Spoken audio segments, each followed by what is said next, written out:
Tabling of documents, dépôt des documents. The Honourable Parliamentary Secretary of the Government House Leader. Thank you, Mr. Speaker. Mr. Speaker, pursuant to Standing Order 36.8, I have the honour to table in both official languages the government's responses to 17 petitions. Introduction of government bills. Déclaration de Statements by ministers. Rapport de délégation et Reports from interparliamentary delegations. committees. Introduction of private members' bills. Première lecture de First reading of Senate public bills. motions. Motion. Ms. Sebastian, seconded by Mr. Sandhu, moves that the second report of the Standing Committee on Citizenship and Immigration presented on Monday, March 24th, 2014, be concurred in. Debate. Is the House ready for the question?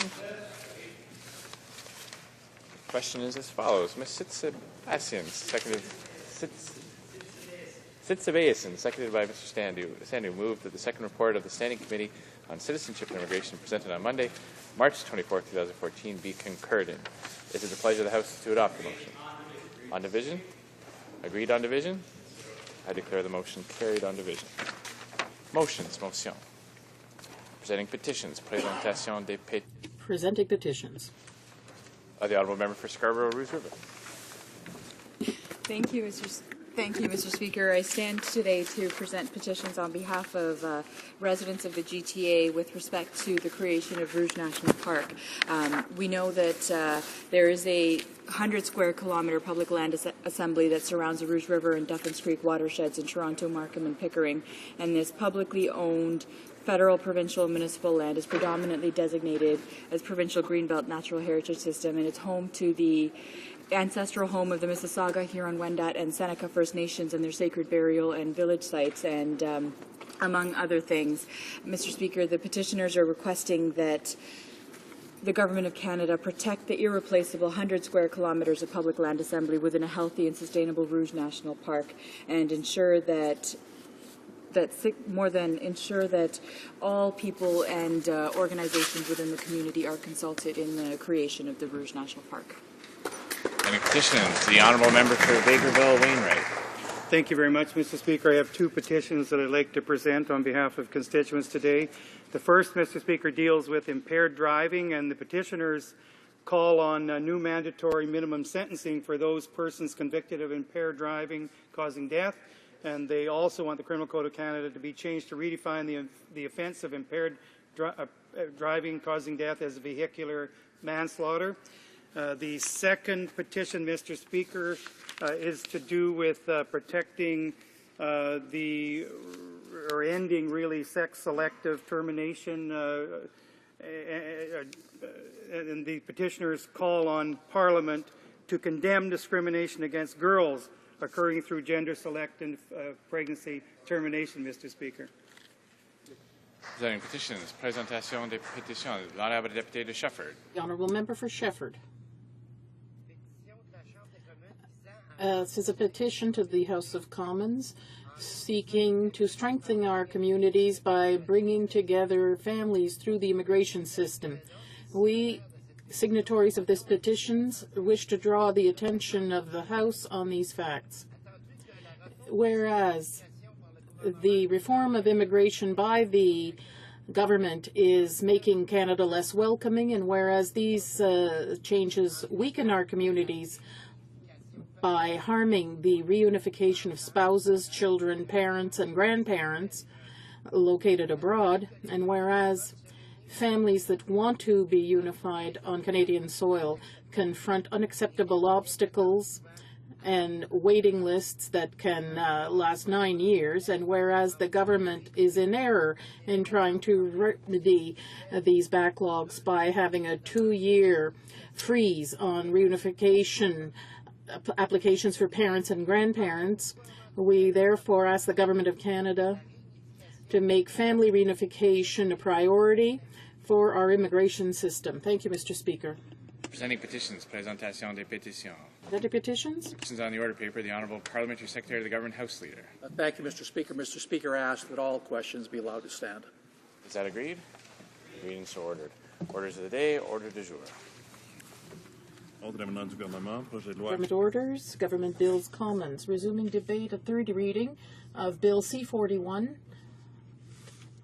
Canada-Korea Economic Growth and Prosperity Act. The Honourable Member for Rivière-des-Mille-Îles has the floor and has 13 minutes left for her speech. Thank you, Mr. Speaker. Thank you very much.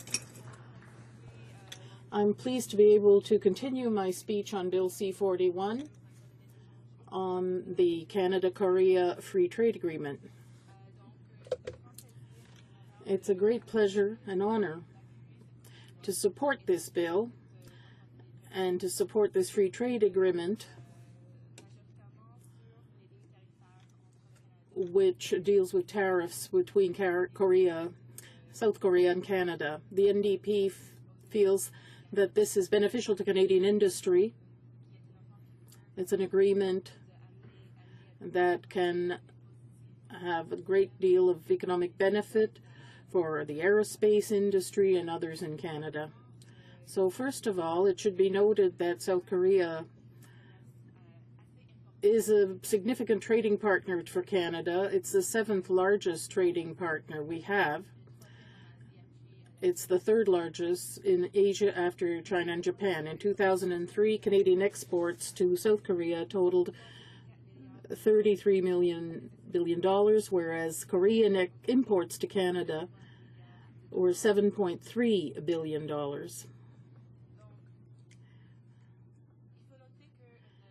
It should also be noted that the NDP advocates a free trade agreement that strikes a balance and that is sensible. We insist on the importance of examining every free trade agreement to look for the precise benefits of each agreement. The NDP also feels that Canada should negotiate free trade with trading partners that respect democracy, human rights, and that have adequate environmental and labor standards. So this is something that does exist in South Korea. The economy of the trading partner has to have some strategic value for Canada. As I pointed out, that is exactly the case for this free trade agreement with South Korea. In addition, we must make sure that the conditions of the agreement are satisfactory, and I can tell you that many stakeholders from all sectors, most industrial sectors in Canada, have said this is an exemplary agreement, which is not the case for all free trade agreements that have been negotiated in the past few months and years by the Conservative government. The NDP understands the importance of this agreement coming into force by January 1st. It's important because of the fact that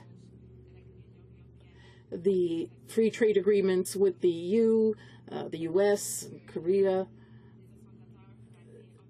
should be in place. And this means that Canadian industries have lost money because of delays in implementing this agreement. Because of the implementation of free trade agreements between the EU and the US with Korea, these countries have an advantage. This situation costs hundreds of millions of dollars for Canadian industry. So it is urgent that we implement this free trade agreement as soon as possible. It has to be said that the losses were particularly heavy in the food agriculture industry, seafood, and the aerospace industry. And I'd like to emphasize that latter sector, that is aerospace, which exists in my riding of Rivière-des-Mille-Îles. This is essential to our economic well-being. It should also be noted that the rate of unionization in these sectors is very high. So we believe that this free trade agreement with South Korea will encourage the creation of stable, unionized jobs that allow Canadians to make ends meet. This free trade agreement has also garnered support from the largest private sector union in Canada, the Canadian Food Workers Union, which publicly supported this free trade agreement. And as you know, Mr. Speaker, that union represents tens of thousands of workers in the food processing industries, in seafood industry, agriculture, and other sectors. So I'm very proud to sit on the International Trade Committee, whereas I was able to work with our critic on international trade. We worked very hard to improve this bill, C-41, because although we support the bill, we believe that despite this benefits that it can bring forward, it's not a perfect bill. It can be improved. It should be noted that the NDP proposed 3 amendments in committee. the International Trade Committee, and all three were defeated by the Conservatives, who have a majority on the committee, as well as by the Liberal member who sits on the committee. Among the amendments proposed by the NDP critic to improve the bill,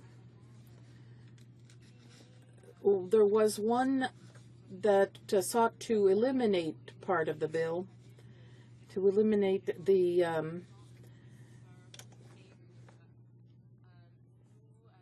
mechanism for dispute resolution mechanism with investors. This is rather controversial when we talk about democracies who have solid legal systems and stable legislative systems. For the Conservatives, who are used to negotiating free trade agreements which contain these dispute settlement mechanisms that oppose an investor and a state, this is a cornerstone of such agreements. But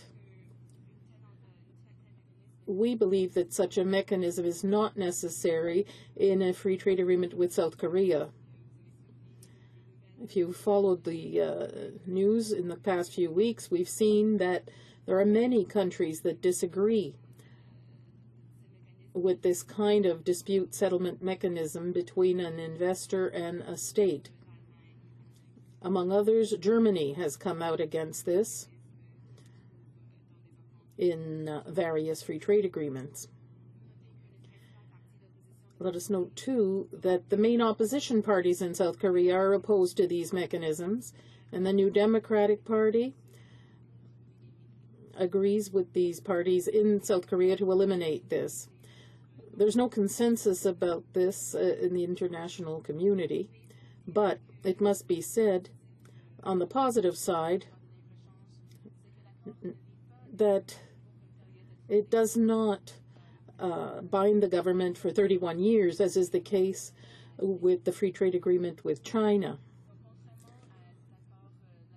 So contrary to the Canada-China free trade agreement that protects investment, the free trade agreement with Korea has transparency rules with regard to the tribunals in charge of disputes opposing an investor and a state.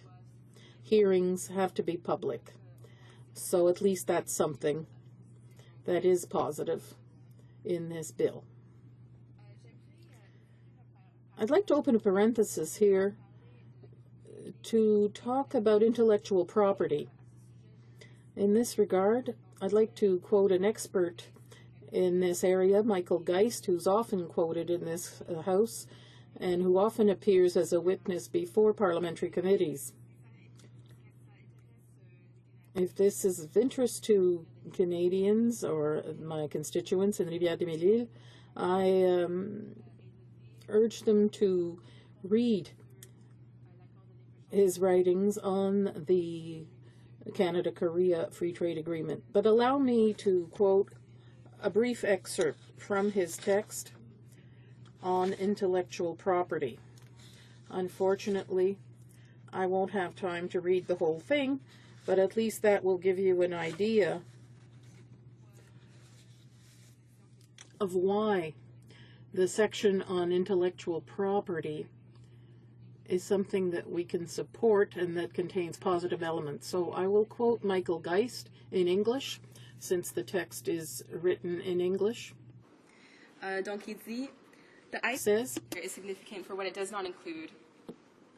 Unlike many other trade deals, particularly those involving the U.S., European Union, and Australia, the Canada-South Korea deal is content to leave domestic intellectual property rules largely untouched.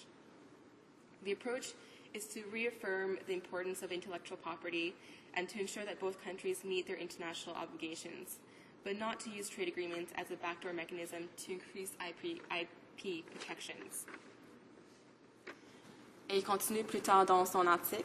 he continues with his article and says, ANZA-Korea agreement may provide a model for many other countries that wish to include intellectual property provisions in their trade agreements, but are content to require each party to meet international standards rather than the domestic rules of one of the parties.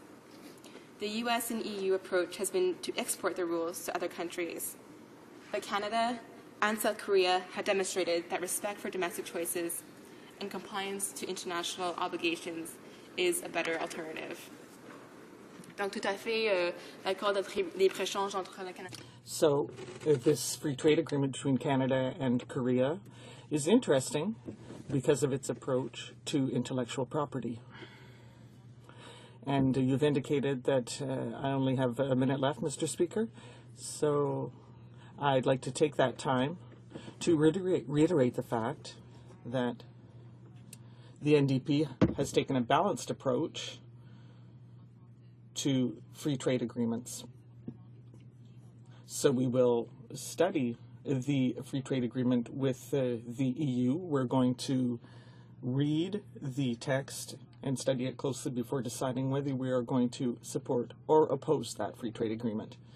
But the free trade agreement between Canada and the Republic of Korea is a model agreement and a positive agreement, and I'm very proud to support it.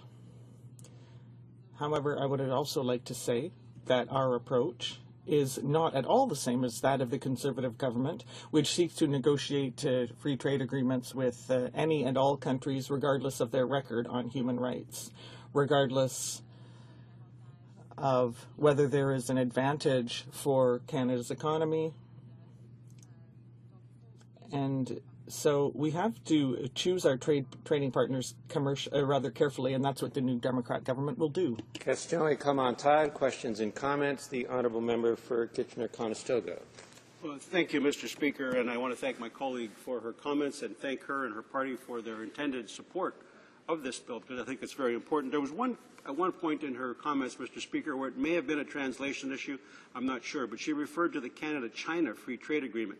I just want to inform this House and Canadians that we do not have a free trade agreement with China. We have a foreign investment protection agreement, and I think that's very crucial for potential investors in a foreign economy. And so for that reason, I'm wondering if my colleague could explain why she would not have stood up for those foreign investors who intend to invest in South Korea by having her committee try to remove that section from this bill. I think it's a very crucial section for those who would intend to invest in South Korea.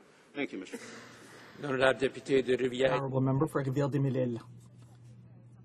I'm not quite certain as that I grasp all the nuances of the member's question.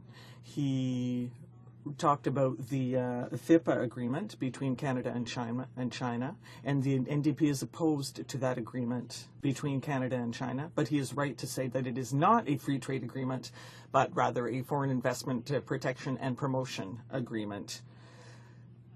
So it allows industries, Chinese industries and companies, to control Canada's natural resources. So for those reasons, the NDP is opposed to that FIPA agreement. But I think he also raised the question of the investor-state dispute settlement, those provisions, and I think that with regard to that mechanism, models on the international scene have been shown that it is not a mechanism that is required between two countries that have robust judicial systems like Canada and Korea do. So in the case of free trade agreements between those countries, we can rely on our justice systems, which are robust and transparent, so it is not necessary to have this ISDS mechanism as part of the free trade agreement, and in future, the NDP will negotiate free trade agreements without that mechanism. Question et commentaire, questions and comments. The honourable member for Winnipeg North. Yes, thank you, Mr. Speaker. You know, it's since 2003, and it's really important that we catch this particular point, it was 2003 is when South Korea, in essence, made the determination that it wanted to enter into free trade agreements throughout the world. Canada has been somewhat slack in terms of not giving this particular file the attention that it deserved. In fact, it was former Prime Minister Paul Martin that really initiated the discussions with South Korea back in 2004, just a year after South Korea had expressed its interest. It's taken this government almost a decade in order to be able to take that interest that South Korea had and put it in the form of a free trade agreement. Now, don't get me wrong, Mr. Speaker, the Liberal Party, as it's consistently from its origins back in 2003 with the interest of Korea, wants to see a free trade agreement. We've supported the bill in second reading. And to that extent, Mr. Speaker, I think it is noteworthy to recognize that the NDP have seemed to take a different road, a road to support free trade agreements. This is something that's very new here in Ottawa. It's a new policy shift for the New Democrats. And I'm wondering if my NDP colleague can provide some comment as to why there has been that shift in NDP policy in favor of free trade agreements. And can we now anticipate, for example, that they would support the economic trade agreement between the European Union? The Honourable Member for Rivière-des-Moulins. Thank you, Mr. Speaker. And I'm very proud to not share their approach, because the Liberal Party a few months ago supported the free trade agreement between Canada and Honduras, and that is shameful, Mr. Speaker. That the Liberal Party would be prepared to negotiate a free trade agreement with a country that is non-democratic, where journalists are regularly assassinated, and where workers are not safe. And the Honduran economy has very little strategic importance for Canada, but the Liberals followed the Conservatives' lead and they supported that free trade agreement, which in fact is going to undermine the situation in that country even further. So it is not a position that is good for Canada or for our international reputation, it must be said. But a new Democratic government, if we are elected to form government next year, or rather I should say when we are elected to form government, would support free trade agreements with the Asia-Pacific region, because that is essential for Canada's prosperity in the 21st century. So I do hope that when the NDP forms government, that the Liberal will support us. Montague, questions and comments. The Honourable Member for Surrey North. Thank you, Mr. Speaker. Wonderful speech. I listened to it. Mr. Speaker, we don't need to take any lessons from the Liberal Party, because their leader actually got up in this House and applauded this deal with the European Union when he hadn't even seen the text of it, what the deal was. So this is a sort of the position that the Liberal Party takes, where they don't even see the details of the deal before actually supporting it. We're much better than that, Mr. Speaker. We are a principled party that looks at the details and whether that's going to benefit all Canadians, all sectors of our economy, and create local jobs. My question for the Honourable Member, Mr. Speaker, is the Conservative record on trade has been very poor.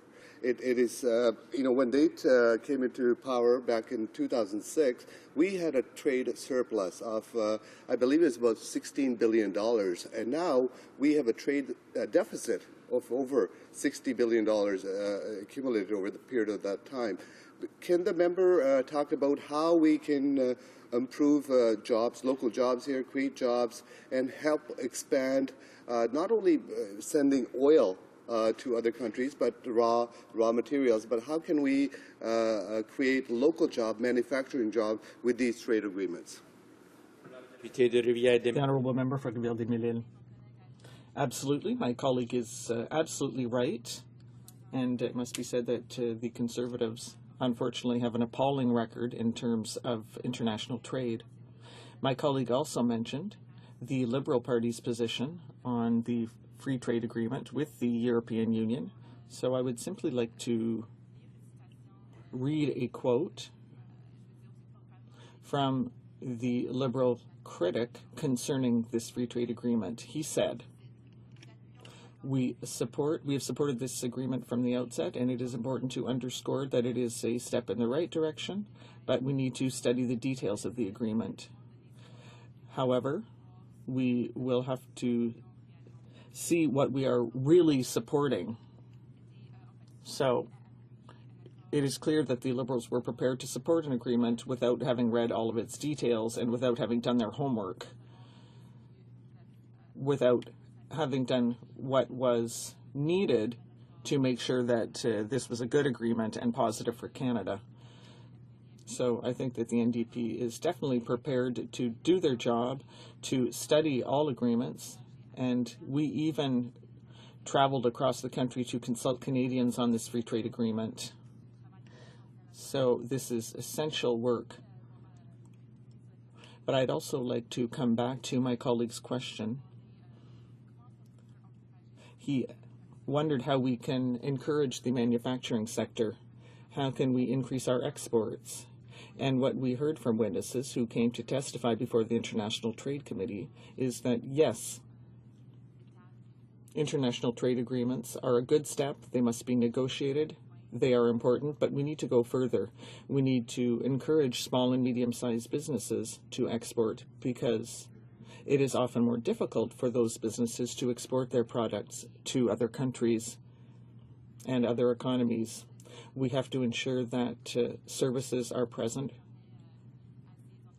to allow these businesses to receive advice, to receive directives, to have the information they need about the country they are exporting to, and especially during this small and medium-sized business week, we need to put emphasis on these small and medium-sized businesses to help them prosper. Debate, reprise de débat, the honourable member for Don Valley West. Well, thank you, Mr. Speaker, and I'm pleased today to be sharing my time with the member from Kelowna Lake Country. Mr. Speaker, it is my pleasure to reiterate the importance of Canada's free trade agreement with Korea.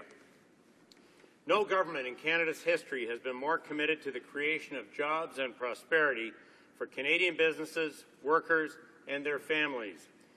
Deepening Canada's trading relationship in dynamic and high-growth markets around the world is key to these efforts. Our government understands the importance of trade to our economy. It represents 1 out of every 5 jobs in Canada and accounts for more than 60% of our country's annual income. The Canada-Korea Free Trade Agreement is an ambitious, state-of-the-art agreement covering virtually all sectors and aspects of Canada-Korean trade. It also is Canada's first free trade agreement with an Asian market. When President Park of the Republic of Korea visited Canada in September, she and the Prime Minister also announced their intention to develop an agreement on science and technology and innovation cooperation between our two countries. I'd like to focus my remarks on this important development in the Canada-Korea relationship. Canada is globally renowned for its strengths in innovation, R&D capacity, and its highly trained workforce. Research and development is crucial for Canada's success as a trading nation. It plays a key role in shaping the economy and creating the jobs of the future. It creates new goods and services that improve the standard of living for Canadians and for communities around the world. The Canadian science, technology, and innovation landscape is rich and diverse. Our Conservative government understands the importance of science, technology, and innovation in addressing key societal challenges. Indeed, all Canadians know our future growth and place in the world will increasingly be driven by our ability to innovate. Mr. Speaker, let me provide you with some insights into how innovation is linked to economic development. The Science, Technology and Innovation Council of Canada describes science and technology as research and development which involves the creation of new knowledge. Innovation requires that knowledge or technology introduced into the marketplace or into an organization creates value. Being able to translate ideas from the lab to the marketplace is extremely important for Canada. To remain successful in the highly competitive global economy, Canada must continue to improve its approach for developing high-quality, talented people, performing world-leading research, and generating new breakthrough ideas. Our government recognizes that protectionist restrictions stifle our exporters and undermine Canada's competitiveness, which in turn adversely affects middle-class Canadian families. International science, technology, and innovation collaboration is increasingly important to our ability to stay at the leading edge. Canada generates about 4.1% of global knowledge, despite accounting for just 0.5% of the world's population. That is courtesy of the Council of Canadian Academies, the State of Science and Technology in Canada in 2012. Clearly, we are punching above our weight, and our linkages with international innovation leaders are crucial to maintaining our advantage. Korea is an ideal partner, Mr. Speaker, for Canada, for science, technology, and innovation cooperation. Strengthening relations with Korea through a formal agreement will allow Canada to build a lasting strategic framework with one of the world's most innovative economies. Korea is not only a top funder of research and development projects, but an expert in introducing new technologies into the marketplace. These are the types of partners Canada needs to advance our expertise in innovation. In addition to supporting the relationship between the two countries, a science, technology, and innovation agreement will complement the Canada-Korea Free Trade Agreement by enhancing opportunities for Canadian industry to gain access to cutting-edge research networks, technology in Korea. A preliminary analysis suggests that the most promising sectors for cooperation align with those that will be supported by Canada's Free Trade Agreement with Korea, namely aerospace, automotive, energy including sustainable technologies, advanced manufacturing, health and life sciences including pharmaceuticals and medical devices, and information communication technology, or ICTs. If you permit me, Mr. Speaker, I'd like to discuss the benefits for Canadians from strengthening the Canada-Korea science, technology, and innovation relationship. A science, technology, and innovation, or STNI agreement, would be supported by robust CKFTA outcomes in the areas of service, investment, temporary entry, and intellectual property. The services and investment provisions will provide Canadian service suppliers, for example, professional services such as R&D, with greater and more predictable access to the Korean market and encourage additional investment in science, technology, and innovation sectors. Temporary entry provisions will provide new preferential access to the Korean market, facilitating movement between Canada and South Korea for business visitors. The Free Trade Agreement's commitment to strong intellectual property rights and rules for their enforcement will provide Canadians who develop and market innovative and creative products with access to the Korean market. An STNI agreement would be an effective tool to assist Canadian companies to increase exports of value-added industrial and advanced manufacturing products, making Korea an attractive market not only for our traditional energy and agricultural exports, but also for science, technology, and innovation exports. An STNI agreement will also benefit Canada by facilitating increased access for Canadian small and medium-sized enterprises, or SMEs, research institutes, and universities to Korea's innovative ecosystem and global value chains. Canada's R&D largely depends on our universities. Korea relies much more on industry. The Korean R&D approach can help Canada commercialize research and scale products. And finally, Mr. Speaker, an STNI agreement with Korea would strengthen people-to-people ties by providing a forum for government, researchers, industry, and key Canadian stakeholders to develop opportunities to collaborate and leverage the latest R&D and technological advancements in strategic sectors. It will increase knowledge of innovation systems by providing a forum for both countries to learn about respective ST&I policies, programs, and government funding structures, providing further insights into innovation, growth, and export strategies. We stand with Canadians incredibly disappointed that the NDP tried to completely gut the bill at the Trade Committee, where they tabled amendments to remove the investor protection provisions, cornerstones of modern trade and investment agreements. This is just harmful as the neglect of international trade under the Liberals, who took Canada virtually out of the game of trade negotiations, putting Canadian workers and businesses at severe risk of falling behind in this era of global markets. Fortunately, our Conservative government is committed to protecting and strengthening the long-term financial security of hardworking Canadians. Thanks to the actions under our government's free trade leadership, Canadian workers, businesses, and exporters now have preferred access and a real competitive edge in more markets around the world than at any other time in our history. The Canada-Korea Free Trade Agreement is yet another example of how we're getting the job done.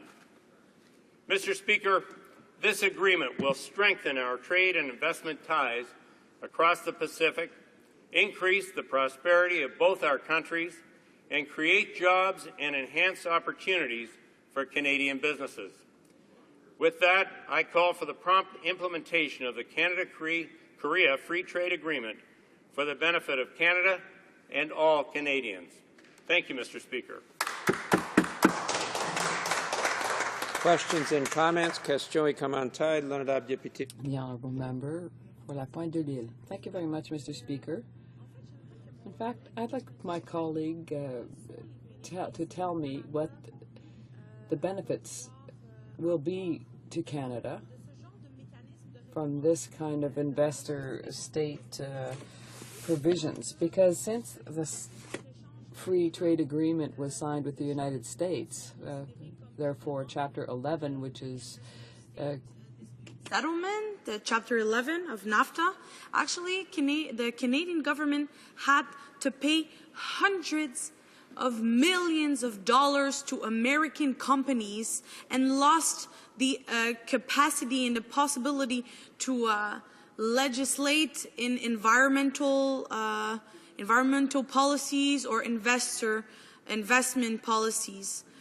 So I would just like the member to tell us what exactly are we going to get from this kind of mechanism in another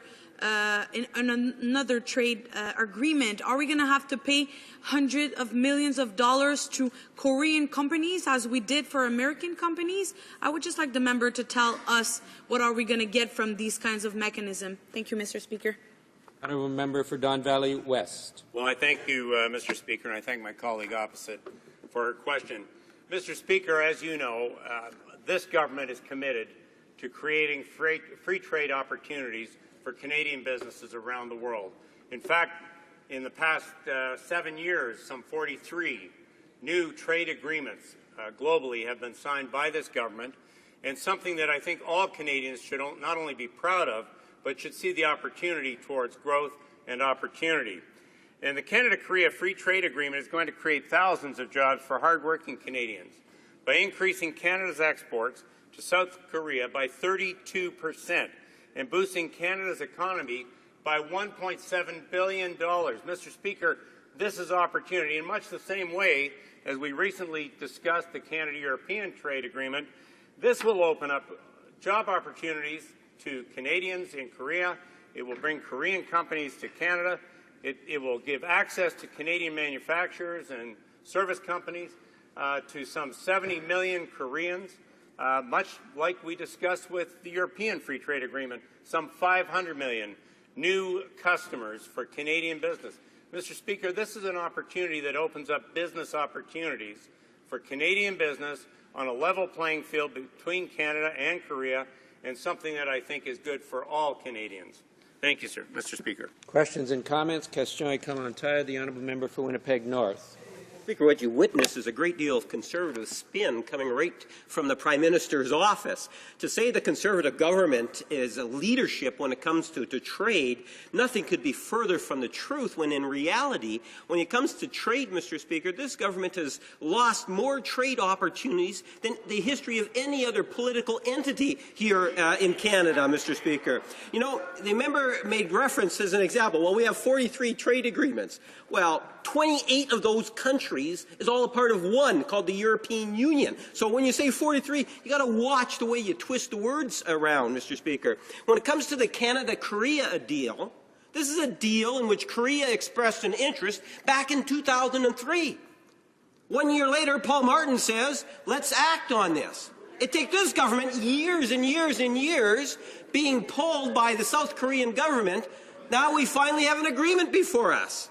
My question to the member is, how many lost opportunities and lost jobs does he feel that the Canadians has lost because of this government's inability to negotiate a freer trade agreement with Korea, South Korea, years ago?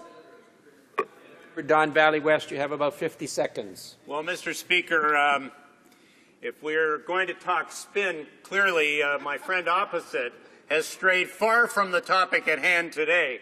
But, Mr. Speaker, let's just talk about this. In the tenure of the Liberal Party as government for this country, they signed 3 agreements, 3 free trade agreements. Mr. Speaker, we've signed 43. Lump in 28 from the European Union, that's fine. 500 million consumers that we now have access to as Canadian businesses from this country. Mr. Speaker, we are not losing opportunities. We're gaining them every day through an international trade component led by this government that is getting the job done for Canadians, for Canadian growth and Canadian prosperity. Thanks, Mr. Speaker. Questions and comments? Question et commentaire. The honourable member, I'm sorry, must be still early in the day. Resuming debate, reprise de débat, the honourable member for Kelowna Lake Country. Thank you, Mr. Speaker. It's a pleasure to speak to this important free trade agreement and share my time with the hardworking member from Don Valley West and his wonderful contribution to this debate. I just want to start off, Mr. Speaker, by reconfirming that there's no government in Canada's history that has been more committed to creation of jobs and prosperity for Canadian businesses and workers and their families. And the Minister of International Trade has been spending many days away from home around the world trying to secure new markets and deepening Canada's trading relationships in dynamic and high-growth markets around the world. And I think it's key to these efforts. Mr. Speaker, the Canada-Korea Free Trade Agreement, Canada's first FTA with an Asia-Pacific nation, is an ambitious, state-of-the-art agreement covering virtually all sectors of the aspects of Korea trade. Today I'd like to speak specifically of the foundation of that agreement. That is the extensive and profound people-to-people ties that bind Canada and South Korea. I think that's a very important aspect that hasn't really been talked about in this agreement. In that respect, we're an increasingly interconnected world. People-to-people ties are crucial to ensure long-term success in the competitive global economy.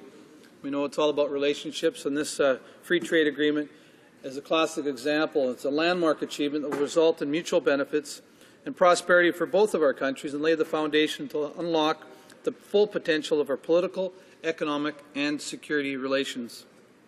Canada can leverage its rich history and flourishing people-to-people ties with South Korea to build upon this trade agreement and pave the way to pathways for jobs and prosperity for generations to come. As you know, Canada and South Korea have had formal diplomatic relations for over 50 years, Mr. Speaker, yet the connections between our two peoples extend back more than a century.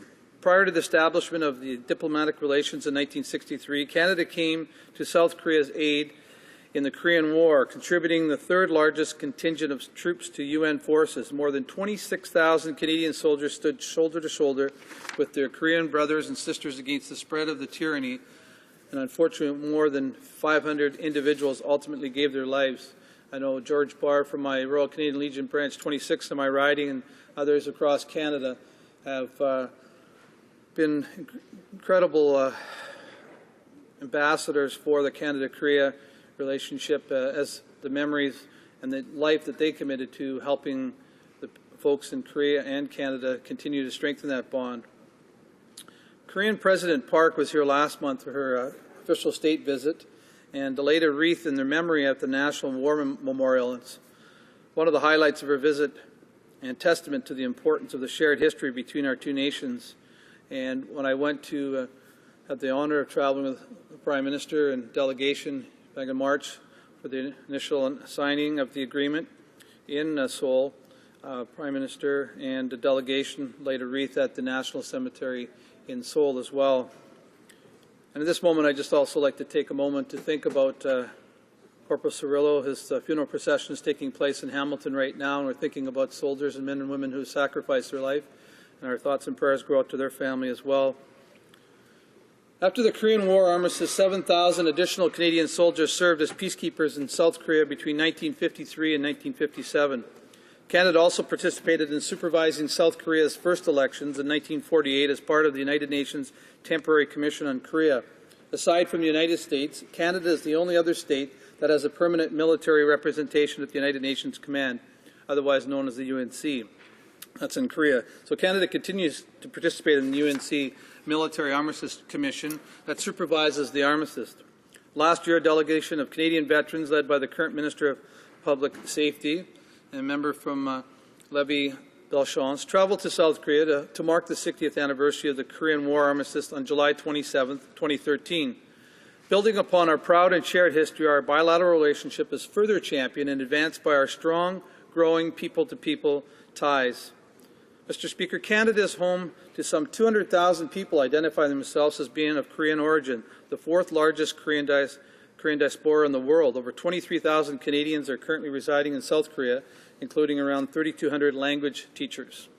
Last year, our government designated the year 2013 as the Year of Korea in Canada, marking the 50th anniversary of diplomatic relations between Canada and Korea and celebrating the contributions of the Korean diaspora to Canadian society. The Year of Korea in Canada featured a number of cultural and artistic events. I'm sure many of you had the opportunity to take in those events. It was great festivities across the country that gave Canadians the opportunity to learn more about the Korean culture, tradition, and diversity. The Canada-Korea Interparliamentary Friendship Group, co-chaired by Senator Yana Martin, who is Canada's only Korean, first Korean senator, an incredible, hard-working individual, and a member that she shares that responsibility with is our Deputy Speaker and the member from Halliburton, Kawartha Lakes. Brock has held 3 successful Canada-Korea dialogue series on the Hill, the last of which was held in June this year and attended by more than 100 participants. Senator Martin, the Parliamentary Secretary to the Minister of International Trade and a member from Halliburton, Kawartha Lakes, Brock, also traveled to Seoul, Korea in September to meet with senior government officials, Korean National Assembly members, and business officials to discuss the wide-ranging benefits of the trade agreement, continue to move this agreement forward. Mr. Speaker, I have to say, I stand with Canadians who are a bit disappointed with the NDP when they came to committee just recently to try to remove the, I believe, it's one of the cornerstones of a modern trade agreement, investor protection provisions. And, of course, look at the history of the Liberals. I mean, they had talked about this discussion of this trade agreement in 2003, but it was our Prime Minister and our Minister of Trade that were actually able to get this over the goal line. And the opposition had taken us virtually out of the game of international trade. It wasn't a priority for them, and I understand that for their reasons they did that, but the fact that our government is wanting to create jobs and open opportunities and opening doors and putting Canadian workers and business first. And the opposition had, I believe, put us at severe risk of falling behind in the era of global markets, but that has changed in a positive manner. Fortunately for Canadians, as I said, our Conservative government is committed to protecting and strengthening the long-term financial security of hardworking Canadians.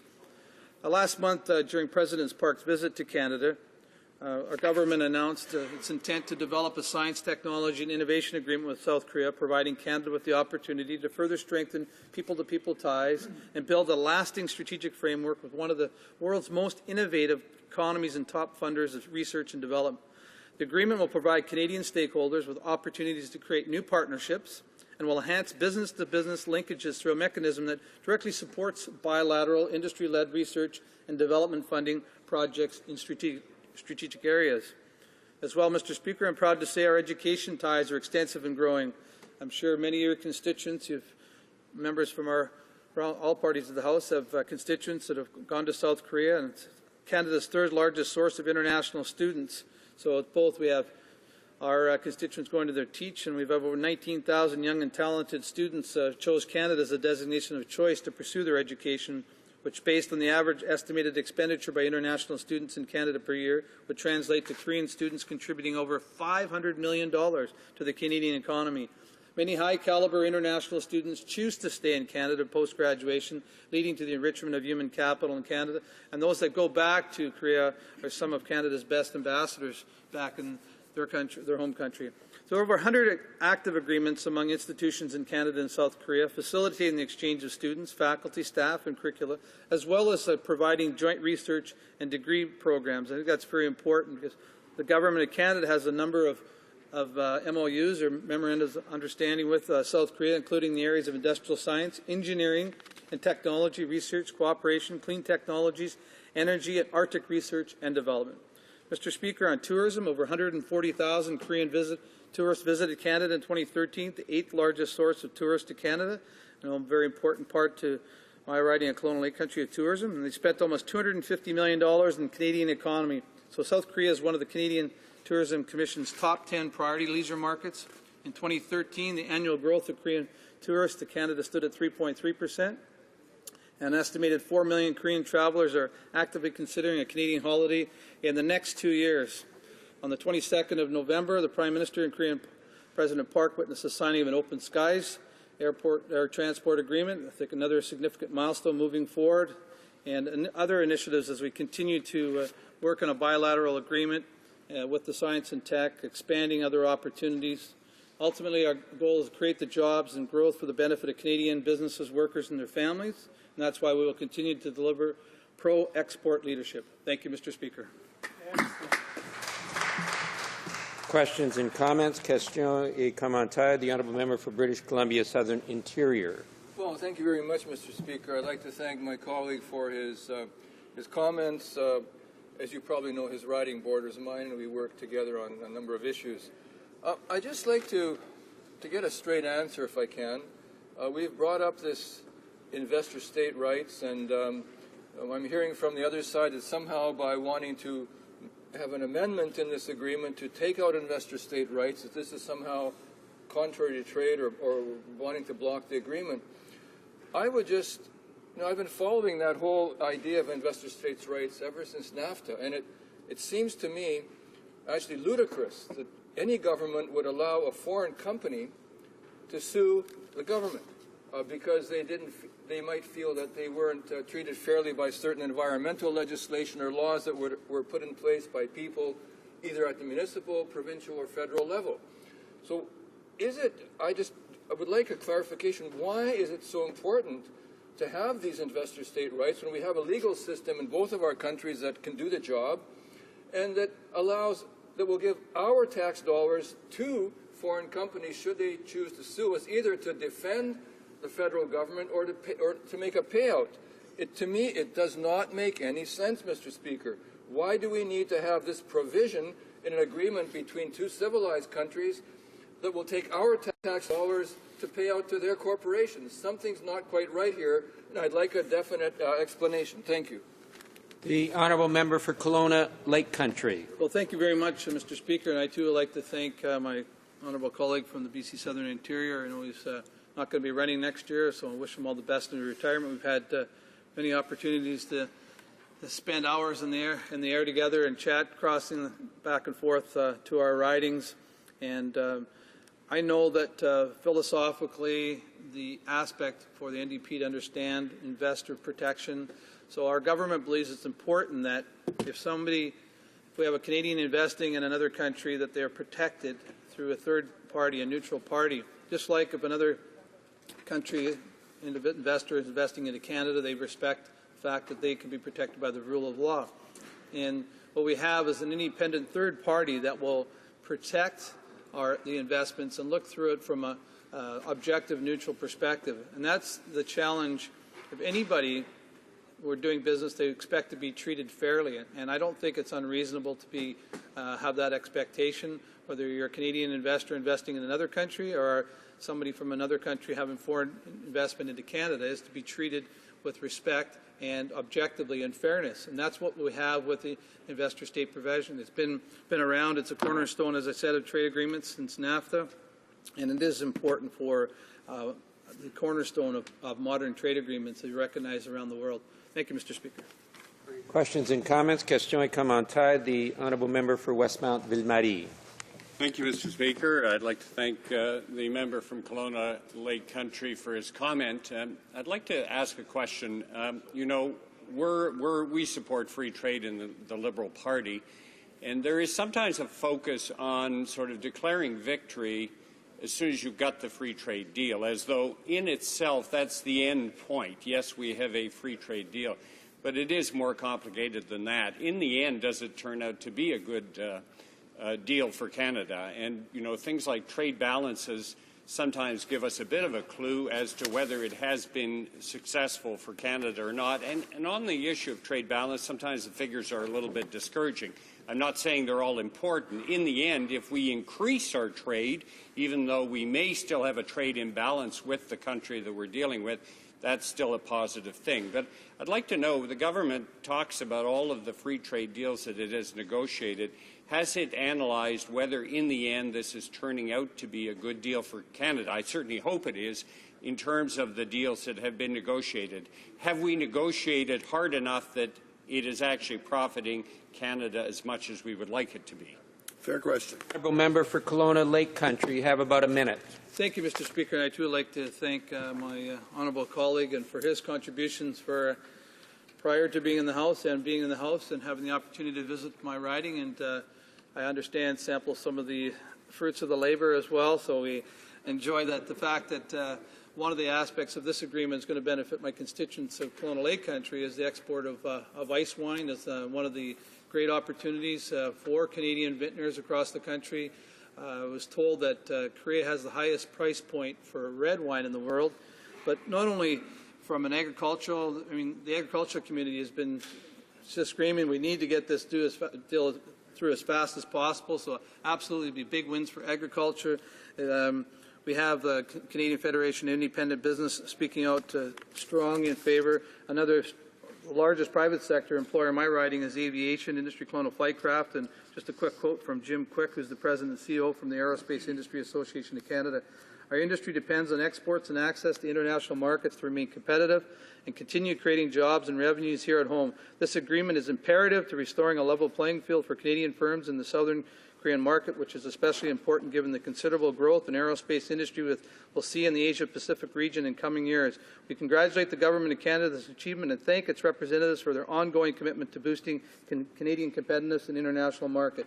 50 million plus foods to feed, opportunities galore, a great win for Canada and Korea. We look forward to implementing this agreement as soon as possible. Thank you, Mr. Speaker. Reprise de débat. Resuming debate.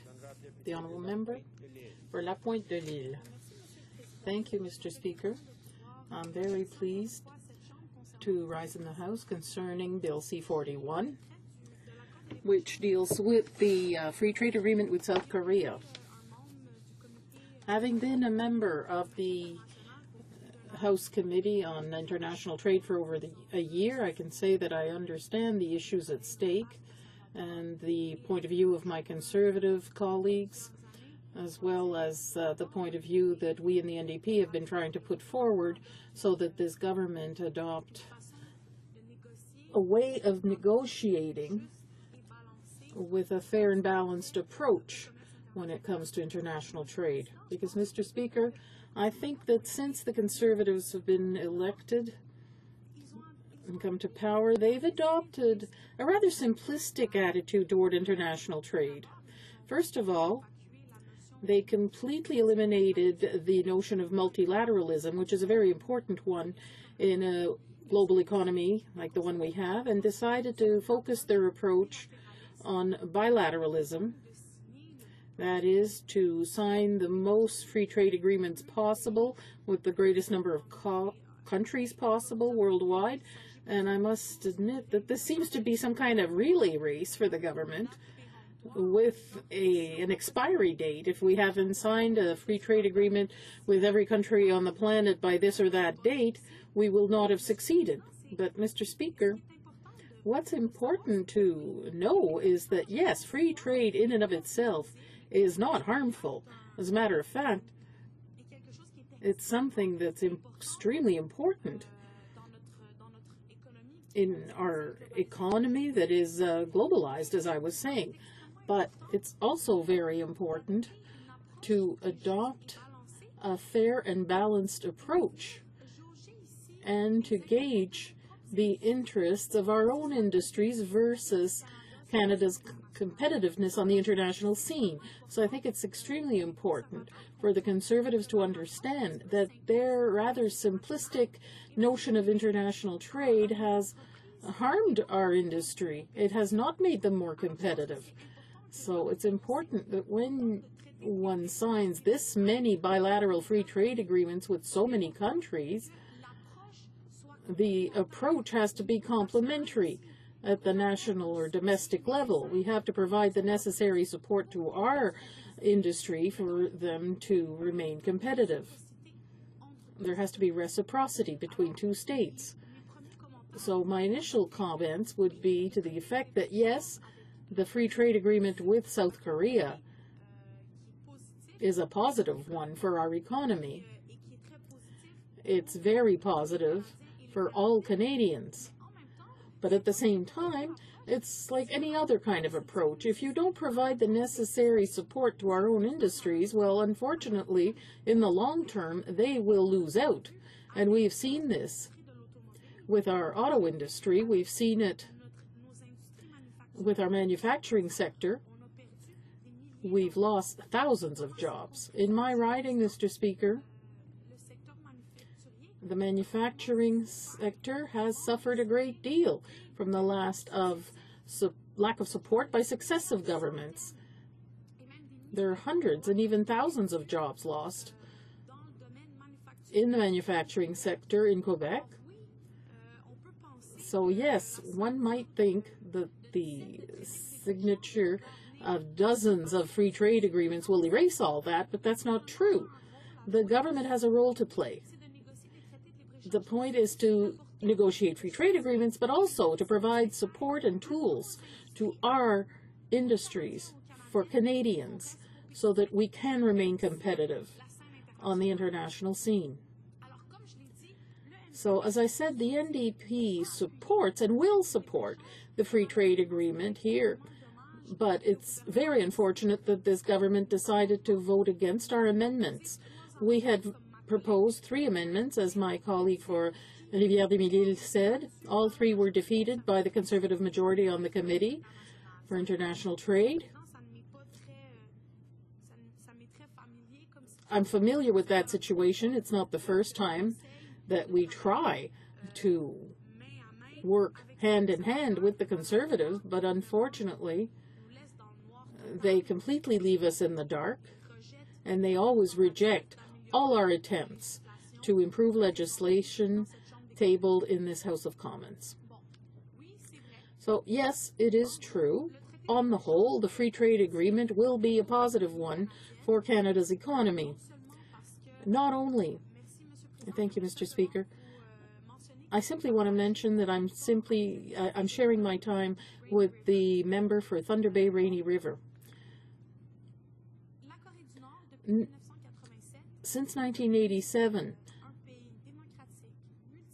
South Korea has become a democratic country, multi-party system that values democracy, human rights, adequate standards when it comes to labor standards, and even environmental standards. I would say that Canada and the Conservative government might draw lessons from South Korea.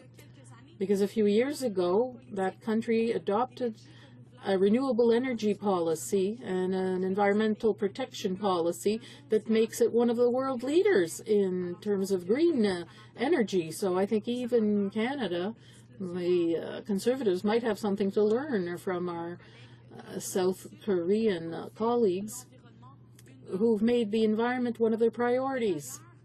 As a matter of fact, the economy of South Korea is extremely active, very important for Canada.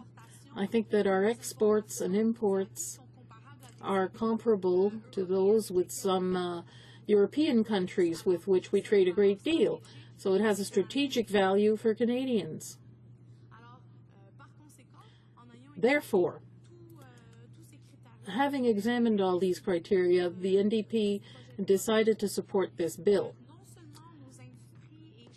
Not just our industries, but as my colleague mentioned on several occasions, our agricultural industry, the auto industry, aerospace will all greatly benefit from this free trade agreement. But, and there's always a but, yes, a free trade agreement will allow stimulation of the economy, but only up to a point, because our industries will now be in competition with others. And if the government does not provide the tools necessary and the support necessary, unfortunately, in the long term, they might suffer. So yes, free trade can be part and parcel of an overall strategy. But if you look at the overall picture, unfortunately, this government has failed in its duty, has failed Canadian industry, notably the auto industry and the manufacturing industry, because it has not provided the necessary support, has not adopted any industrial policy, any economic stimulation policy that is adequate for our industries that are suffering today. And in La Pointe de l'Île, my riding in the east of the island of Montreal, has a large part of the manufacturing sector that would benefit a great deal from federal aid, and unfortunately has been left by the wayside. So perhaps the government has managed to win its race to sign bilateral free trade agreements with various countries, but it has failed in the task of protecting Canadian jobs, especially Quebec jobs, including those in my own riding of La Pointe de l'Île. Therefore, thank you, Mr. Speaker. My last point is that the Conservatives point the finger at us and say it doesn't make any sense. The NDP wanted to remove the chapter on dispute settlement resolution mechanisms with the investors. Hundreds of millions of dollars were given to American companies that were suing us because of our public health and environmental policies and rules. It's not necessary to have this kind of provision, because our sovereignty, our capacity as a House of Commons to regulate the protection of the environment and public health is on the table. And unfortunately, it was proven with Chapter 11 of NAFTA that hundreds of millions of dollars had to be paid out of public coffers to American companies because they did not agree with our environmental protection measures. So it's all very nice to point at us, but unfortunately, I think that the facts and the figures bear this out. This kind of provision is not advantageous for Canadians. Thank you, Mr. Speaker. Questions and comments? It's the Honourable Minister for Fisheries and Oceans. Thank you, Mr. Speaker. And I thank my colleague across the way for her comments, and I'm happy to hear the NDP will be supporting this trade deal, because this trade agreement is very important for the seafood sector. And of course, her home province of Quebec is a significant seafood producer. On a recent trip to South Korea, I did learn that price point factors vary significantly in with consumers in Korea when purchasing goods. So obviously, as a seafood producer without a trade agreement with Korea, our competitors, of course, enjoy much more sales in the marketplace than Canada does, and of course one of those countries is the United States. But what I did hear as well, loud and clear, is that Canadian seafood does have a reputation for having the highest quality available anywhere in the world. And expanding markets is very crucial to providing a better return to Canadian fishers. Some would have heard me say in this House earlier this year that Canadian lobster landings have increased by 93% in the last 6 or 7 years. And so the supply is growing faster than demand, to Mr. Speaker, which is contributing to depressed prices. So we know how important it is to expand these markets, because every new consumer we reach creates more demand for our delicious fish and seafood. And I'd like to ask the honourable member several questions. What is the size of this potential new market for Canadian fish and seafood? What are the current tariffs in the fish and seafood sector? And can she comment on what this deal means for Quebec fishermen? The honourable member for La Pointe de l'Île. Mr. Speaker, I agree completely with my colleague. This free trade agreement will be beneficial for our seafood producers, so we're on the same wavelength here. I understand that the tariffs are about 47% right now, so they can be as high as 47% for Canadian seafood. So that's a barrier that's quite high. So it's quite clear that the elimination of these tariff barriers will open up the market for our seafood producers. I know that many associations, notably the Canadian Lobster Council, and my colleague mentioned that, but also the Seafood Producers Association of BC, seafood producers have supported this bill. The same is true in the Atlantic provinces and Quebec. So I think this bill must go forward to support our industries. But once again, and I would point this out to my colleague who's a minister, she must understand that the government has a responsibility to support local industries, because it's all very nice to open up these barriers and create new markets. But if our industries can't stay competitive and don't get federal aid, the free trade agreement is pointless. Questions and comments? Comments, the honourable member for Surrey North. Short question, please. Thank you, Mr. Speaker. Mr. Speaker, the Conservatives, speaker after speaker, they've gotten up in this House and they talk about investment in research and technology and how Korea has invested over the years into science and technology. And that is one of the reasons they have emerged as a tiger in Asia. Mr. Speaker, they talk about investment in science and technology. Can the member tell me what their record is in regards to what the Conservative record is in regards to investing in science and technology? The honourable member for La Pointe de l'Île, you have 45 seconds. Well, Mr. Speaker, I think that my colleague has put his finger on the problem here and on the principle. The Conservatives believe that signing free trade agreements solves all problems for our industries. Mr. Speaker, I've said it, regardless of the industry, be it agriculture, science and technology, the auto industry, especially the aerospace industry. We have hundreds of jobs lost in Montreal. Unfortunately, it was a leader in this field. Canada was a leader in this field. A free trade agreement is not an investment. It's not the same thing. The Canadian government must invest in its national and domestic industries and then sign free trade agreements and make sure that the health of our industry can also would be beneficial for others. Honourable member for Thunder Bay, Rainy River. Thank you very much, Mr. Speaker. And as has already been indicated, the NDP will be supporting this bill at third reading. I'm glad to see my friend from Conestoga is happy about that. You know, when we look at when the NDP looks at trade deals, we use really three very important, well, perhaps four very important criteria to assess these deals. Is the proposed partner one who respects democracy, human rights, has adequate environmental and labour standards, and Canadian values? And if there are challenges in these regards, is the partner on a trajectory? Are they moving towards these goals?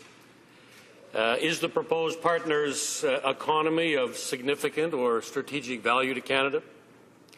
And on that, I might just comment on the Minister's question to the previous speaker in that part of the debate.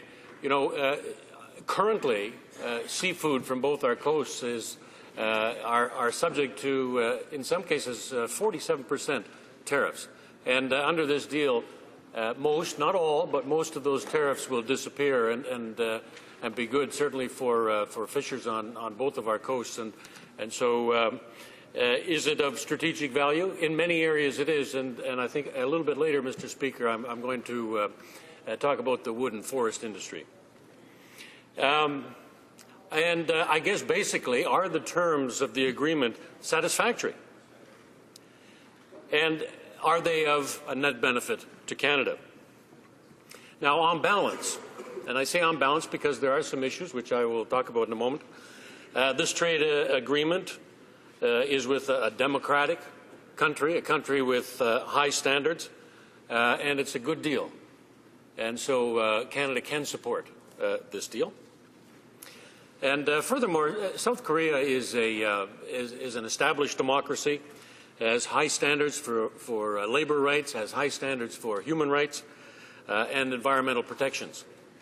It's a large market that offers significant opportunities for Canadian business to gain a foothold in the important Asian market area, and of course is an opportunity for Canada to diversify its trade. As the forestry critic for the official opposition, let me just say a few words about forestry and wood products in this particular deal. Canada's forestry and wood products industry, which would include newsprint, wood pulp, wood panels, and other value-added products, contributes, even with the downsizing and the loss of 48,000 jobs in the last few years in the forest industry in Canada, still contributes over $20 billion to Canada's GDP and still employs in primary and secondary manufacturing 230,000 Canadians. Many of them are high-skilled trades jobs. And Canadian exporters to Korea are really disadvantaged by tariff lines on Canadian wood products, in some cases upwards to 10%.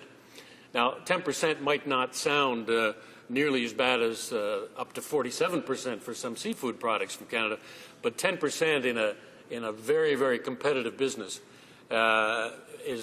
means a lot of money on the bottom line for Canadian forest companies. So it's important to note that this free trade agreement provides growth opportunities for value-added wood products, and this will help develop good jobs, family-sustaining jobs in the value-added economy. So as we move forward, this is good for forest and wood products in my critic area. Now, the Korean Free Trade Agreement is different. If I do a little comparison with the European Agreement and the China Agreement, let me just highlight some of the differences, and that might help to explain a little bit further why we are supporting this trade deal with Korea. Unlike the China deal, the terms in this free trade agreement are reciprocal. And I think that that's a very important element to keep in mind as we move forward in this debate. The Korea Free Trade Agreement does not apply to provincial, territorial, or municipal procurement or Crown corporations, where most Canadian procurement is located. And that's good for businesses like Bombardier in my riding, Thunder Bay, Rainy River, that we can still have the City of Toronto, for example, decide they need new streetcars, and we can bid competitively. So we keep our 800 to 1,200 jobs at Bombardier and Thunder Bay, high-paying, again, family-sustaining jobs. So that's a good part of this deal that is missing from other trade deals. The Korea Free Trade Agreement does not apply to or negatively affect supply-managed agricultural products, something the NDP has always protected and in the belief, and I know that this belief is probably right through this place, that we can't forget that farmers feed cities in this country, and it's important that they are able to keep their farms and work their farms, and hopefully, in many cases, be able to retire with the ability to have that income when they do. So. The Korea Free Trade Agreement does not contain any negative intellectual property provisions, and when I say that, I'm thinking of pharmaceutical, for example, copyright. Michael Geist has pronounced positively on the intellectual property terms of the Korea Free Trade Agreement, calling it, and I quote, model agreement. While the Korea Free Trade Agreement does have investor-state provision, it contains transparency guarantees and is fully and we're fully able to cancel that on 6 months' notice. And more importantly, particularly for our East Coast in Canada, shipbuilding is exempt from federal procurement rules. So there are some differences, and I think those differences highlight why we can support this deal and perhaps have not supported other deals that this government has sought to make. Let me say, because this was a question that came up earlier in the debate, let me just say a few words about investor-state dispute settlements. Quite frankly, an NDP government would not have included investor-state dispute settlement in the Korea Free Trade Agreement. Just as a side note, the investor-state dispute settlement mechanism in this free trade agreement is also opposed by Korea's main opposition party. And an NDP government would negotiate with South Korea to have it dropped. Now, I know I heard the government say earlier that this is a mechanism that's in all modern free trade agreements. I'm not entirely sure that it needs to be. And so it needs to be looked at a little closer. Now, you would think that as I'm speaking, that everything is rosy between the government and the official opposition on this particular bill. But the fact of the matter is that we did propose 6 amendments at committee, and the government, true to form, dismissed them wholesalely. They decided that they're going to dismiss these amendments out of hand without a proper discussion, without looking at whether or not these amendments might improve the bill. And that's true to form, Mr. Speaker, along with just about everything else that has happened for the last 4 years, 3.5 years in this in these committees. And I think it's unfortunate that the government has always been so heavy-handed in terms of amendments. There are some things that we would like the government to do after this bill that passes. We want the government to make sure that they support our automotive industry. We support breaking down trade barriers, but believe government should provide the support that Canadian industry needs to remain competitive in a more open world economy.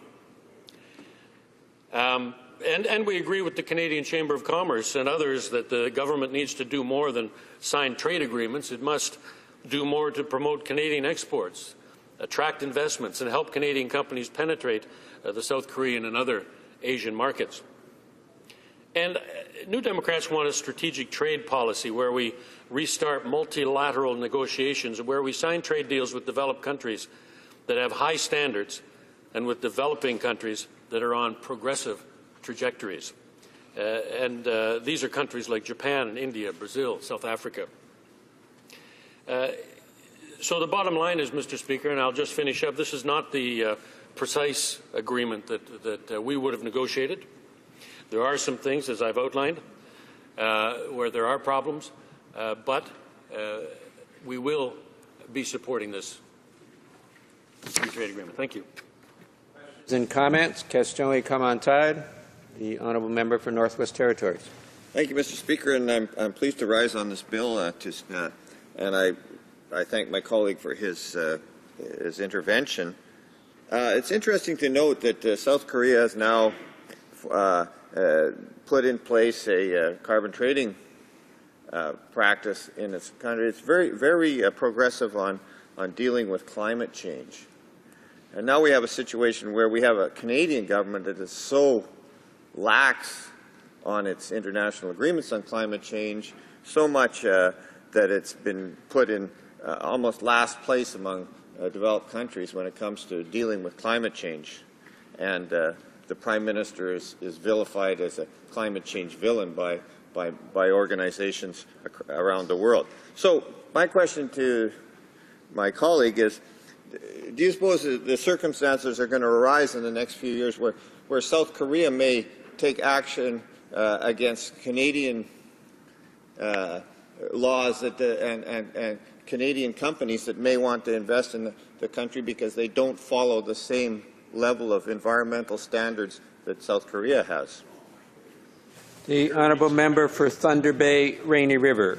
Well, thank you, Mr. Speaker, and I thank my my friend from the Northwest Territories for that question.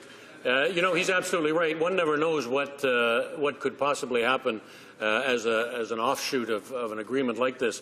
It is entirely possible that I'll just give you one possible scenario that a Korean company that finds itself exporting into Canada, but finding that they have extra costs associated with environmental rules and regulations that they may have in that country that don't exist here, that may not be as stringent, and that becomes a sticking point and something that needs to be negotiated, or with, of course, the investor state mechanism, perhaps the Canadian government could even be sued over that particular kind of situation. So, yeah, it is a problem. Now, some might say, Mr. Speaker, that, well, maybe that's a good thing. Maybe a trade deal with South Korea might improve Canada's action on climate change. It remains to be seen. Questions and comments? Question et commentaire. Honourable Deputy de Drummond. The honourable member for Drummond. Thank you, Mr. Speaker. And I'd like to thank my colleague for his excellent speech. And I would like to mention the fact that there are documents that were released by the Department of Foreign Affairs that show that Canada delayed signing trade agreements with important and strategic markets with Canada because it lost a lot of time and resources negotiating agreements with far right-wing governments and small Latin American countries that are not of strategic value for Canada's economy, but who are friends of the Conservative government, and unfortunately did not help our economic development or the advancement of this free trade agreement. So I wonder if my colleague could expand on the fact that this document was released by the Department of Foreign Affairs. Honourable member for Thunder Bay, Rainy River. Well, I thank my colleague for that question, and indeed this free trade agreement has been, I guess, almost 9 years in the making, and in that time, other players like the European Union and the United States made their own free trade agreements with South Korea, and so it put us at a large disadvantage. In fact, if you look at the other free trade agreements that the European Union and the United States have made, one might think that they actually got better deals than we did in a number of areas. And so we've been playing catch up 9 years is a long time, while other countries or groups of countries get in to make their own deals. I suppose, and I don't want to speak for the government, I suppose they made deals with some of the other smaller countries, in some cases less developed countries, because they felt it was easy and would move ahead, and that Korea was going to be difficult, just as the European Union deal appears to be quite difficult and still ongoing. Resuming debate. Reprise de débat. The honourable member for Kitchener-Conestoga. Thank you, Mr. Speaker. Before I begin my remarks on the Canada-Korea Free Trade Agreement, I'm sure that I speak for all of my colleagues when I say that our hearts and prayers are with the family and friends of Corporal Nathan Cirillo in the final ceremonies honouring his life today. And I want to also say that I'm very thankful to the RCMP, our security staff here on the Hill, and especially Sergeant-at-Arms Kevin Vickers for their great work last Wednesday. Mr. Speaker, I'm certain that in those first few moments last Wednesday, there were many thousands of prayers offered by Canadians, and I want to thank God for his protection that the tragedy of last Wednesday was not much worse than it was. Mr. Speaker, I'm pleased to rise today to speak about the historic Canada-Korea Free Trade Agreement, and I should indicate, Mr. Speaker, that I'll be sharing my time with the honourable member from Willowdale. It is only our Conservative government that is focused on what matters to Canadians, jobs, growth and long-term prosperity. Mr. Speaker, by pursuing an ambitious trade agenda, our Conservative government has provided Canadian business with access to new opportunities in dynamic markets around the globe. The Canada-Korea Free Trade Agreement is a landmark achievement that will restore a level playing field for Canadian companies competing in the South Korean market. It's also Canada's first agreement with an Asian country. Mr. Speaker, this is a very important point to keep in mind. Mr. Speaker, as chair of the Standing Committee on Environment and Sustainable Development, I would like to focus some of my remarks on the environmental provisions contained in the agreement. I'm proud of our government's action to protect our environment. Both Canada and South Korea have committed to ensuring that trade does not come at the expense of the environment by negotiating robust, ambitious environmental obligations into the Environment chapter in this free trade agreement. While Canada has traditionally included strong, legally binding commitments to protect our environment in parallel environment agreements, we have in these negotiations moved those provisions within the free trade agreement itself. This is the same approach we pursued in the Canada-European Union trade agreement negotiations and reflects the importance that Canada places on ensuring that free and open trade and environmental protection are prominent and mutually supportive in our agreements. Canada and South Korea have committed to promote sustainable development and to undertake their commitments in a manner that is consistent with environmental protection and conservation. This Environment chapter obliges both countries to maintain high levels of environmental protection as we intensify our trade relationship. It commits us to effectively enforce our environmental laws and to ensure that we do not weaken them in order to encourage trade or investment. In addition, we have agreed to obligations that address accountability and transparency, public awareness and engagement, all fundamental Canadian values. This builds on a tradition of transparency and public engagement enshrined in all of our trade agreements, beginning with our first environmental agreement, the North American Agreement on Environmental Cooperation. We have a strong record of achievement in implementing our first and most comprehensive environment agreement with our North American partners. In fact, this year, we celebrated the 20th anniversary of the North American Agreement on Environmental Cooperation, and the Minister of the Environment had the privilege of hosting my American and Mexican counterparts in Canada's north this past July. In Yellowknife, our three countries agreed to focus on three priority areas for the organization's next strategic plan: climate change, green growth, and sustainable communities and ecosystems. The environmental chapter also requires that each party provide appropriate and effective sanctions or remedies in the case of domestic law violations. Ensuring that our citizens have access to strong and robust legal systems is a priority for this government. In this regard, our government has enhanced enforcement of federal environmental legislation through the Environmental Enforcement Act. Once fully implemented, existing environmental laws will be further strengthened through the establishment of minimum fines and increasing maximum fines, which will more accurately reflect the severity of environmental offences. Recognizing the value of international cooperation in addressing environmental challenges, we affirm our commitment to implement the multilateral environmental agreements that we have already ratified. This includes such agreements as the Convention on Biological Diversity. We also look forward to sharing Canada's achievements under the National Conservation Plan. Through this plan, Canada will invest $252 million over 5 years with a focus on conserving our lands and waters, restoring our ecosystems, and connecting Canadians to nature. The environment chapter of the Canada-Korea Free Trade Agreement will also provide for potential future cooperation to support the objectives of the agreement. Both Canada and Korea recognize the value of sharing expertise and best practices to help advance our shared commitment to sustainable development and environmental responsibility. Distinct dispute resolution mechanisms are also included in this chapter to ensure that the obligations are respected. If a matter comes up, we would seek to resolve it through consultations and cooperation, including at the ministerial level. If the issue remains unresolved, we would seek advice from a panel of experts and work together to implement the panel's recommendations. Beyond the environmental chapter, the Free Trade Agreement itself includes important trade-related environment provisions. These include provisions stipulating that nothing in this agreement shall prevent Canada and South Korea from taking measures necessary to protect the environment. The agreement also includes commitments for both governments to encourage their respective enterprises operating abroad to observe internationally recognized standards of responsible business conduct, including respect to environment.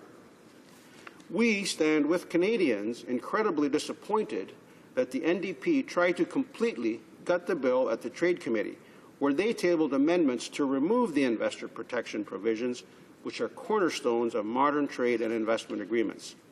Mr. Speaker, this is just as harmful as the neglect of international trade under the Liberals. For 13 long years, they took Canada out of trade negotiations, putting Canadian workers and businesses at severe risk of falling behind in this era of global markets. Mr. Speaker, Canada and South Korea have demonstrated through this agreement our commitment to protecting the environment. From Canada's perspective, it's a commitment that we see reflected across our agenda. For example, Canada is taking action on climate change both domestically and internationally. On the international stage, we continue to work with our international partners to reduce greenhouse gas emissions and to address climate change globally.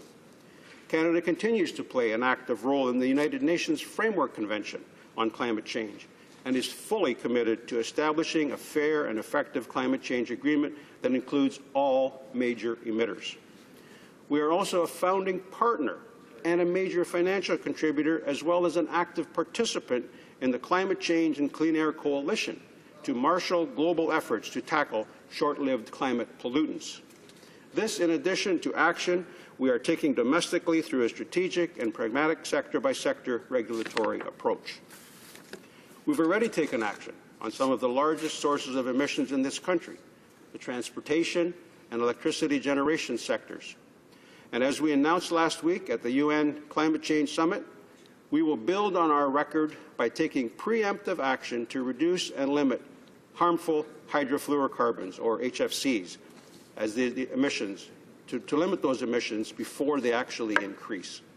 We are proud, Mr. Speaker, that Canada's economy has grown substantially while our greenhouse gas emissions have decreased, with per capita emissions now at their lowest level since we started recording in 1990. We have demonstrated that we can protect the environment while supporting a strong and robust economy. Our government values high-quality economic growth and is committed to sustainable development as we continue to cultivate new opportunities for Canadian business abroad. We believe that trade and environment go hand in hand, and this agreement proves it. No government in Canada's history has been more committed to the creation of jobs and prosperity for Canadian businesses, workers, and their families. The farmers, food processors, and manufacturers of Waterloo Region are supportive of this agreement and are excited that they will reap the fruits of our labours. On this side of the House, we recognize that Canadian business can compete and excel around the world given a level playing field. I don't understand why the opposition seems to be against our attempts to put Canadians on equal footing with our international competitors. Mr. Speaker, I call for the speedy implementation of the Canada-Korea Free Trade Agreement. Thank you, Mr. Speaker. Questions and comments? Questions et commentaires. L'honorable député. The honourable member for La Pointe-de-l'Île. I have immense respect for my colleague here on the other way and my other colleagues, but they've been telling this House that we've been trying to kill the bill at committee and that we've been trying we're not respecting the will of Canadians. Well, actually, this is a legislative process, and the opposition proposed amendments and valuable amendments that the Conservative voted against. And they've kept on telling us that we've tried to kill the bill. I spoke, 3 times on this bill. We're not trying to kill the bill. We're trying to discuss it. And I have immense respect for my colleague, and I'm sure he has immense respect for legislative process. How come proposing amendments to make a better bill is trying to kill the bill? Please. And I have immense respect for my colleague. Thank you very much. The honourable member for Kitchener-Conestoga. Thank you very much, Mr. Speaker. And if I did say kill the bill, I misspoke. I certainly didn't intend to say that. I don't believe I said that. I may have said to gut the bill because, Mr. Speaker, I believe very, very strongly in the important provision of investor protection. If we're going to encourage Canadians to invest in Korea, it's important that we have these mechanisms in place to protect the equity that Canadians would like to invest. And so to simply acknowledge my colleague and her concern, I want to thank the NDP for their intention of supporting this bill. I think it's a great move forward. It's a change that we welcome on this side, that we're finally going to see some support for responsible initiatives that will actually be good for Canadian families and businesses. Thank you, Mr. Speaker. Questions and comments? The honourable member for Northwest Territories. Thank you, Mr. Speaker. I want to thank my colleague for his presentation, but he did say one thing that it's kind of a half-truth. He said, well, our per capita emissions are the lowest they've ever been. But that's not how the world measures and has agreed to measure emissions of CO2. It's by the actual amount of CO2 emissions, and my colleague would have to agree that since 1990, those have gone up. And to use to try to change the statistics by using different formulas to present that case is really disingenuous. We put forward a motion to prohibit the weakening of environmental standards to encourage investment. I'd like to ask my colleague, if he's so concerned about the environment, why would his government and the Conservative Party vote against this amendment, which was really designed to make sure that nothing would change our ability and our desire to improve environmental standards in both countries? Why would they reject this amendment? Was this amendment rejected because they see that in the future there may be times when investment will ask for lower environmental standards? Honourable member for Kitchener-Conestoga. Well, thank you, Mr. Speaker. I thank my colleague for his question. This gives me a great opportunity to set the record straight, because my colleague may remember that he's quoting statistics from 1990. Well, between that time and the time that our government took office, there were 13 years of Liberal inaction on climate change. They signed agreements, Mr. Speaker, but under their agreements, their greenhouse gas emissions actually rose by 30%.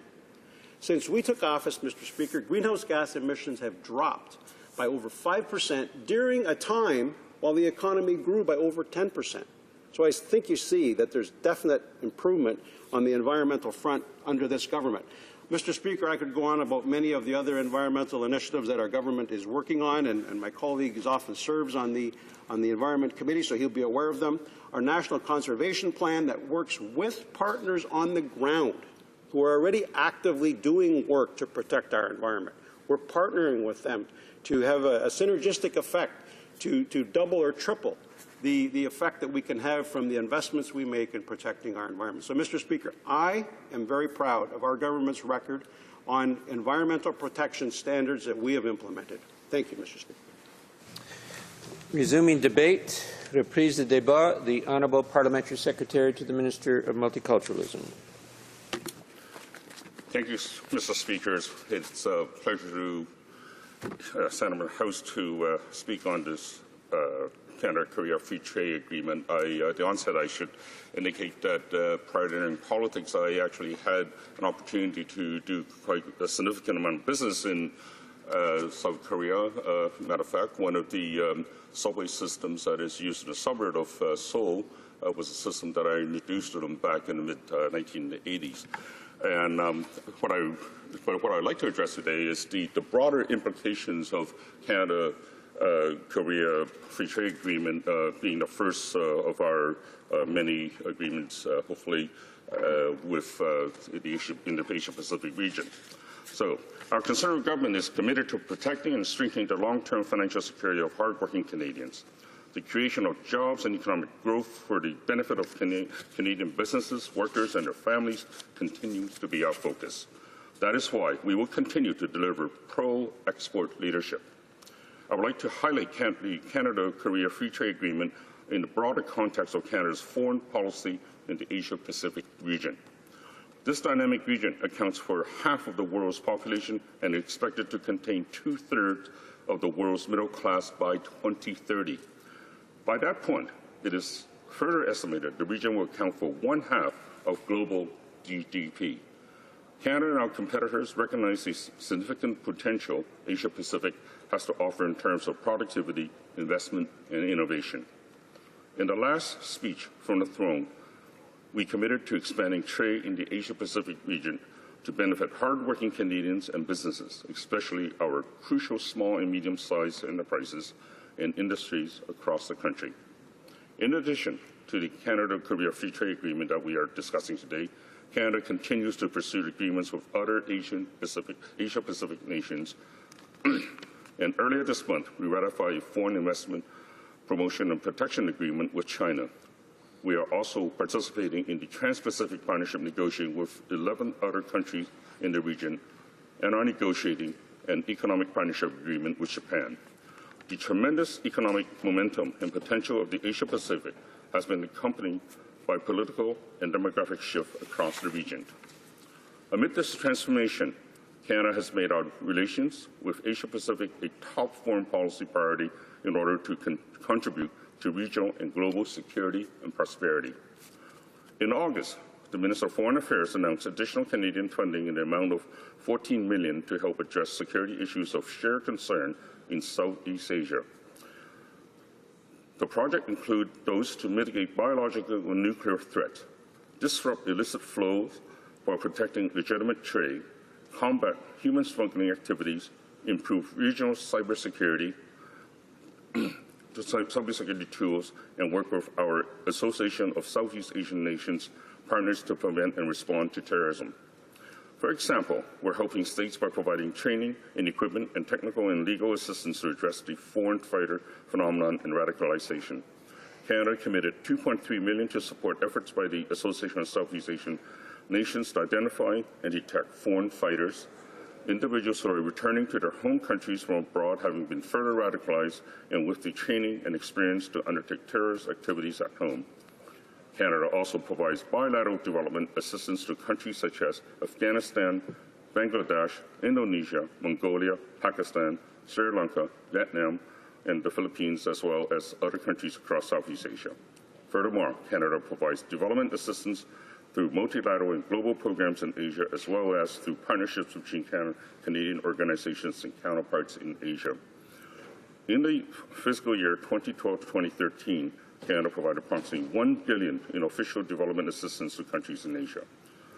As another example, In September, our government announced funding for World Vision Canada and the Canadian Red Cross to support projects and are improving the health and well-being of vulnerable people in Afghanistan, as well as strengthening our communities resilient to natural disasters in Southeast Asia. Stability and security are vital to the prosperity of the region and that of Canada. We have a stake in attaining these objectives, and we've made important contributions to supporting them in the Asia-Pacific region. South Korea has witnessed rapid development, democratic evolution, and growing regional and international interests. It joined the United Nations in 1991 and in 2010 accepted into the Development Assistance Committee of the Organization for Economic Cooperation and Development. These milestones have facilitated enhanced cooperation between Canada and Korea in a number of political and security dimensions, such as arms control, disarmament, peacekeeping, and development assistance. Canada and Korea are both active in multilateral fora and partners in promoting global peace and security. Both countries also cooperate on security issues in other areas, such as the ASEAN Region Forum and the Asia-Pacific Economic Cooperation Forum. Additionally, we share important alliances with the United States in the Asia-Pacific and beyond. Canada supports efforts to maintain peace and stability on the Korean Peninsula and in that region, and takes seriously the threat posed by North Korea to regional and indeed global security. We stand with South Korea in the effort to ensure peace on the peninsula. North and South Korea technically remains at war as hostilities were concluded with an armistice, but it is not a peace treaty. Canada remains gravely concerned about North Korea's provocative and destabilizing actions such as nuclear and missile tests and related proliferation, as well as its egregious human rights abuses. Canada strongly supports the six-party talks as a framework for credible negotiation on the denuclearization of the Korean Peninsula. Some of the great success stories of democratization in the last generation can be found in the Republic of Korea, as well as Taiwan, Indonesia, and Mongolia. Canada now has more diplomatic staff in Asia than anywhere else in the world. Canada places great value on our relation with the Asia-Pacific region and with Asian countries. We increased our presence on the ground with over 10 new offices in China and India since 2006. We will be establishing Canadian diplomatic presence in both Cambodia and Laos, and Canada is establishing a mission to the Association of Southeast Asian Nations, headed by a new ambassador. While in Burma in September, the Minister of Foreign Affairs opened Canada's newest diplomatic mission. Establishing a Trade Commission service in Burma is an integral component of the embassy, as Canadian companies will have an important role to play in fostering sustainable economic growth while providing opportunities for Canada's private sector. No government in Canadian history has been more committed to the creation of jobs and prosperity for Canadian businesses, workers, and their families. Deepening Canada's trading relations in dynamic and high-growth markets around the world is key to these efforts. Canada's network of missions across Asia will help us promote Canadian value, freedom, democracy, human rights, and the rule of law. People in the region seek a bright future, including freedom and opportunity. Canada is ready to help them and to invite Canada's private sector to expand our engagement. Economic opportunity in Canada and elsewhere rests on free, transparent, and open markets. This rule of law, democratic governance, and as well as like-minded partners, Canada and Korea share a strong commitment to these values. Canadian foreign policy, including our trade policy, will not only promote peace and prosperity, but will contribute to the development of the wider Asia-Pacific region. In this context, the Canada-Korea Free Trade Agreement is an important achievement that it advances our bilateral relation with Korea as well as Canada's broader objective in this region. We stand with Canadians incredibly disappointed that sometimes the NDP tried to completely gut the bill at the Trade Committee, where they made amendments to remove the investment protection provisions, cornerstone of modern trade and investment agreements. This is harmful as it neglects of international trade under the Liberals, who took Canada virtually out of the game of trade negotiation, putting Canadian workers and business at severe risk of falling behind in this era of global markets. Thanks to the leadership of our government, in less than 7 years, our government has reached free trade agreements with 38 countries, bringing Canada's total to 43. By continuing to actively pursue broader market access to new investment opportunities. We are providing Canada's businesses and exporters with access on preferential terms to the largest, most dynamic, and fastest-growing economies and regions around the world. Thank you, Mr. Speaker. Questions and comments? Question et commentaire. The honourable member for Surrey North. Thank you, Mr. Speaker. I listened to honourable members' speech very carefully, and I've been actually listening to speeches by the Conservatives since this morning, Mr. Speaker. And one of the things they keep bringing up is the investment that South Korea makes in science and technology. Korea became one of the tigers in Asia because of the very investment in science and technology. And yet we've seen the record of this government, which is basically they've made cuts to the scientists. They've basically eliminated thousands of positions, and that's not a direction that I think we should be heading towards, having learned from what Korea has done over the years. Not only they've cut scientists, they actually muzzle them to ensure that it's the Conservative spin that carries on. So my question is very, very simple, Mr. Speaker. What can the Conservative government, what can the Conservatives learn from Korea in regards to investment in science and technology? The Honourable Parliamentary Secretary. Thank you, Mr. Speaker. I thank the member for Surrey North for asking that question. Let me say that the Korean scientific model was built very much on their acceptance of trade. Because when I went there in the early 80s and 90s, their first request for us to help with their scientific development, to bring scientific development in railroad technology, subway technology, was a Canadian investment in their marketplace. And thereby, once they understood how that worked, it helped them to develop their railroad technology in order to be where they are today. And I think Canada's record in investment in developing all these technologies, such as in urban transit, is beyond none. I mean, we have advances in our software development, we have advances in our agriculture, and we have advances in all of our technology that are ready to go from innovation to commercialization. And I stand to say that the Canadian innovation record is excellent. Questions and comments? Question et commentaire. The honourable member for Toronto Centre.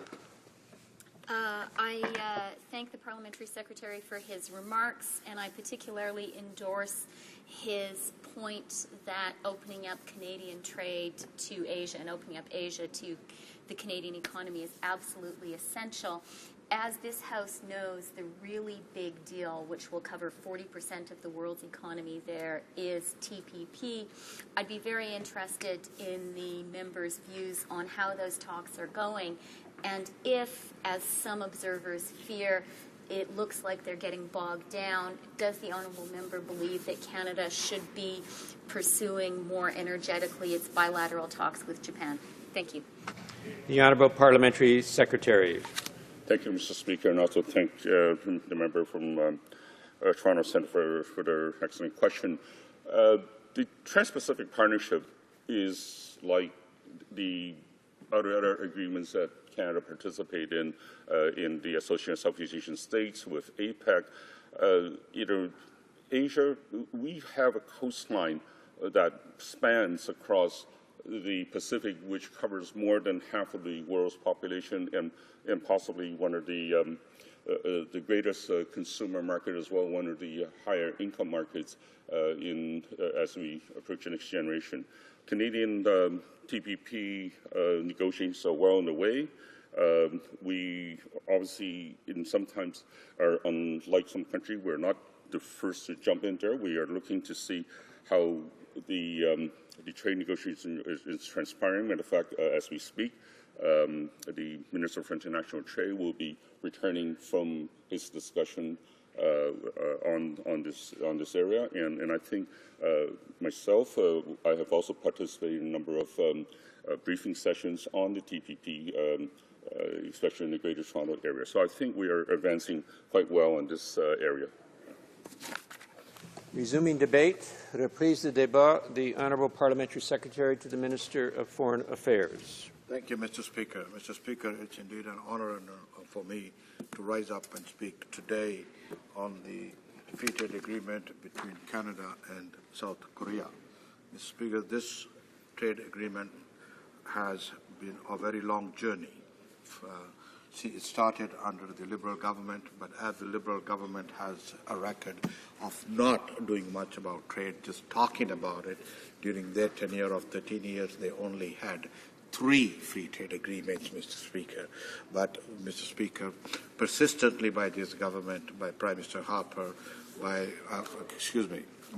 the Prime Minister, by the Minister of Trade, Mr. Speaker, by the Parliamentary Secretary for Trade, have been consistent, Mr. Speaker, in trying to reach an agreement with the Koreans.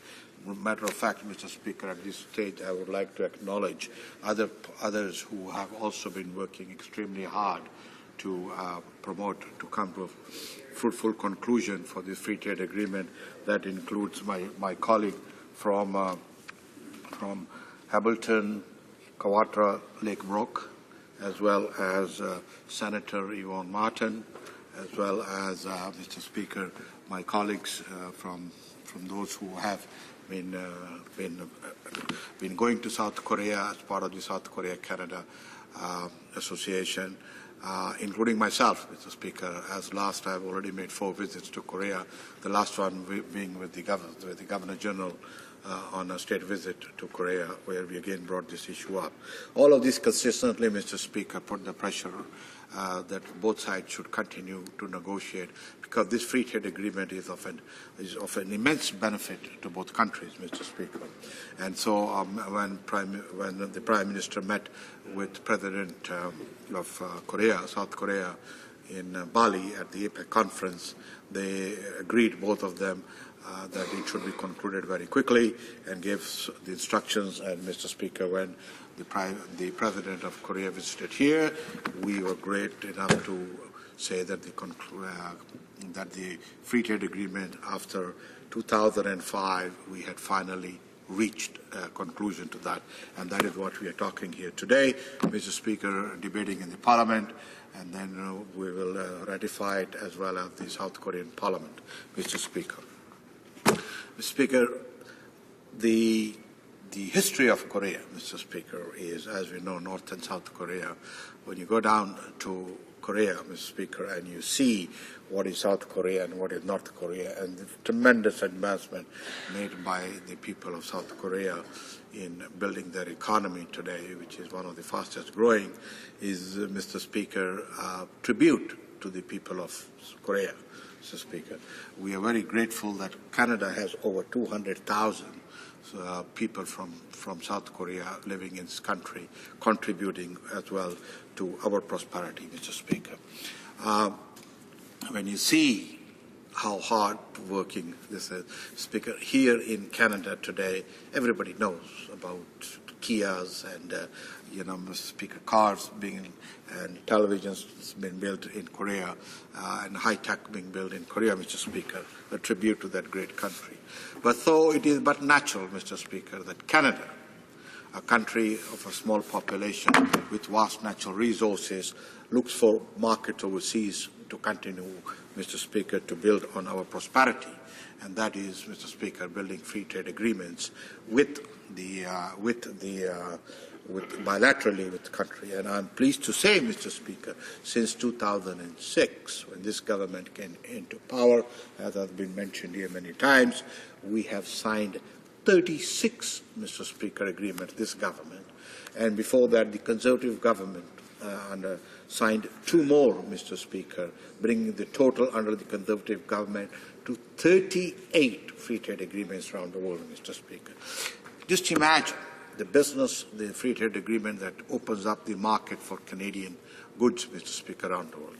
Now, confidence, Mr. Speaker, in Canadian businesses, we have full confidence. We are one of the best in mining, in in engineering, Mr. Speaker, as well as in agriculture. We have a vast variety of businesses, products in this country, Mr. Speaker, that we need these markets where we can grow.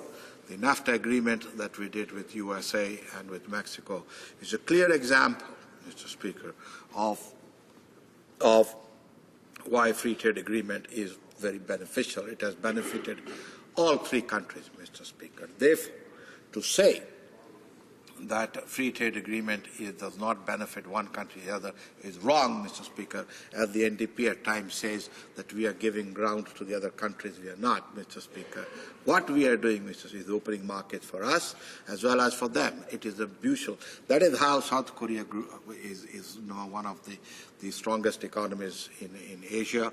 And, Mr. Speaker, that is how Canada is also.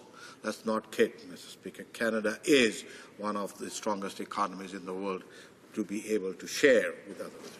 So our businesses need this market, Mr. Speaker, and the market is growing. Now, the Liberal critic talked about TPP. Indeed, Mr. Speaker, we have TPP negotiations going on, which is a very big one. But, Mr. Speaker, while these negotiations are going on, and as we see with the WTO talks that collapsed, Mr. Speaker, but the problem is that, we can't wait and see for a global situation to come on a free trade agreement. Therefore, this government took it upon itself a very robust agenda of free trade and went out, as I mentioned, to now 36 countries GPP. Imagine the market we have opened up, Mr. Speaker, for our Canadian businesses to go and take advantage. Of course, Mr. Speaker, because we have the experience of signing so many agreements, we exactly know how it will impact the economy. We have taken into account every sector of the economy. We have talked to the provinces, we have talked to the businesses, we have got their input, and that we have come up with what is called a game plan or a template of how free trade agreements should be doing. We are currently now in negotiations with India, Mr. Speaker, based on the same template as well. But we are also now successfully with the European Union done negotiations. Speaker, just think about it. The market in the European Union, NAFTA, the Canadian businesses are poised, Mr. Speaker, to take advantage. But it also has the other way around, Mr. Speaker. It opens up opportunities for Canadians to go overseas, to work, to gain experience and become first class in their businesses, Mr. Speaker, which is what is happening around the world, Mr. Speaker. Canada is welcomed anywhere they go, Mr. Speaker. We have a very robust, Mr. Speaker, corporate social responsibility. We hold Canadian companies to a high standard, Mr. Speaker, and that is why we are welcomed all across wherever we go, Mr. Speaker. They want Canadian expertise, and what best then to have a free trade agreement, Mr. Speaker. This agreement is going to be beneficial for both Korea and for Canada, Mr. Speaker. There is no downsizing to this thing, contrary to even what the NDP is going to say, because, Mr. Speaker, it is experience has shown to us, as of NAFTA has done, that this is not a downsizing, but rather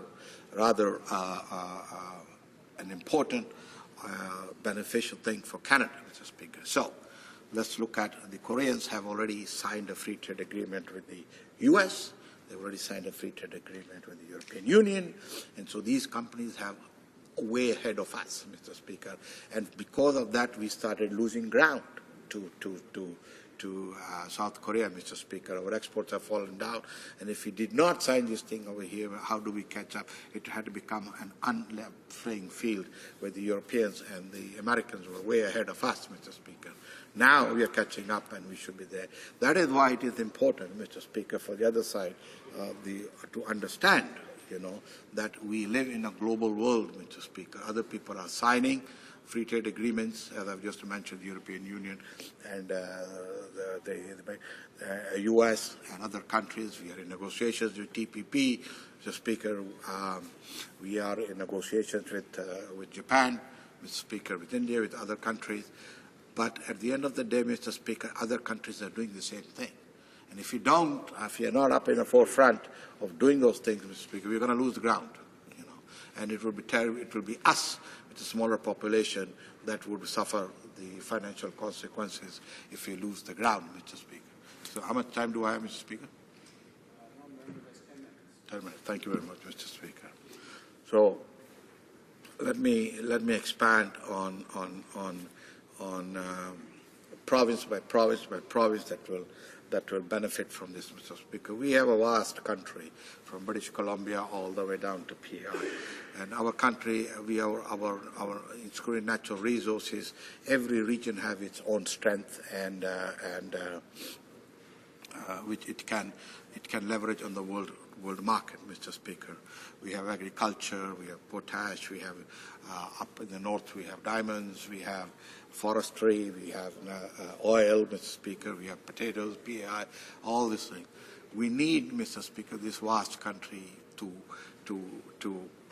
as I've stated, to move out and do it. And Canadian trade delegations led by the Minister of Trade and at times the Minister of the Parliamentary Secretary of Trade, Mr. Speaker, is robust, and I just came back from my visit from India where the Premier of British Columbia brought in a strong delegation of trade to build up markets for the British Columbian, this thing with India as a growing one. I accompanied the Governor General to Brazil, Mr. Speaker, which is an emerging market. Again, Mr. Speaker, we're looking to, a market there we can sell, and expand our trade with Latin America. So, Speaker, I was down with the Governor General in Southeast Asia, again looking for markets to expand, Mr. Speaker. And, Mr. Speaker, all of these countries are doing the same thing. There is a global competition, Mr. Speaker, here. It's not like we are doing something different than others. No, there's a global competition, Mr. Speaker, for the markets to enter into the markets. Our good friends out in Australia, Mr. Speaker, have successfully concluded a free trade agreement with Korea. So now they are, of course, our competition. They're good friends, and Mr. Speaker, they're already there ahead. If we don't do these things, then they will, we will lose ground, Mr. Speaker. So that is but natural, and that is why I find it quite strange that the NDP will use any kind of excuse to say, no, we don't want to do free trade agreement. We must live within our boundaries. We must do this.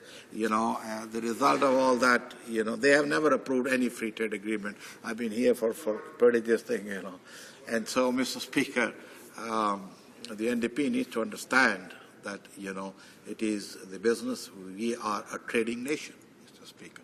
We have been a trading nation. We market goods, we sell goods, Mr. Speaker, to the market. Imagine the market, Mr. Speaker, the market Mr. Speaker, in USA, over 300 million people. Just think the market out in the European Union, 600 million people. Just think the market in India, 1.2 billion. Just think the market in China, Mr. Speaker, 1 billion. All Canadian companies are robustly present in all of these areas, Mr. Speaker. We have a global presence, Mr. Speaker. Canada is recognized around the world. As I travel, I go on this thing. We have a global presence, Mr. Speaker. But our global presence is because, as I've stated, we have a great reputation, but we are also traders, Mr. Speaker, and we trade around the world. We do it fairly. We have a good corporate social responsible system in here, contrary to what the NDP is going to say, Mr. Speaker. And of course I'm not mentioning about the Liberals because for them, trade is talking, no action, Mr. Speaker, on that government, on those parts over there for the Liberals. But, Mr. Speaker, delighted to say that I'm here. I've been to Korea, and it's a country that I thoroughly admire. The people, the country, and I think this free trade agreement would be of beneficial not only to all, but to Canada, to everyone else. So, in conclusion, Mr. Speaker, I ask my colleagues on the other side to support this great agreement, Mr. Speaker. Thank you. Questions and comments. The honourable member for Surrey North. Thank you, Mr. Speaker. Mr. Speaker, I too was part of the delegation, Governor General's delegation, with the Parliamentary Secretary to Foreign Affairs to Korea. And as he would recall, I had actually encouraged our government to speed up this agreement that we were going to sign with South Korea. Mr. Speaker, but here's a memo. Here's a memo from Parliamentary Secretary's own department. The Foreign Affairs Department shows that Canada has been slow to conclude trade deals with strategic partners, markets, because resources and time were wasted securing agreements with extreme right-wing governments in tiny Latin American countries. Mr. Speaker, my question is very simple. We have been encouraging this government to negotiate good, fair trade agreements with our strategic partners, markets where we sell a lot. And South Asia is one of those markets where we sell a lot of goods, and we should be negotiating good trade agreements that are going to be beneficial to Canadians. Mr. Speaker, my question is, why has the Conservative trade policy has been so unfocused and erratic? Why don't they have a focused policy where we negotiate with governments, negotiate with markets that we can expand our business into? Parliamentary Secretary to the Minister of Foreign Affairs. Mr. Speaker, I'm delighted that I hear support from the NDP for trade negotiations. I've been here for a long time, and I've never seen NDP come out and say they are for trade. Rather, they put all kinds of obstacles and everything to say they don't want to sign this trade, Mr. Speaker. They should see his record, but I'm glad that he has just been on the record to say he supports this thing. And I hope he will now, when we do vote, that he will vote for this free trade agreement, Mr. Speaker. But in answering his question, I am a little puzzled, Mr. Speaker, really puzzled here. So we have negotiated almost with the European Union. We are in negotiations with India. We are in negotiations with Korea. We are talking about today. We are in negotiations with Japan. We are in negotiations with the Trans-Pacific Partnership. I don't know what, Mr. Speaker, if these are the countries that he thinks are small countries, Mr. Speaker, then I think he really needs to double-check his facts out there, Mr. Speaker. But I thank you, Mr. Speaker. Questions and comments? The Honourable Member for Surrey North. Thank you, Mr. Speaker, for another opportunity to ask a direct question to the Parliamentary Secretary. Mr. Speaker, Honduras, the country we negotiated with, has a terrible record, and it's a tiny country. What I'm asking the Foreign Affairs Secretary is, we need to negotiate with countries that have strategic value for Canada, where there is a lot of value for us to be able to negotiate with them. And what I've seen from this government, they've been wasting their time negotiating with these tiny agreements just to get their numbers up as to what we've negotiated with 20 countries, 50 countries. What we should be focusing on is countries like Korea, which actually they started negotiating back in 2003, European Union, and this is what the Parliamentary Secretary was saying, that we've been losing ground. We've been losing ground to European Union and the United States. United States and European Union started negotiating trade agreement with Korea after we did, yet they negotiated before we concluded ours. So we have been losing ground. The reason we've been losing ground is because of this government, Mr. Speaker. Mr. Speaker, I've got a question for the Parliamentary Secretary. South Korea has been investing in science and technology for many years, and that's one of the reasons through this investment they have emerged as a tiger in Asia. What can the Conservatives learn from Korea, Mr. Speaker? The Honourable Parliamentary Secretary. Signing a free trade agreement, Mr. Everybody, like Honduras or what he's talking about, is a good thing, Mr. Speaker. Colombia and all these countries here. The wider the market, even if they're smaller, Mr. Speaker, there are Canadian companies that are doing business in those parts of the world, Mr. Speaker. And for them, this is a great advantage. But, Mr. Speaker, on the larger scale of things, I've already pointed out where we are going with our trade agreements, Mr. Speaker. But it is quite interesting now, Mr. Speaker, that the member opposite here is talking about slow pace of negotiations in this one here. It is to remind him, Mr. Speaker, that there are two parties to it when we have a free trade agreement, not one party. We just don't walk in. We walk with our template. We got to negotiate, which is what when the Prime Minister and the President of Korea finally said, let's move on. We did move on. It's this government that moved on, Mr. Speaker. But to tell to my colleague over here, I am a little, well, maybe I don't know about him, but I'm pretty delighted to know that the NDP is going to be now a pro-trade party, you know, and we are delightful looking forward for them, Mr. Speaker, to support for other trade agreements that will come forward over here. I will keep note of what he just said. Thank you, Mr. Speaker. Questions and comments? Questions and comments? The Honourable Member, la députée de Pontiac. The Honourable Member for Pontiac. Thank you, Mr. Speaker. Like in any free trade agreement, we must ensure that our markets here in Canada are gain an advantage.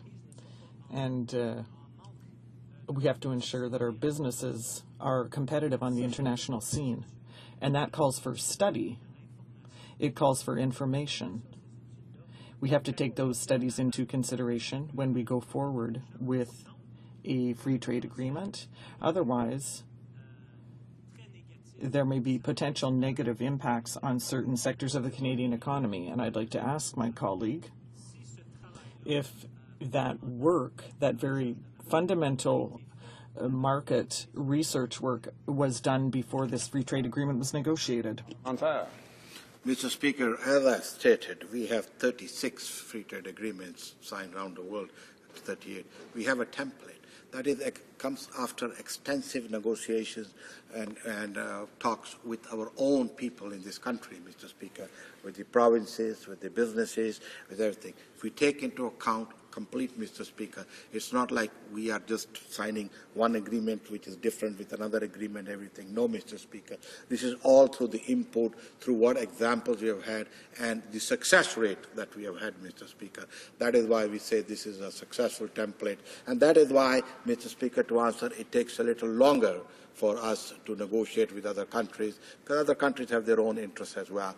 But ultimately, Mr. Speaker, things are moving forward. When Korea signed the deal with USA, with the European Union, they also had a template of which they did. And so we came to a successful conclusion over there. But I do want to tell him that extensive consultation has taken place in Canada before we signed these agreements. Thank you, Mr. Speaker. Questions and comments? Questions, commentaires? La députée de Pontiac. The Honourable Member for Pontiac. I'd like to thank my honourable colleague for that answer, but it doesn't really reassure me. He talked about consultations, he talked about a template, and the use of the standard free trade agreement formats that were used in the past.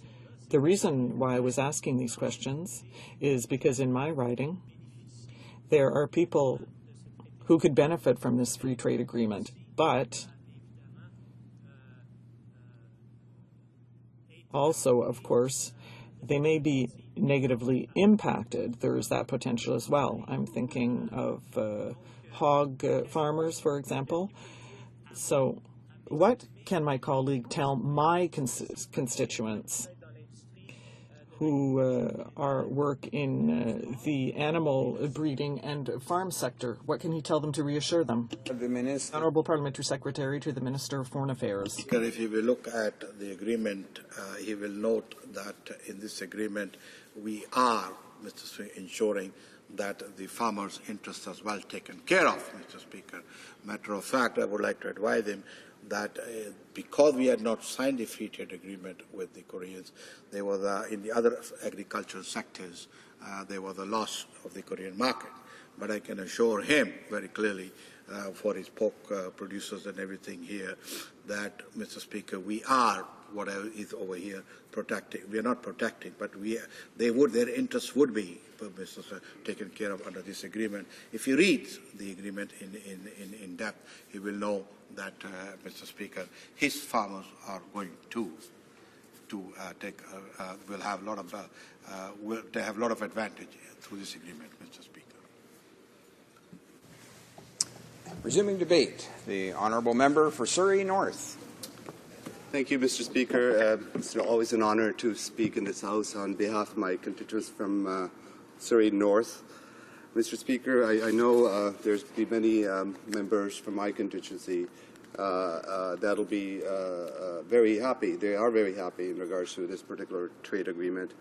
I've talked to a number of businesses, number of small businesses that already do some business in South Korea, and they'll be delighted to see finally after many years of negotiation and to some degree neglect of this government to conclude this agreement in a period, a shorter period of time, that finally we have actually gotten to this point. You know, it's not perfect, but again, this is something that will definitely benefit not only people in my constituency, but across this country, because we are a trading nation, Mr. Speaker. Before I get to that, Mr. Speaker, I had the opportunity, along with the Parliamentary Secretary for Foreign Affairs, to visit South Korea with the Governor General, and you know, at that point the talks were sort of stalled because of lack of resources that were being provided by the Conservative government to negotiate this particular trade agreement, because their priorities were somewhere else. As I've spoken earlier,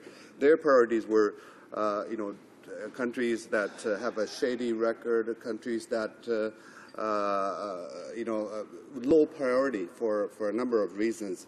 But, you know, Mr. Speaker, as part of that delegation, and we did encourage to speed up those negotiations, and I'm very proud that I was part of that delegation encouraging the Korean government to come to the negotiation table and negotiate a trade agreement that is going to benefit both of the countries, not just Canada, but also Korean, so that both countries can reap benefits of trade. Mr. Speaker, you know, Canada is a trading nation, and we on this in this side of the House, we know that, Mr. Speaker. We've been encouraging the government to negotiate trade agreements that are fair, that are fair to Canadians. We're not going to get 100% right, but you know, that's overall on when you look at the weight of it. You know, majority of this trade agreement would be beneficial to Canadians and Koreans, and we need to ensure. NDP has always encouraged governments to negotiate trade agreements that are going to be fair, that are going to look at a number of areas that are going to benefit Canadians. And we've talked about, in this House, Mr. Speaker, I've talked about, I've sat on the International Trade Committee, and I've talked about what criteria we need to use in order for us to look at which countries we should be negotiating and what sorts of things we should be negotiating in order to expand the very market that our exporters need. And Mr. Speaker, we've heard in this House, you know, there are jobs related to our exports. There's jobs related to the goods we provide and the goods we send overseas. So it's critical that we negotiate these trade agreements in order to benefit the very people here across this country, Mr. Speaker. So what, you know, the Conservative government talks about, well, having a template, Mr. Speaker. I doubt it if they have any template. The only template they have is they want to make sure that they can go out there. We've negotiated a trade agreement with, you know, 50 countries or 40 countries or 30. They're looking at numbers, and their priorities they aren't consistent, Mr. Speaker. So here's a criteria that I'm going to talk about what an NDP government would look at, what the NDP government in 2015 will negotiate trade agreements based on some principles that are that will highlight the very good, fair trade deals that we are capable of negotiating. We are ensuring that markets open up for all Canadians right across this country, Mr. Speaker. Mr. Speaker, so here's some of the framework we should be looking at. There are three important criteria that I'm going to talk about in detail, and I know members of the opposition party are listening to this very carefully, and I thank them for doing that, Mr. Speaker. So, first of all, is the proposed partner one who respects democracy, human rights, adequate environmental and labor standards, and Canadian values, Mr. Speaker? If there are challenges in these, is the partner on a positive trajectory towards these goals, Mr. Speaker? So that's criteria number one. Criteria number two, is the proposed partner partner's economy of significant or strategic value to Canada, Mr. Speaker. So that's second criteria. And third one, Mr. Speaker, is pretty common sense here. And we talk common sense on this side of the House, Mr. Speaker. I know Conservatives, sometimes they're not talking common sense, but on this side of the House, we New Democracy talk common sense. Here's a common sense, Mr. Speaker. Third criteria. Are the terms of the proposed agreement satisfactory? Are they in benefit to Canadians, creating jobs, local jobs here in Canada, good-paying jobs, Mr. Speaker? Secondary industry jobs, value-added jobs that we can create in this country. As you know, Mr. Speaker, value-added jobs are the ones that pay higher wages. If we ship out our raw materials overseas, that doesn't create a lot of jobs. It's the value-added jobs that we create in this country, and that's what we, on this side of the House, the official opposition, the NDP, has always been advocating, and we will continue to defend these rights that we should be adding secondary jobs, Mr. Speaker. As you know, the record of this government in regards to trade, creating secondary jobs has been horrible, Mr. Speaker. And, let's just talk about that for a second before I get to in details those three criteria, Mr. Speaker. We had a trade surplus when we started out. This government started out back in 2006. And now it's turned into a huge trade deficit. And, Mr. Speaker, that's not a good record for this government. And they say, well, we're the steward of economy.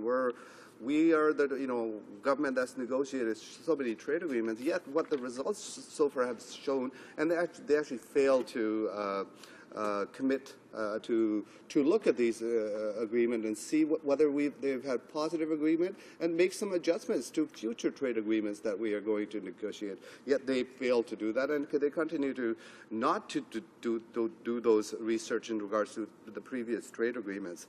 On top of that, Mr. Speaker, I talked about negotiating trade agreements that will add value to the goods that we produce here, and we ship those goods overseas.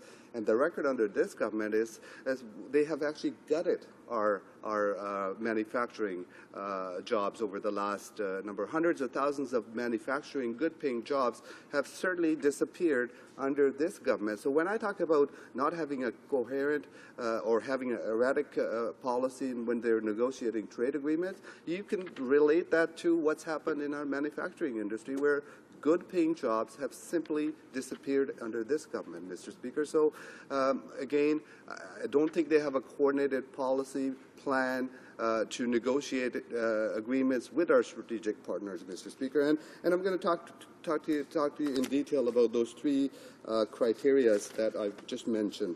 On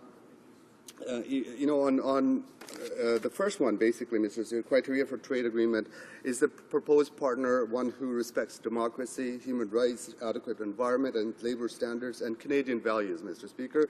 Mr. Speaker, I had a chance to go with the Governor General to South Korea, and South Korean, after the dictatorship in 1987, South Korea has transitioned into a very vibrant and multi-party democracy with an active trade unions movement, relatively high wages, and their living standard is relatively high. And they do have a freedom of expression, and people are able to express their views and stuff. So South Korea, as you know, Mr. Speaker, has emerged as a tiger in South Asia. It's the fourth largest economy in South Asia, and also 15th largest economy in the emerging developed countries, Mr. Speaker. And, Mr. Speaker, it has one of the highest post-secondary education rates of OECD countries, Mr. Speaker. So in recent years, Korea has invested billions in an ambitious green growth strategy aimed at improving energy efficiency and boosting renewable and green technology, Mr. Speaker. And here's something my friends across the aisle could learn from South Korea. They made investment into green energy. They made investment into green projects. They're looking 20 years from now, Mr. Speaker, and this government actually has been looking back in the last decades, Mr. Speaker, and the parliamentary secretary was absolutely right. The party on the corner over there, the third party, they talk about negotiating trade agreements. They actually just talk, and they actually don't negotiate any trade agreements. And we've seen that over the years, dragging their foot in regards to trading, making good agreements that make sense for all Canadians from coast to coast to coast, Mr. Speaker. So clearly, it's clear that the first criteria, South Korea is a country that clearly respects the environment and labor laws, standards, and they share Canadian values of human rights and democracy. On environmental front, Korea has emerged as a leader in renewable energy and green technology. Canada can increase our trade in these important sectors, Mr. Speaker. The second criteria is the proposed partners are going to be of significant or strategic value to Canada. Mr. Speaker, coming from Surrey, British Columbia, living on the West Coast, I know these economies, the South Asian economies, how important they are, not only to British Columbia, because all of our goods flow through out of Vancouver Port or the port up in Prince Rupert, but the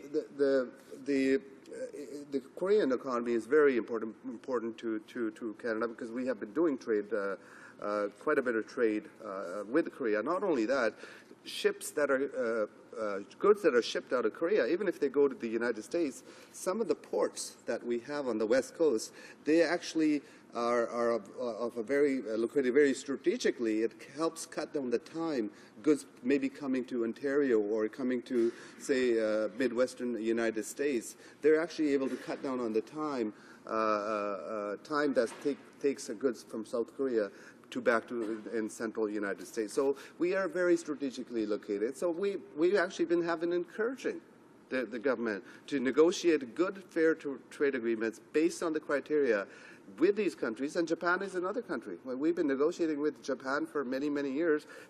However, we haven't seen a successful conclusion. There hasn't been that concrete push from the Canadian government to ensure that a fair trade agreement can be concluded with Japan, because Japan is another very strategic partner for Canada in regards to the trade we have with Japan, Mr. Speaker. So there's a large amount of trade between Korea and Canada that happens already. And, Mr. Speaker, we started this negotiation with Korea back in 2003, and it's taken up till now close to 11 years to successfully complete and negotiate a trade agreement. And I agree, we should be negotiating, ensuring, it could take a long time sometimes, but we should be ensuring that the trade deal that we are negotiating is fair to our country. However, Mr. Speaker, here's where I sort of wonder what their priorities are, this government's priorities. The European Union started negotiating with Korea after we started negotiating. The United States started negotiating with Korea after we started negotiating the trade agreement. But this government's been busy negotiating with some countries which have very, very shady record, and I've spoken about that in this House, Mr. Speaker. They failed to, the European Union and the U.S. concluded, not only they started negotiating after we did, but they concluded their free trade agreements before we did, Mr. Speaker.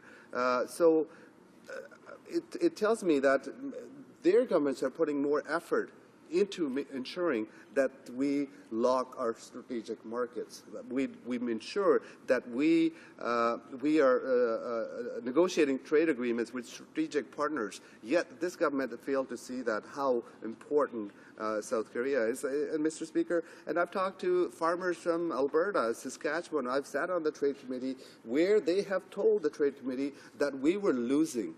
The beef farmers, the cattle farmers, the hog farmers, they were telling us that we were losing market in South Korea for those very goods. And it's negligence of this government that has eroded some of the market that we had, our competitors had access to, but yet we didn't. So yes, we will catch up, we will, but again, there's jobs that have been lost because this government's inability to negotiate these trade agreements in timely fashion, so that we do negotiate these trade agreements with these strategic partners before our competitors do, just like the European Union, the United States, and Australia, Mr. Speaker. Australia is another country that is heavily invested into Asia, and they're negotiating trade agreements and finding markets in Asia, and a lot of the goods they're selling to these markets are similar to what we have to offer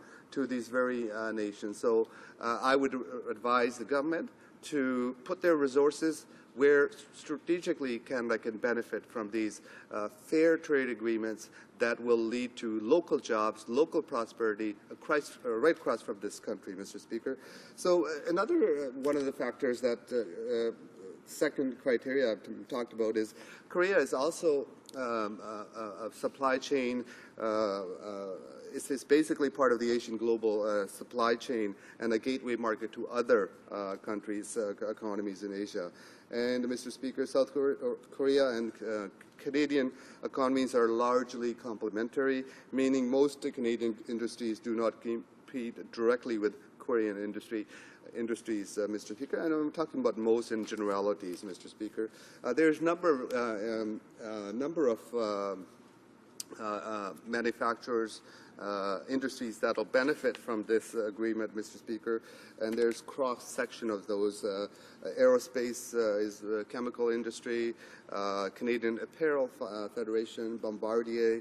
There's heavy industry, Aluminum Association of Canada and Mining Association of Canada that will benefit these industry. Wood products is another part of area that will benefit agricultural goods, food processing, seafood, and high-tech information technologies, Mr. Speaker. And these are some of the industries that'll benefit. And I know, Mr. Speaker, there is a concern from the auto industry in regards to the auto industry not being able to benefit from this agreement, and we've asked the government as to how they are going to respond to the concerns of the auto industry, yet we have no response from them. And yet we've seen the agreements that the United States negotiated, they had won some concessions from the Korean government in order to protect parts of their auto industry. Again, Mr. Speaker, this government has not provided any of those answers as to how they're going to mitigate that very real concerns from auto workers in Ontario, Mr. Speaker. So third criteria, Mr. Speaker, are the terms of the proposed deal satisfactory? Most of the Canadians and virtually all industry associations support the deal, and these include, again, I've pointed out many of the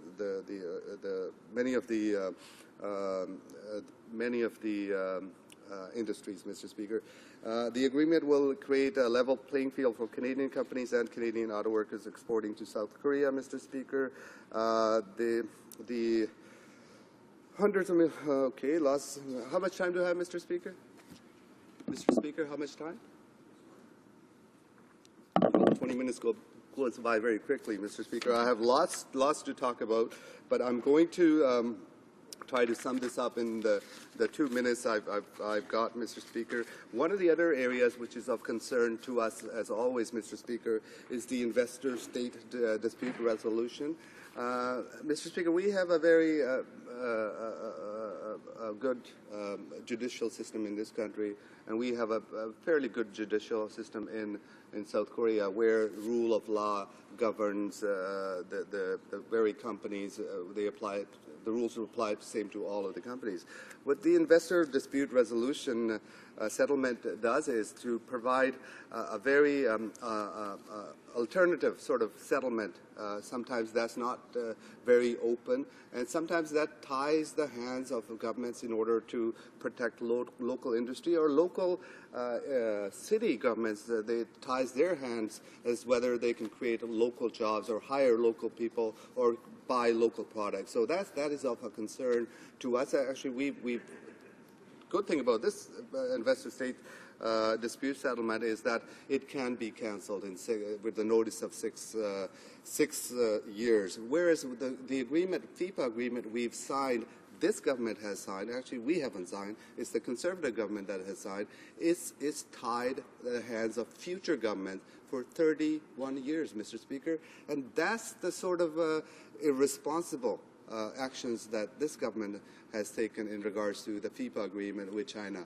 We as we pointed out earlier, Mr. Speaker, the Korean opposition parties did not want the investor-state provisions in this agreement, and the NDP has been on record saying that we will look at opening this up and renegotiate this particular part of the agreement. Again, overall, Mr. Speaker, it's a good deal, ones that we have always advocated. We're a trading nation. We will continue to negotiate free trade agreements that support both Canadian jobs here, local economy, local industry, to provide prosperity across this country, Mr. Speaker. Questions and comments? Question commentaire. The honourable member for Winnipeg North. Thank you, Mr. Speaker. You know, it's really quite actually encouraging to see our friends within the New Democratic Party seem to have turned a new leaf, and they're now supporting trade agreements. I never would have thought that, you know, given individuals like Jack Layton and Ed Broadbent, that we would ever see them support free trade agreements. And so I do applaud them in recognizing that there is value to trade, and I say that right up front. Having said that, Mr. Speaker, we within the Liberal Party have been very consistent through the years, where in regards to this specific agreement, what you will find is that there was a will from South Korea back in 2003 to have an agreement put in place between Canada and South Korea. Then Prime Minister Paul Martin, within the year, had taken action to ultimately get the negotiations underway. Unfortunately, Mr. Speaker, it has taken many years for the Conservatives to be able to capitalize on the interest that South Korea had. And at great cost. It cost us a great deal of jobs and opportunities because of the slowness of this particular government. And my question to my colleague from the New Democratic Party is, does he not agree that even though there are concerns, as has been pointed out, such as the automobile industry in particular, but there is great benefit, and many of that benefit, or a considerable amount of benefit, was actually lost because of the amount of time it took the government to actually achieve something that could have been achieved, as many other countries did years ago. The honourable member for Surrey North. Thank you, Mr. Speaker. Mr. Speaker, when the member from Winnipeg Centre talks about consistency and Liberals in the same sentence, I get goosebumps, Mr. Speaker, because that's not something that they've been consistent on anything. Well, you look at the NAFTA agreement. You look at the NAFTA agreement, the Prime Minister Chrétien came in and said, I'm going to rip this deal apart. And there was another member from Southern Ontario, and she said that she would resign. She actually did resign. But, Mr. Speaker, consistency is not something Liberals are very good at. And we've seen this on this issue about the war in Iraq. One day they were sitting on the fence, the other day they were jumping on the other side, then back up on the fence again. And you look at, Mr. Speaker, the agreement that was signed in principle with the European Union. Their leader, the leader of the third party, stood up in this House, clapped and congratulated the government of negotiating CETA agreement, which he hadn't even seen, Mr. Speaker. So how can you approve something and say this is a good deal, and you haven't even seen the text? So this is their consistency, Mr. Speaker. On this side of the House, the official opposition, we have been consistent throughout our history. We have been calling for good, fair trade agreements, and this is the one we like. We think this is a good trade agreement that is going to benefit Canadians right across from countries. The only people that have been consistent, this is how principled, it has been the official opposition, not today, for many, many years, Mr. Speaker. That's the official opposition, NDP. Questions and comments. The honourable member for Nanaimo, Cowichan. Thank you, Mr. Speaker, and I want to thank the member from Surrey North for that very eloquent presentation of the NDP support for the Canada-Korea Free Trade Agreement. In the speech given by the member from Vancouver Kingsway, he noted that in recent years, South Korea has emerged as a global leader in environmental economics, investing billions in an ambitious green growth strategy aimed at improving energy efficiency while boosting renewables and green technology. And then, sadly, we turn to Canada's track record, and in the report, the Maple Leaf and the OECD, comparing progress towards sustainability, the report indicated that according to recent tracking polls, 90% of Canadians believe it's very important for national identity that Canada be a leader on the environmental issues, but Canada's environmental performance was one of the weakest of all countries in the OECD, the Organization for Economic Cooperation and Development. And that report noted that the data shows Canada's overall environmental performance is far behind other OECD countries, with a rank of 28th out of 30 countries. We're at the bottom virtually. And I want to point to in Korea, they have this green growth in action, and Korea has become only the third country to issue a report using the proposed OECD green growth indicators. And of course, they're looking at CO2 emissions, environmental and resource productivity, energy productivity, domestic material consumption, and so on. And so on many, many measures, Korea is in the forefront of a new green economy. And I wonder if the member could comment about the fact that Korea actually could show leadership to Canada, which is such a laggard when it comes to environmental measures. The honourable member for Surrey North. Thank you, Mr. Speaker. There's no doubt that the environmental record of this government has been horrendous. It's horrible, Mr. Speaker. Whereas countries like Southeast Asian countries, and Korea, you pointed out, the member from Cochin has pointed out, they have taken leadership in looking at developing new industry. They're looking 20 years ahead of time. And what is our government concerned about? They're concerned about fossil fuel, and we've seen actually the price now of that oil going down. They've been dependent on one industry for the last number of years. We need to diversify our industry. We need to invest. We need to invest in research. We need to invest in new technologies, Mr. Speaker. This government has failed to do that. We need to invest in science. And here's another lesson the Conservative government can take from South Korea, is because they have invested in science and technologies to innovate in South Korea, to have it emerge as a leader in Southeast Asia. And it's emerged as a tiger, one of the tigers in South Asia. And the reason they were able to do that, because they made heavy investment in research and science, Mr. Speaker. And what does our government do? Well, not only they muzzle the scientists, but they also have cut thousands of very research positions throughout our universities, throughout the federal government. That is their record, Mr. Speaker. If we're going into the next decade, if we're looking at 20 years of creating good jobs, you need to make investment in the very sectors that will generate those jobs, and green energy sector is one of those that this government has failed. And we, Mr. Speaker, in 2015, when NDP forms a government, we will be making those investments. Our leader of the official opposition is committed to ensuring Canada has a leading world economy, Mr. Speaker. Questions and comments? The honourable member for Nanaimo, Cowichan. Thank you, Mr. Speaker. And I want to thank the member from Surrey North for that very good answer. I want to turn to the investor-state resolution dispute settlement mechanism for a moment. There was a report issued by the International Investment Arbitration on Public Policy, and they highlighted in their report that some concerns have been raised with regards to the lack of openness and transparency. In fact, they said, unfortunately, a recent review by the International Chamber of Commerce of its arbitration rules maintained a very high level of confidentiality in ICC arbitrations involving states, such that the existence of a claim against the state, the identity of the arbitrators, the text of orders or awards, and any amounts awarded against the state will continue to be kept confidential.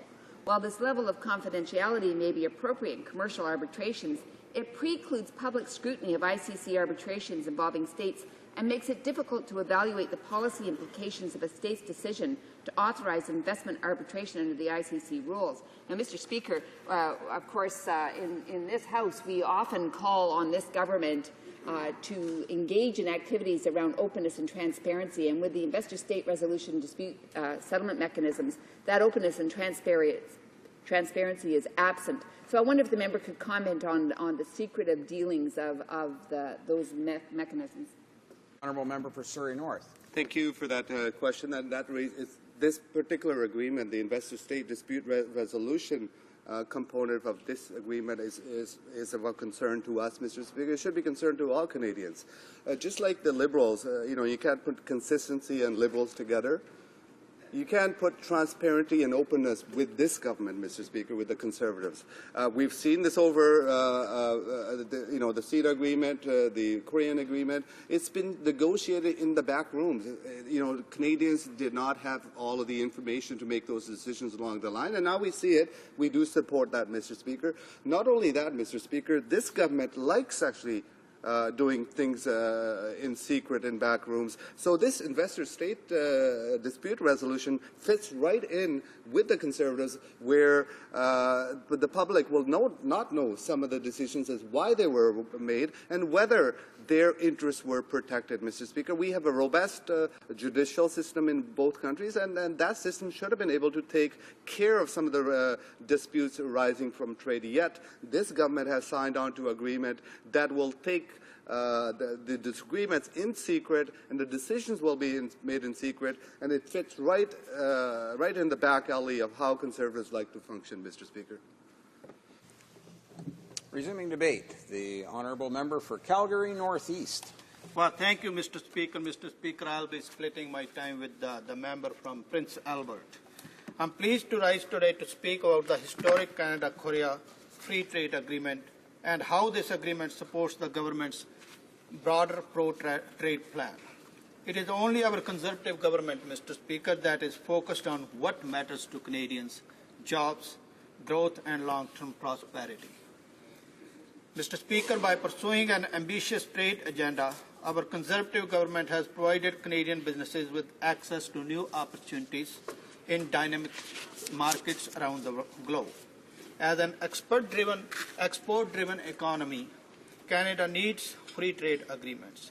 Trade accounts for 1 out of every 5 jobs in Canada and is equivalent to dollar terms to over 60% of our country's annual income. Yet, despite all the evidence that modern trade agreements create jobs, economic growth, and economic security for hardworking Canadian families, the NDP tried to completely sabotage the Canada-Korea Free Trade Agreement at committee.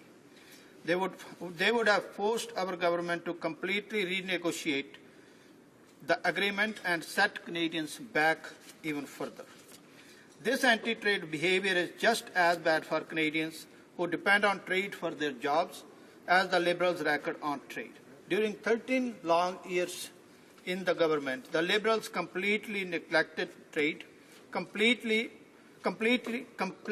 only 3 free trade agreements. The Liberals took Canada virtually out of the game of trade negotiations, putting Canadian workers and businesses at severe risk of falling behind in this era of global markets. The trade critic does not even sit in the committee, Mr. Speaker. Mr. Speaker, our government recognizes that Canadian companies are at risk of being at a competitive disadvantage in key markets at their major foreign competitors, such as the US and the EU, are benefiting from preferential access under existing FTAs. Mr. Speaker, that is why Canada is pursuing its most ambitious trade negotiations agenda in Canadian history.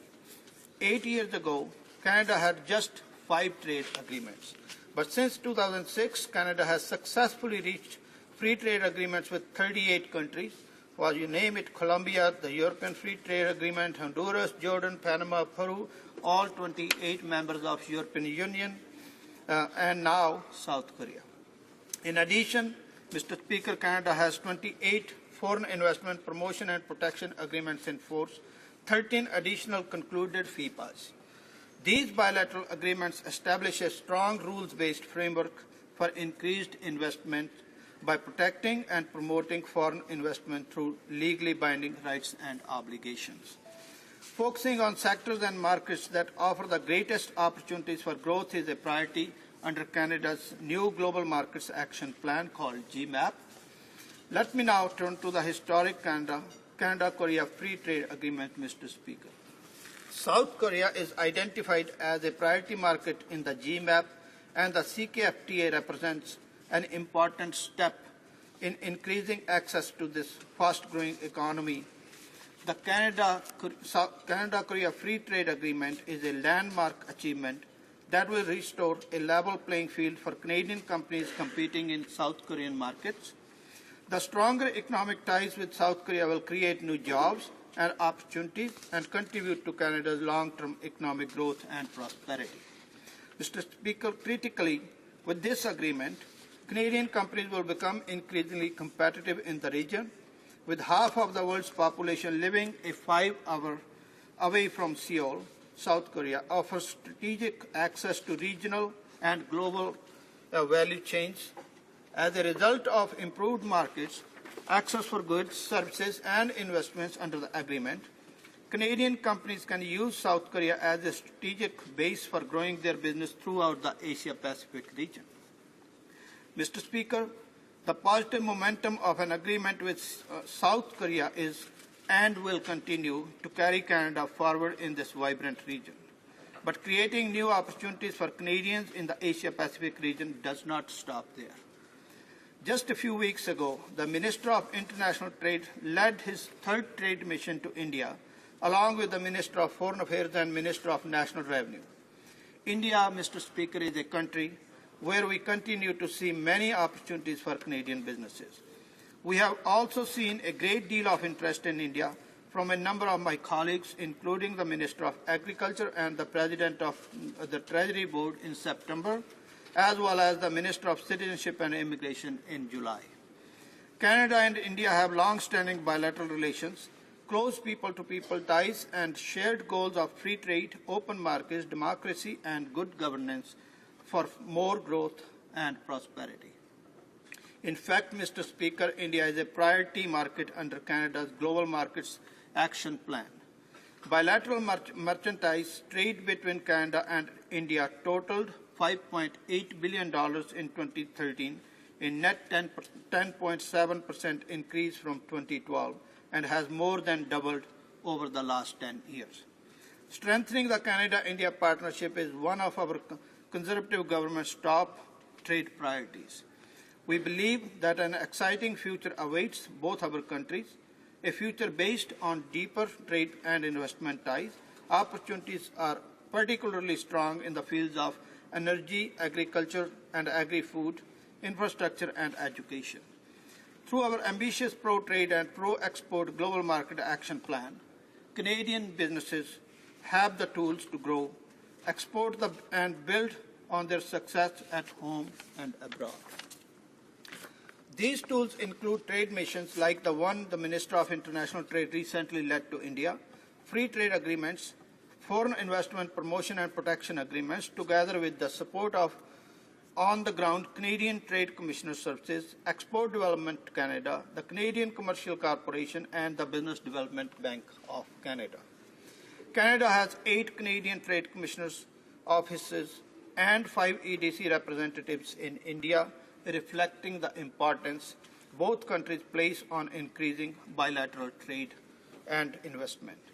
Canada's trade network in India is now our third largest globally after China and the United States, Mr. Speaker, and is also the second largest foreign network in India, of course after the US. Export Development Canada is a strong investor in Canadian companies seeking opportunities in India. 5 EDC officers are on the ground in the country. To date, EDC has supported 299 Canadian companies with contract volume of $1.86 billion. While the Liberals led trade missions purely for photo ops for politicians, our approach is to lead trade missions to actually help our businesses. The Minister of International Trade led his most recent trade mission to India to interact with Indian businesses and government representatives and to see firsthand the opportunities that exist to boost Canadian exports. Participants in these trade missions, Mr. Speaker, told us that high-level trade missions are valuable in opening doors and identifying opportunities. By helping Canadian businesses expand and succeed abroad, we are also helping to create jobs, growth, and prosperity at home. Canada's competitive edge and combined access to these markets will lead directly to jobs and opportunities in every region of Canada. Whether we are exporting meat, grain, fish, wood products, or industrial goods, the more markets we have to access to, the more jobs that are created for hardworking Canadians and their families. Canada's long-term economic prosperity is directly linked to market access and other economic opportunities beyond Canadian businesses. Our government understands the importance of trade and exports to our economy. Exports are responsible for 1 out of every 5 Canadian jobs. The prosperity of Canadians depends on the continued expansion beyond our borders into new markets that serve to grow Canada's export and investment. The CKFTA represents one of these key economic opportunities and is a watershed moment in our historical relationship with South Korea. For this and other reasons, stakeholders from across the country have called for the agreement's entry into force as soon as possible, Mr. Speaker. That is why our government is moving to pass this bill quickly and will not be stopped by opposition stonewalling. Thank you, Mr. Speaker, and I look forward for the support of the opposition on this bill. Questions and comments? Questions and comments? L'honorable député de La Pointe-de-l'Île. The honourable member for La Pointe-de-l'Île. Mr. Speaker, my question is a simple one for this colleague concerning Chapter 11 of NAFTA. The first time Canada includes a dispute settlement mechanism for investors in a free trade agreement. All the facts are clear. The Government of Canada, with public funds, taxpayers' money, had to be paid to many American corporations to the tune of hundreds of millions of dollars. So Canadians were on the hook to pay American companies who were contesting Canada's ability to adopt environmental and public health regulations. So what do Canadians have to gain in having this government include this kind of dispute settlement mechanism in a free trade agreement with South Korea? In addition to paying millions of dollars to American corporations, now Canadians will have to pay more costs to Korean corporations. We're talking about hundreds of millions of taxpayers' money, Mr. Speaker, and I'd like my colleague to explain what Canadians can expect to benefit from here. Well, thank you, Mr. Speaker. Mr. Speaker, the NDP has a long, proud history of working against the trade, and I can understand that they are finding it very difficult to support this good agreement. I mean, as a matter of fact, Mr. Speaker, the NDP tried their best to gut this legislation in the committee. I mean, they would have sent us back to the renegotiation table, which will basically put us off the trade with the South Korea, because the U.S. has some deadlines which will be in action on January 1st. So, Mr. Speaker, this is the agreement which will benefit virtually each province and territory. I'm from Alberta, Mr. Speaker. Whether it is agriculture or it is industrial goods or it is forestry, it will virtually help every province and territory, including Quebec. Questions and comments? The honourable member for Winnipeg North. Yes, thank you, Mr. Speaker. The member spoke about India, and I'm a great fan of India. I think it's wonderful in terms of the way in which we can look at expanding our relationships. But at the same time, he talked about his government's actions in regards to trade with India. And the first thing that came across my mind was, I remember when we had Prime Minister Jean Chrétien say, we're going to go to China, and he brought this whole Team Canada approach. He brought premiers, stakeholders, industry reps, and so forth to China. Hundreds of millions of activity created because of that particular initiative.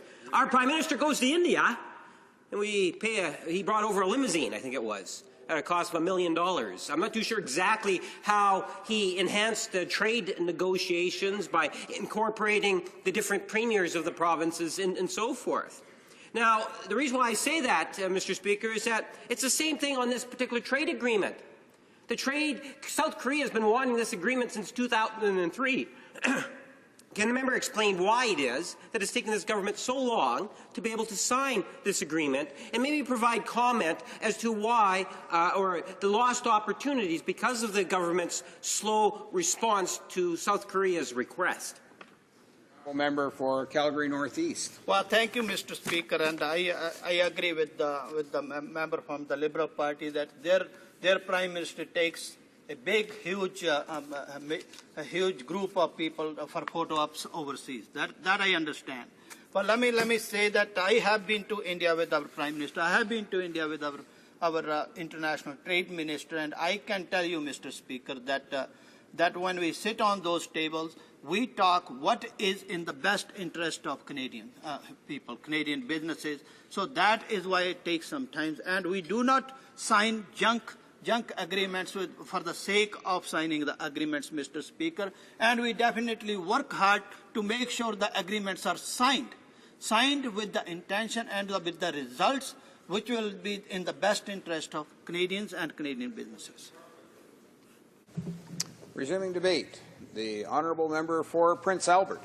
Well, thank you, Mr. Speaker. First of all, I'd like to thank my colleague from Calgary and just to acknowledge the hard work that he's done in committee, the respect he's shown for the committee, and attending the meetings and being there and asking the great questions and making sure that we've got the best piece of legislation we possibly could have for our Canadian businesses and our families. The Canadian-Korea Free Trade Agreement is an ambitious, state-of-the-art agreement covering virtually all sectors and aspects of the Canada-Korean trade. South Korea is an important export destination for Canada and the prairies, with exports from the prairies to South Korea worth an average annual of $934 million from 2011 to 2013. I'd like to highlight some of the key benefits in the agreement, starting with Alberta. South Korea is a very important market for Alberta. It is the province's 5th largest export destination, with exports from 2011 to 2013 worth an average annual approximation of $635 million. From 2011 to 2013, Alberta's agriculture exports to South Korea were worth an annual average of $195 million, with wheat, pork, canola, unroasted malt barley, and tallow as the main exports. South Korean tariffs will be eliminated on all these items. For wheat, the current rate is 3% on pork, for a current rate of 30%, and on unroasted malt barley, from a current rate as high as 269%. Alberta will also benefit from the elimination of tariffs on beef, which is one of the biggest export interests for Alberta in South Korean markets. Export to South Korea of fresh, chilled, and frozen beef, which was totaled over $43 million in 2002 prior to the BSE outbreak, are in a rebuilding phase following the restoration of the access to the South Korean market in 2012. Canada's exports of beef to South Korea has reached an average of $5.5 million from 2011 to 2013. Separately, exports of bovine genetics, offal, and tallow averaged over $15 million. The Canada-Korea Free Trade Agreement will eliminate its high beef tariffs and allow Canadian exports to compete head-to-head with their U.S. competition. Specifically, the 40% tariff on fresh and chilled frozen beef cuts, as well as the 72% tariff on some of the processed and prepared beef, will be eliminated within 15 years. Tariffs of 18% on most beef offal will be eliminated within 11 years, while tariffs on beef fats and tallow will be eliminated upon entry into force of the agreement. Importantly, the 18% tariff on bovine embryos will be eliminated also upon entry into force. The service sector is another key economic driver in Alberta, which is expected to benefit greatly from the Canadian-Korea Free Trade Agreement. In 2012, the service sector accounted for 53% of Alberta's total GDP and employed more than 1.5 million Albertans. Canada's service exports to South Korea are worth more than $750 million a year. Many areas of export interest in Alberta in service sectors will benefit in the Canada-Korea Free Trade Agreement, including architectural, construction, financial, telecommunication services, to just name a few. The agreement will also increase transparency and predictability of South Koreans' markets by ensuring that the regulators act impartially, objectively, and in a transparent manner. Now I'd like to turn to Saskatchewan, my home province, the home of the Rough Riders, the emerging powerhouse in Canada, whose exports to South Korea in 2011 and 2013 were worth an average of $175 million. Mr. Speaker, this agreement will bring significant benefits to Saskatchewan across sectors including agriculture, agri-food products, industrial goods sector, and service sectors. Canada and malt are Saskatchewan's key exports to South Korea. From 2011 to 2013, Saskatchewan exports of barley, malt, canola oil to South Korea average $23 million a year. Once the Canada-Korea Free Trade Agreement comes into force, canola and malt producers will benefit greatly from the elimination of duties on these products, which currently face duties of up to 10 to 269%, respectively. Listen to what the President of the Canadian Canola Council said about the agreement's expected benefits to Saskatchewan's canola industry. South Korea is an important market for canola, with annual sales ranging 60 million to 90 million in recent years. With free trade agreement in place, we could significantly increase, even double, our canola exports in this market. Saskatchewan will also benefit from the tariff elimination on industrial goods. From 2011 to 2013, Saskatchewan exports of industrial goods to South Korea were worth an average of $42 million. Exports of industrial goods such as weighing machinery, scales, electrical transformers, sporting equipment, which currently faces an 8% tariff, will now enjoy preferential access to the diverse Korean market. I look forward to Saskatchewan's increased prosperity through the benefits of this agreement. Finally, I turn to Manitoba, located at the heart of Canada.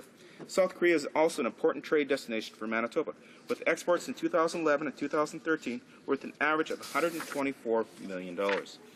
At the center of Canada's grain trade and Manitoba's innovative agriculture and agri-food sector, from 2011 to 2013, Manitoba's agriculture exports to South Korea were worth an average $92 million, with wheat and pork as the lead. In this free trade agreement, it will eliminate many agriculture tariffs immediately upon implementation of the agreement, and will eliminate all tariffs in whole or in part on 97% of current agreement exports when the agreement is fully implemented. Tariffs will be eliminated on agriculture exports such as wheat, which is a current rate of 3%, and pork and processed pork products from a current rate of up to 30%. This is important to allow Manitoba producers of wheat, pork, and other products to compete with their other agricultural and agri-food exporters in South Korea, including the United States and European Union.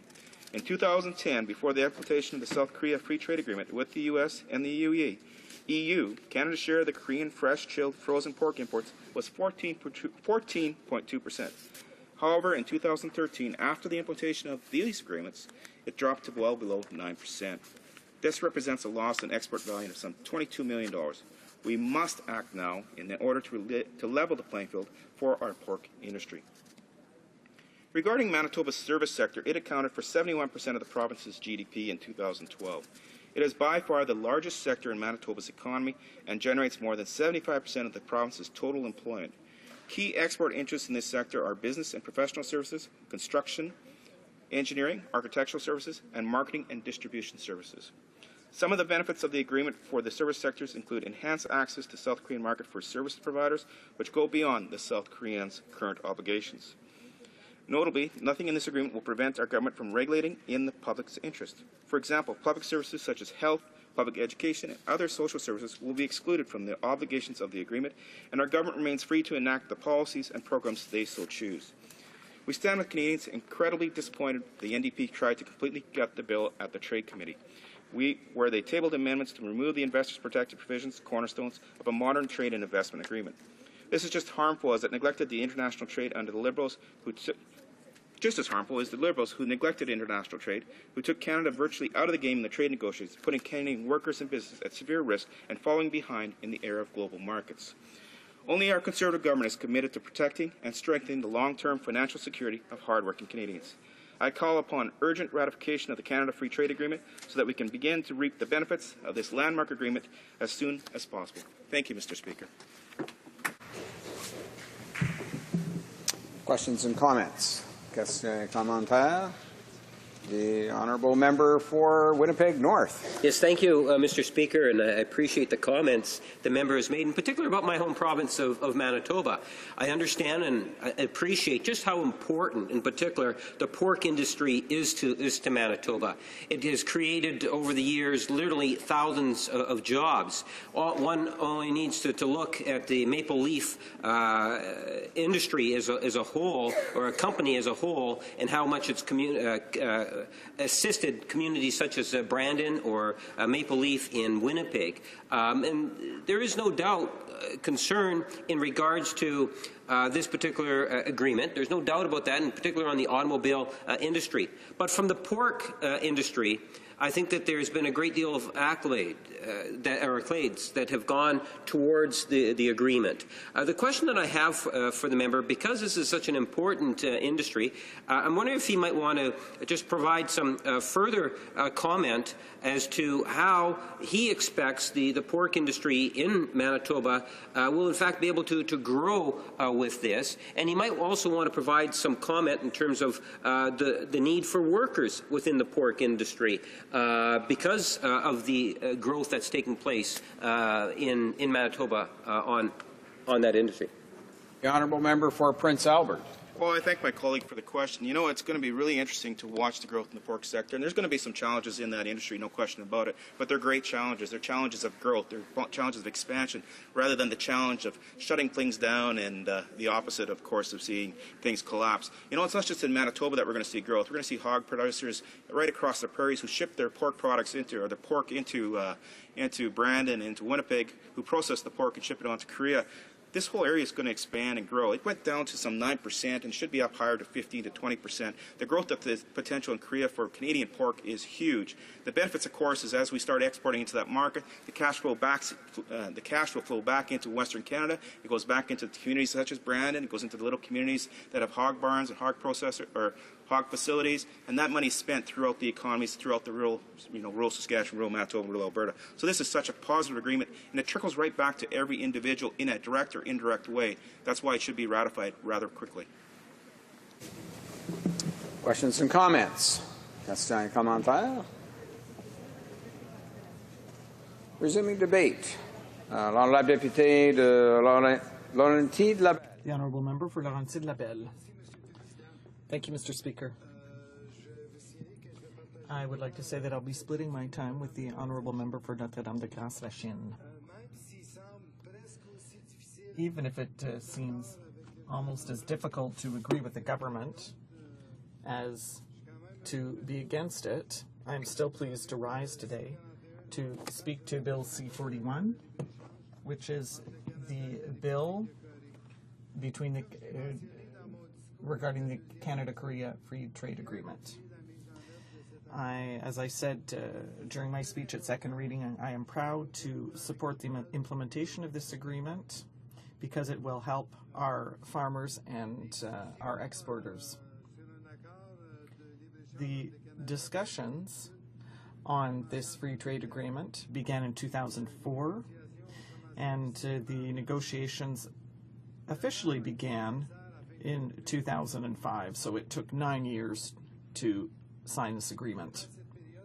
During that time, South Korea signed agreements with the United States and Australia.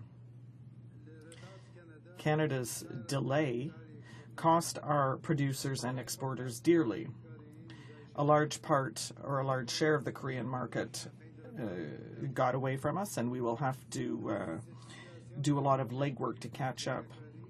This delay that we experienced with Korea showed us how important it is to have an international trade strategy. Signing treaties right and left without any consistent plan is not in the interest of Canadians. Furthermore, given the urgency of adopting this bill quickly, the International Trade Committee rushed through the study of the bill. We only had a limited number of meetings during which to study the bill, and we only heard a small number of witnesses. We in the NDP insist on meticulously studying free trade agreements that come before us. We know that once they are ratified, it is difficult, if not impossible, to come back and correct any errors. We apply three criteria when assessing these agreements. Does the partner respect democracy, human rights, adequate standards in terms of the environment and labor, and Canadian values? And in the case of problems in this regard, is the partner on its way to achieving these objectives? Is the partner country's economy one of strategic value for Canada? And are the terms and conditions of the free trade agreement satisfactory? This agreement with Korea does satisfy these three criteria. The Republic of Korea is an established democracy that applies rigorous human rights and labor standards, as well as environmental protection rules. South Korea ranks 15th on the Human Development Index, the highest in East Asia, and in addition to putting in place social programs and the rule of law, this country has low levels of corruption and considerable access to quality education. In terms of the environment, Korea has become a leader, globally speaking, with regard to renewable energies and green technologies. In addition, this agreement with the Korea has a great deal of strategic value for Canada. It is seen positively by a majority of Canadians, and it has received support from all sectors of the Canadian economy. South Korea is the 7th largest trading partner of Canada. Even more important, this agreement is the first trade agreement signed between Canada and an Asian country. So this gives us great opportunities for benefiting from the Pacific region and for diversifying our trade markets. The Canada-Korea Free Trade Agreement also passes the test with regard to the terms and conditions. Many economic players in Canada feel that this agreement will have positive spin-offs, but some of the terms of this agreement are not those that an NDP government would have negotiated. Currency manipulation and the ISDS provisions are two elements that were constantly raised during the negotiation of the agreement. Despite the NDP's requests, no real study was done to determine the effects of these elements on Canadians. As part of the International Trade Committee study, we proposed amendments to improve the agreement. The NDP moved a total of 6 amendments, which sought to protect the right of Canadian governments to legislate in the interest of the Canadian public and to ban any weakening in environmental protections. In addition, 2 of these amendments dealt directly with the steel and auto industries. Neither the Conservatives nor the Liberals proposed any amendments with a view to improving this agreement. Obviously, and as usual, the Conservatives voted against all of our attempts to improve this free trade agreement. It is unfortunate that the committee members acted this way. However, despite everything, we think that there are more benefits to this agreement than there are disadvantages. For these reasons, I am pleased to support Bill C-41, an act to implement the free trade agreement between Canada and the Republic of Korea. But I don't think that our work must stop here. South Korea is a new market for our exporters. It would be unrealistic to think that the signing of this agreement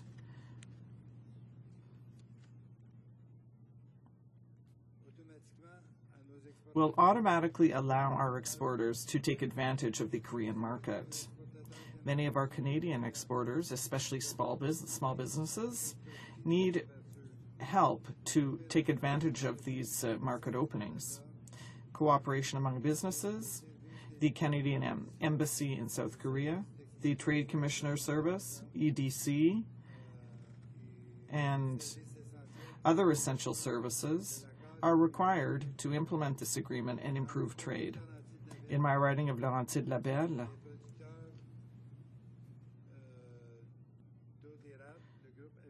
there are maple syrup producers who came to my office to get more information on market access opportunities because they don't really know where to turn to obtain assistance from the government. Maple syrup is a niche product, and it is of exceptional quality. So I will personally ensure that exporters in my riding receive all the assistance they need to be able to access the Korean market. In closing, I believe that this free trade agreement with South Korea opens up new possibilities for producers and exporters here in Canada. I think it is a shame that the amendments proposed by my party to improve this agreement were rejected out of hand, but I think that this agreement will be a good one for Canadians. Thank you, Mr. Speaker. The Honourable Member for Drummond. Thank you very much, Mr. Speaker. I would like to thank my honourable colleague for his message, and I would like to know why he thinks the Conservatives did not act when they received the document from the Department of Foreign Affairs showing that Canada delayed signing agreements with strategic markets because they wasted time and energy negotiating agreements with other governments simply because they were their cronies, instead of signing agreements with countries such as Korea, which would have been very good for Canada and for Canadian citizens. The Honourable Member for Laurentides-Labelle. That's a very good question, Mr. Speaker. And it seems to me practically impossible to answer it, because if you use common sense, it would seem to me that if you want to achieve a certain result, then you have to focus on the task at hand. If the government scatters its resources around and tries to do too many things all at once, then it can only expect to fail.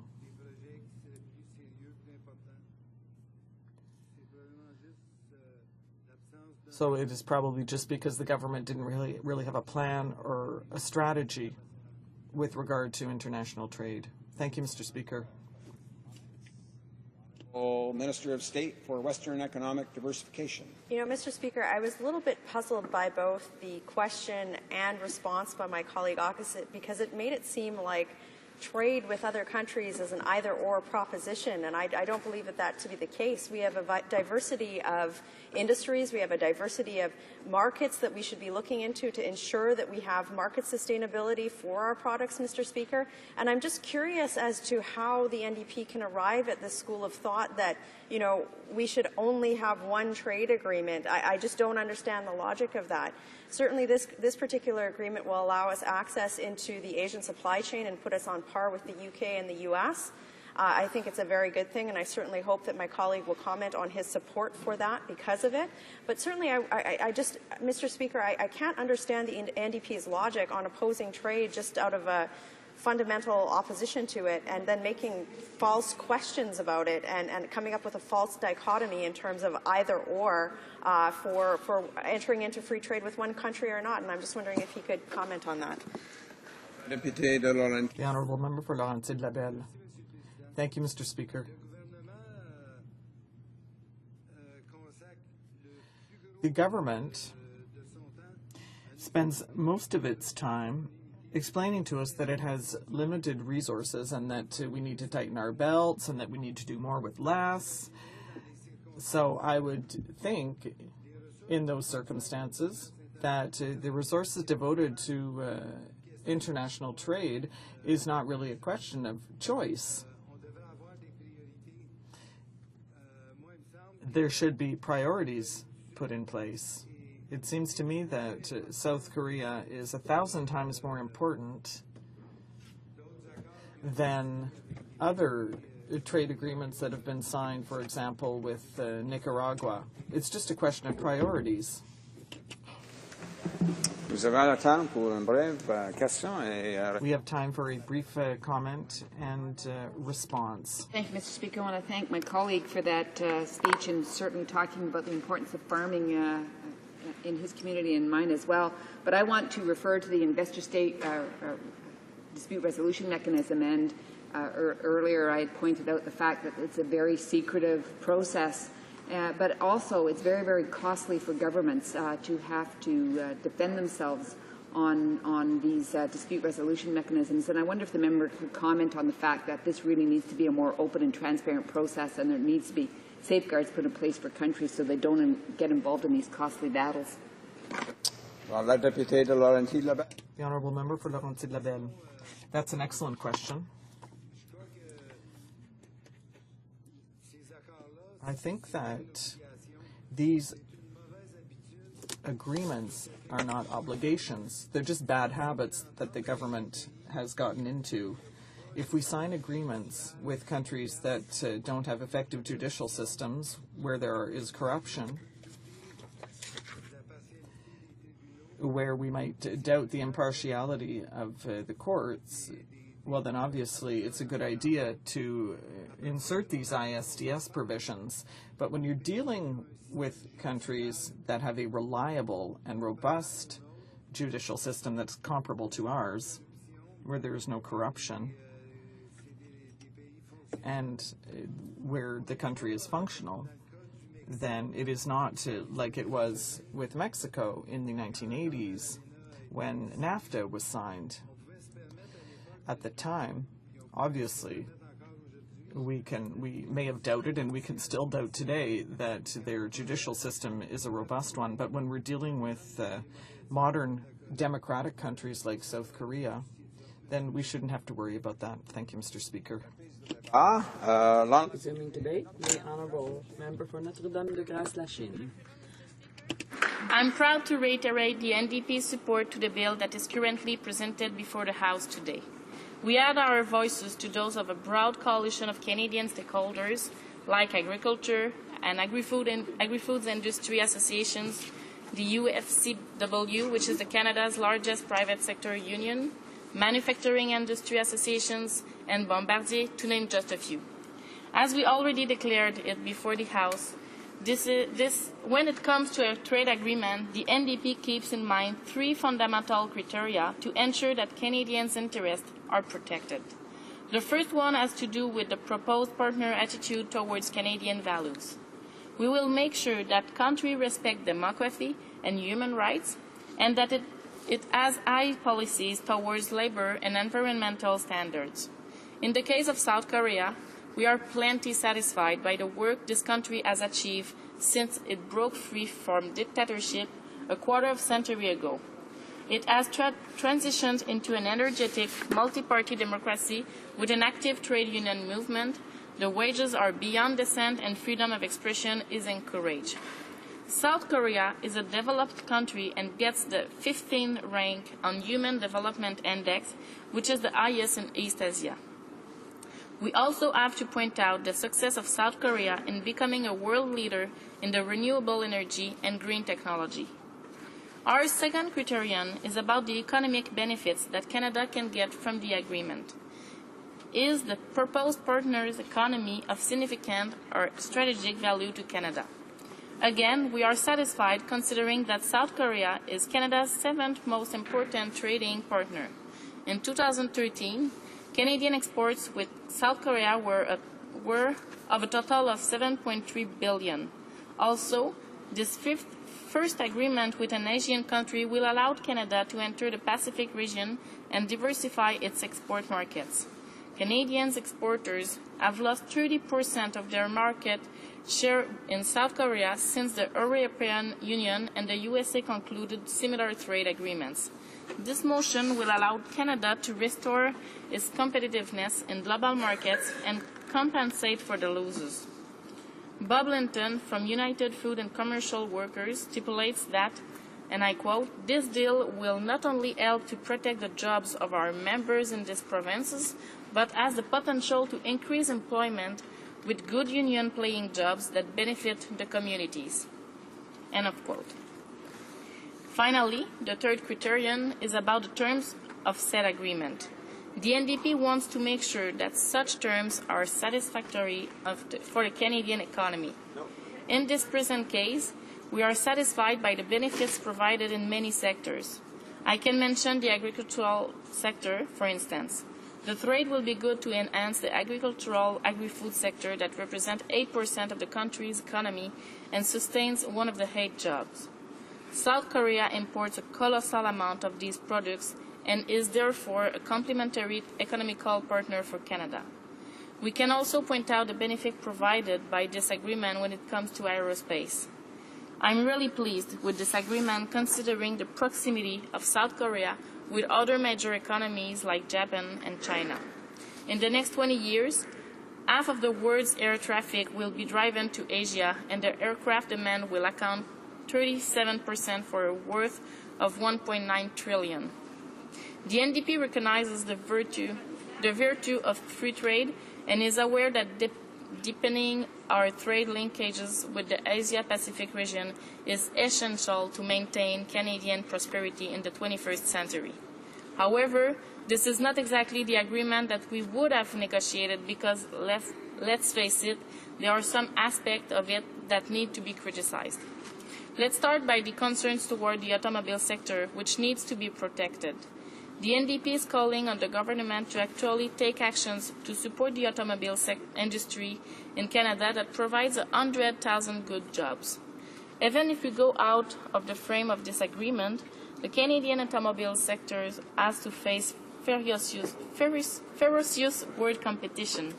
In 2013, Canada could not attract any of the $1.7 billion in auto assembly investments that were made around the world. These are shocking facts.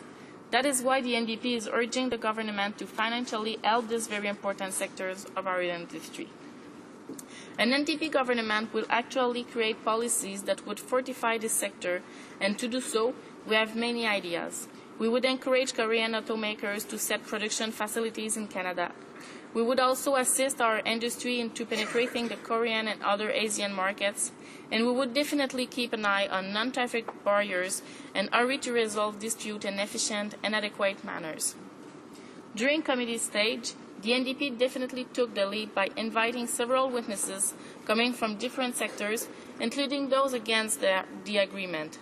Also, we were the only party to bring up amendments to protect Canada's automobile sector, and that comes back to what I was mentioning a moment ago. First of all, we proposed a snapback in the event of surge in Korean vehicle imports into the Canadian markets. Also, we suggested implementing yearly trade missions to Korea to observe and control the removal of harmful non-traffic barriers on Canadian exports. However, the government refused both amendments that would actually help to protect our industry. And obviously, the Liberal Party is in no help in addressing that issue, since they don't have any plan or any beginning of a proposition to protect our industry. No surprise there, since the Liberals are willing to support an agreement without even knowing its detail, like they did when the critique was approving a trade agreement with the European Union without seeing it. Mr. Speaker, still remaining in the committee stage topic, the NDP was the only party who stepped up to introduce Canadians' concerns. We made 3 motions regarding investor protections.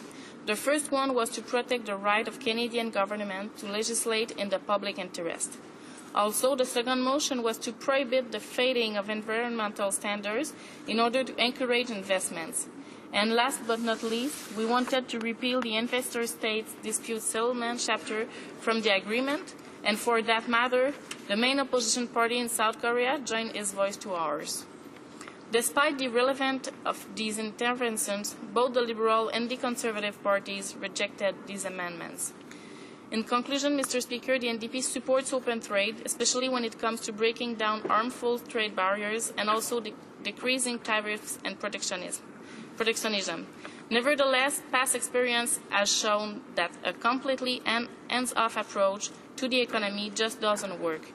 Therefore, I concur with the Chamber of Commerce of Canada that there is a common sense role for government to play in promoting our exports and help Canadian companies get into the Asian market. And I would like to continue by reiterating to my community and to all Koreans who make up my riding and are in the Greater Montreal area that I have a lot of interaction with them, and I'm very proud that we've been able to draft this free trade agreement. I'll help them. There are already some companies have approached me to help them develop a market in Korea, and I'm going to do my best to help them. I think that for the 3 criteria that I listed, it's a good agreement. I would have liked to have studied them a bit more in committee. However, I think it will be a good step for our country, and I'm very happy to be able to say that again today and support this bill. Comments, questions et commentaires. The honourable member for Saanich Gulf Islands. Thank you, Mr. Speaker. I know that there remain deep concerns, and I'm sure my honourable colleague from the official opposition is aware of the concerns from the auto workers, from the unions that work with the Canadian auto workers, and that the balance of trade with Korea, with South Korea, is likely to remain where we import primarily finished products with lots of value added from Korea and export raw resources to them. And the experience with other countries and trade deals with Korea has not redressed this balance of trade to the advantage of those countries. And I wonder if the official opposition has any proposals for how, going forward with this treaty, as we obviously will be, every major party in this House supports the Canada-Korea Treaty. I think the Green Party is the only party that doesn't. How do we take steps to make sure that we don't just export raw resources and import high-value exports from Korea? Honourable member for Notre-Dame-de-Grâce-la-Chine. Thank you, Mr. Speaker. I thank my colleague for her question. Indeed, in Canada, we export a lot of raw materials. We're a primary resource country, and obviously I would be happier if we could process more of it here and get more of our industries to do so. It would create good jobs. But as the member said, will this increase or decrease the trade because we're sending those raw materials to Korea so that they can be processed there? I don't have the figures before me. I know we talked a lot about the auto sector and we want to encourage them, but clearly if there are suggestions so that Canada could have a bigger capacity for doing that, I would support her in that. That creates good jobs. Obviously, a country like ours has a great deal of natural resources, and it's in our interest to export materials that can be processed. But as I said, we didn't propose any amendments to that effect. We wanted to protect certain sectors, and I think it's an avenue that we really do need to look to in the future, because we will have to solve that, yes. Questions and comments? The honourable member for Drummond. Thank you, Mr. Speaker. I'd like to ask the following question of my honourable colleague, who gave an excellent speech and who knows this file very well, according to her speech. And I'd like to make reference to a Foreign Affairs Department document. It demonstrates that Canada took a long time to negotiate agreements in strategic markets, whereas the Conservative governments has lost a lot of time and energy putting efforts into agreements that are far less important. They neglected high-value agreements for the Canadian economy and jobs in Canada. So this is really unfortunate to see this lack of competence on the Conservatives, on behalf of the Conservatives. And it's a foreign affairs document itself that raises this problem. So I'm wondering what my colleague thinks, indeed, about this document, which demonstrates the shortcomings of the Conservative government in the negotiation of free trade agreements. The honourable member for Notre-Dame-de-Grâce-la-Chine. Yes, thank you very much, Mr. Speaker, and I thank my colleague for having asked a very relevant and excellent question. When we're negotiating free trade agreements with other countries, as I said, the NDP asks itself these 3 questions. Will it be with a country that respects democracy, human rights, and labour standards? Is it of interest to Canada? And are the terms of the proposed agreement satisfactory? Clearly, what we've seen with the Conservatives up until now is that for them, human rights and labour rights are not an important criteria. I think that Canada, which is a country of choice for countries across the world to have a trade agreement with, should use that to be a positive lever, and so that would be have a positive effect in other countries. And as regards the document that my colleague was mentioning, we also have to look economically at what countries will provide the most benefit to Canada according to the resources that we have to export and what we want to import. So the free trade agreement with South Korea is an agreement that should have been negotiated a long time ago. But there are other countries, and I don't want to say they're unimportant, but that are less important to Canada, that were given greater importance by the government. So the government needs to think about who we want to do business with. It's not a question of just helping countries out that are our friends. It's an issue of being of benefit to Canadians and to our workers. Other countries were mentioned in that document, and Canada is going to pay particular attention to them and negotiate agreements that are to our benefit. Thank you. Before continuing, I would like to give the House notice that there are 5 hours of debate that have gone by on this motion, and as a result, the following speeches will be limited to 10 minutes time and 5 minutes for the question and answer.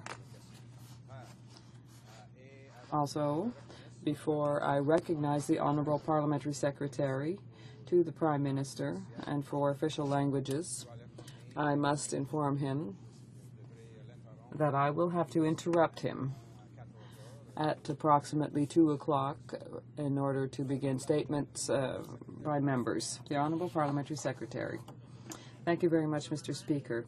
Our government is committed to protecting and strengthening the long-term financial security of hard-working Canadians. It is with great pleasure that I rise today to talk about the Canada-Korea Free Trade Agreement, a landmark agreement that will strengthen our trade and investment ties across the Pacific. It will increase the prosperity of both countries and result in job creation and enhanced opportunities for Canadian and Korean businesses, investors, workers, and consumers. Today I would like to focus my remarks on the benefits the agreement will bring to my home province of Quebec. With Canadian agricultural exports to South Korea facing an average tariff rate of close to 53% over the 2011-2013 period, Quebec businesses stand to gain considerably from the Canada-Korea Free Trade Agreement. When fully implemented, the agreement will eliminate tariffs on over 99% of agricultural tariff lines. This duty-free access will not only give Quebec exporters a preferential access to the South Korean market, but will also create a level playing field on which to compete and win.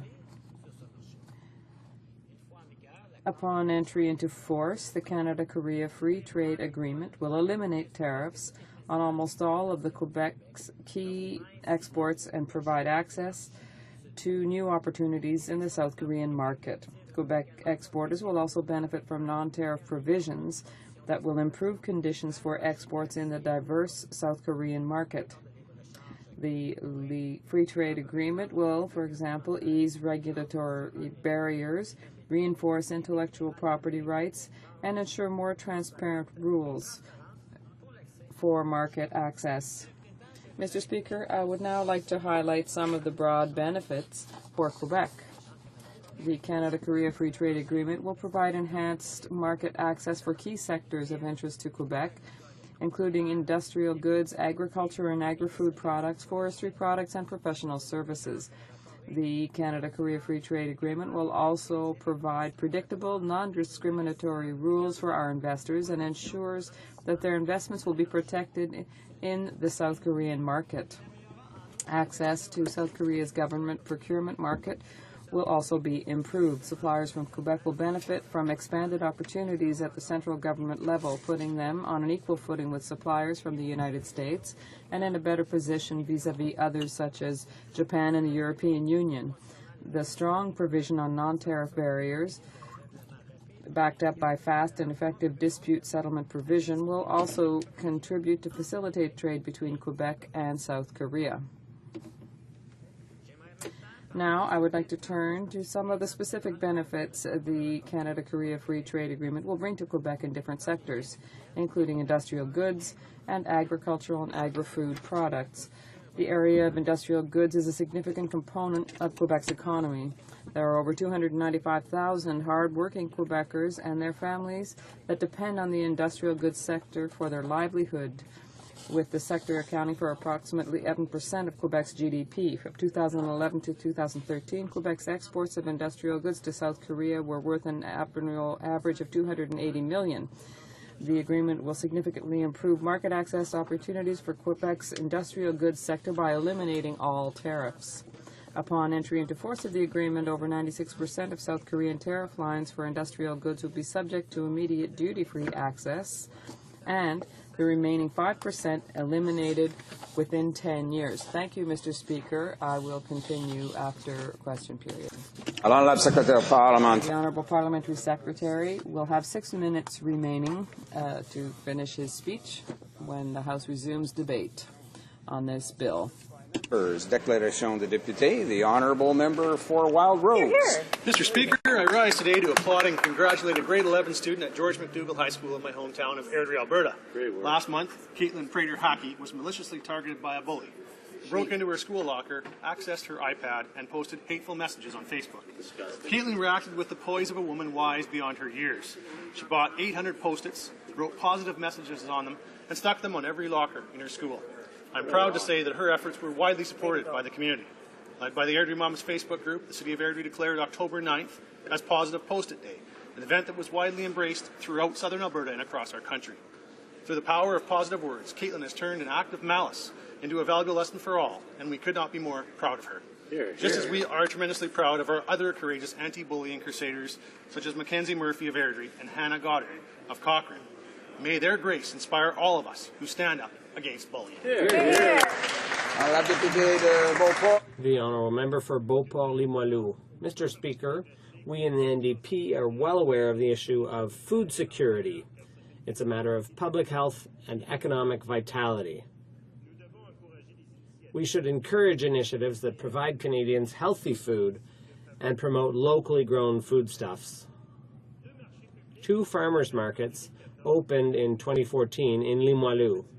Le Petit Marché Solidaire has been selling affordable fruits and vegetables to low-income and marginalized communities in recent weeks.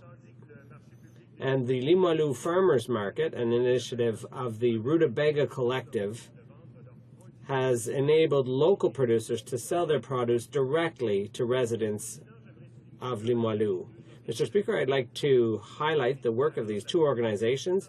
They contribute to making residents healthier, and they encourage companies to develop a local clientele.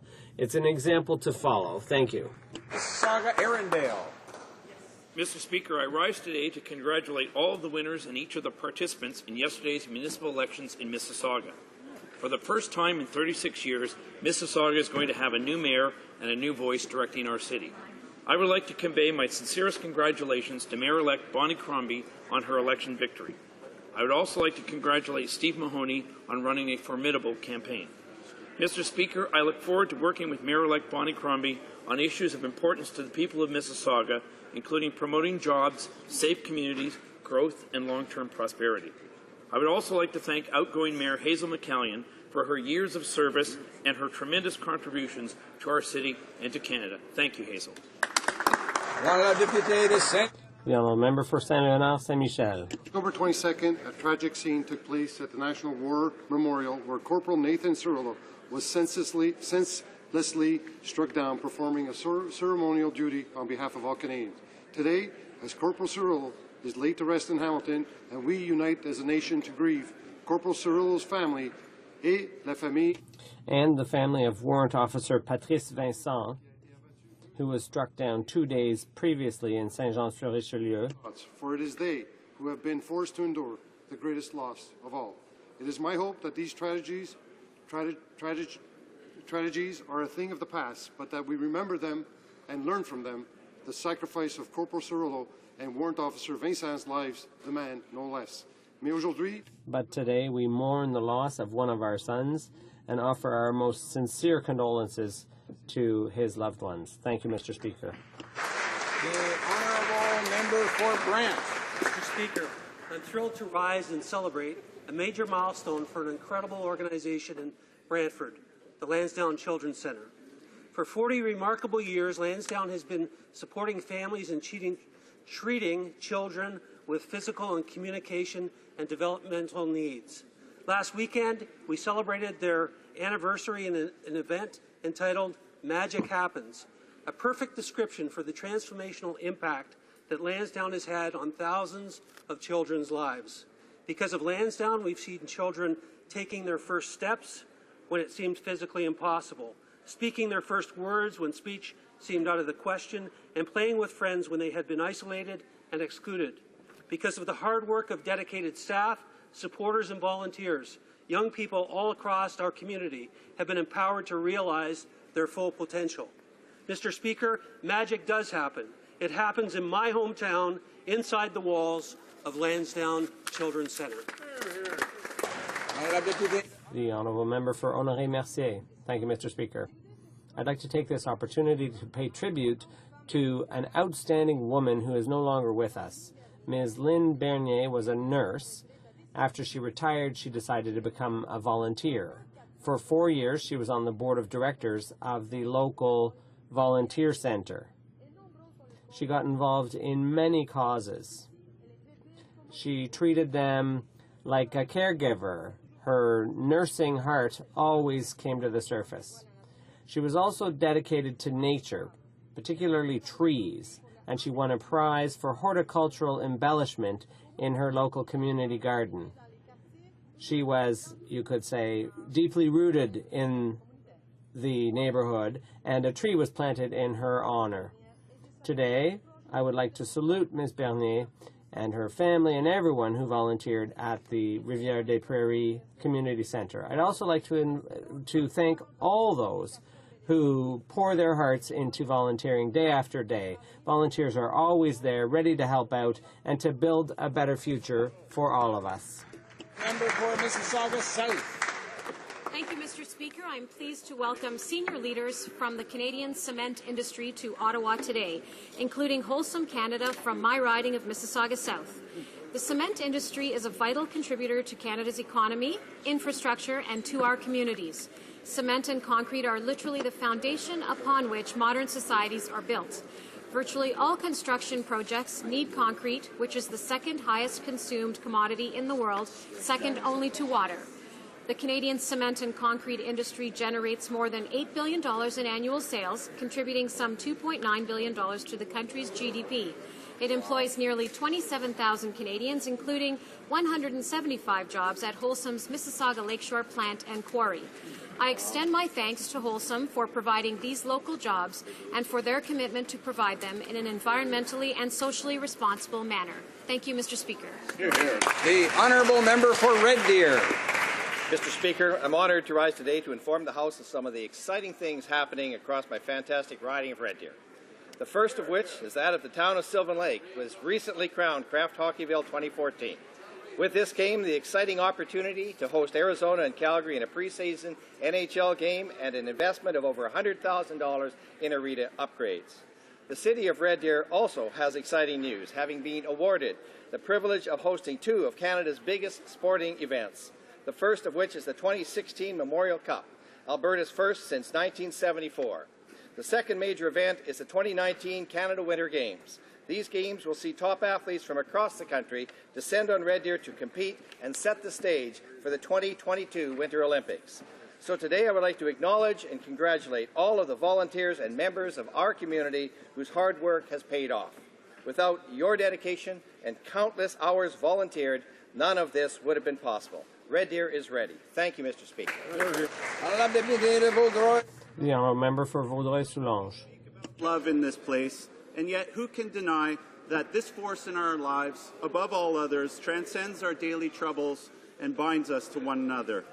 In the frantic moments of last Wednesday, many of us found ourselves side by side with people from other parties and with the people who make this place work, the staff of the House of Commons. I had the good fortune to find myself with Judd Simpson and the employees in food services who nourish us every day. Judd, Rabia, and Dominic, the senior staff, maintained supreme calm under the circumstances. They showed love and compassion for others in the building by continually contacting security with an offer to deliver food to those in lockdown. Imagine, if only love and compassion permeated our every action. Too often we are colored by fear. To my wife, Amanda McDonald, my daughter, Para, my mother, Linda Samaras, Penny, Ian, and Ryan McDonald, Neil and Carol Nichols, friends and citizens of Vaudreuil-Soulanges, your love was what carried me through these difficult circumstances. I believe Barbara Winters, in comforting Nathan Cirillo in his last moments, gave the most important message we could give anyone in this life. You are so loved. Let us build a society based on love, for freedom is only valuable if we integrate it with love.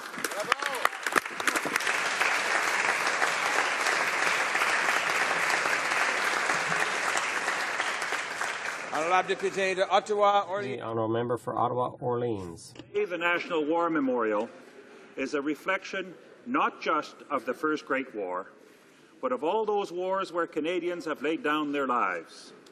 It is truly our most sacred place of remembrance, which is why we gather each year to pay our respects to those who have fought for our values, freedom, democracy, human rights, and the rule of law. We also pay respect to those who have died protecting these values.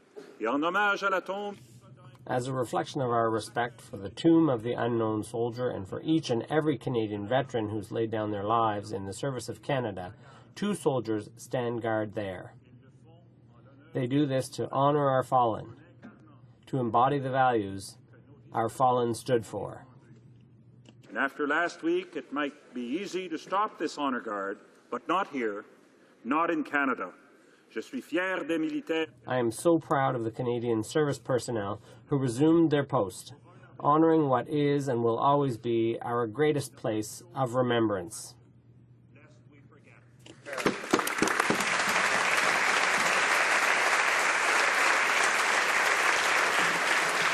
The honourable member for Dartmouth-Cole Harbour. Thank you, Mr. Speaker. People all over Dartmouth-Cole Harbour are working hard to build a stronger community, and they deserve our gratitude. Thanks to Laura McAvoy and the volunteers at Bicentennial Junior High who recently spent a beautiful Saturday building and installing benches on the school grounds. Thanks to Joel Plaska for supporting the work of Bridgecat Centre in downtown Dartmouth, keeping at-risk youth in school and introducing them to the world of arts and technology, especially through music. Thanks to David Foster and the team at Halifax Diverse for their Community Orchard initiative at the Dartmouth Commons. Thanks to Leslie Dunn and the Dartmouth Learning Network for hosting a citizenship ceremony at the Dartmouth North Community Centre. Thanks to Joe Gibson and the Freedom Foundation for 25 years of addictions recovery services. And thanks to Debbie Meyer and the North Woodside Community Centre for 20 years of community building. And finally, a hearty congratulations to Susan Marshall Steele, a teacher at Astro Drive Elementary School, and Angela Daniels Drummond of the Dartmouth Daycare Centre, who were just awarded the Prime Minister's Certificates of Excellence. The honourable member for Lanark, Frontenac, Lennox and Addington. Mr. Speaker, a century ago, tens of thousands of Canadian volunteers went overseas to defend our rights and freedoms during the First Great War. In the fields of France and Belgium, they demonstrated unfaltering resolve, bravery, and camaraderie in the face of terrible danger. The National War Memorial was built so that future generations would never forget their sacrifices, and it has become this nation's most sacred place of remembrance. On October 22nd, Corporal Nathan Cirillo embodied this spirit as he stood at his post above the tomb of the unknown soldier. He was a mirror of the tenacity that has been timelessly captured in the faces of the bronze servicemen above him. The National War Memorial today is different than it was last Tuesday, in that a new guardian now stands on eternal watch. Corporal Nathan Cirillo, as you are laid to rest, a grateful nation salutes you and thanks you, lest we forget.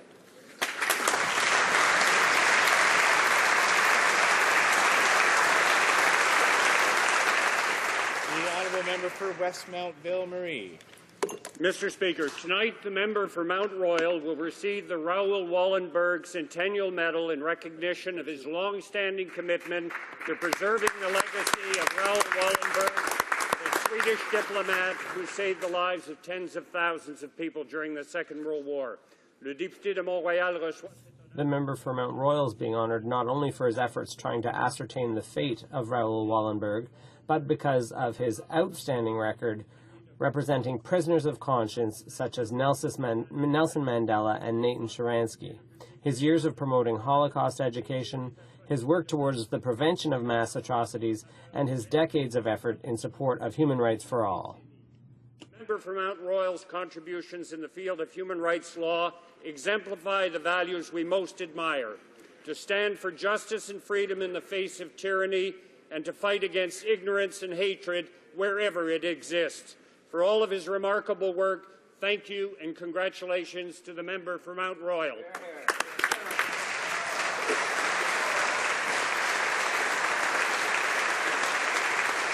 honourable member for Kamloops, Thompson, Caribou.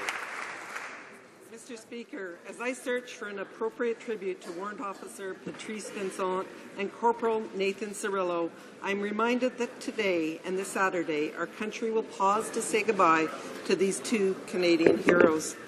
These dates not only mark the days in which we lay them to rest, but they also mark the beginning of our collective effort to fulfill the age-old promise to never forget their sacrifice. A soldier's goal is to defend their nation at all costs. As a serving member of our Canadian Forces for 28 years, Warrant Officer Patrice Vincent did just that, along with Corporal Nathan Cirillo, who undertook the highest honour in standing on guard for the tomb of the unknown soldier at the National War Memorial. Their sacrifices have made us stronger as a nation. What a fitting tribute to two men who will ever be remembered as two great Canadian heroes.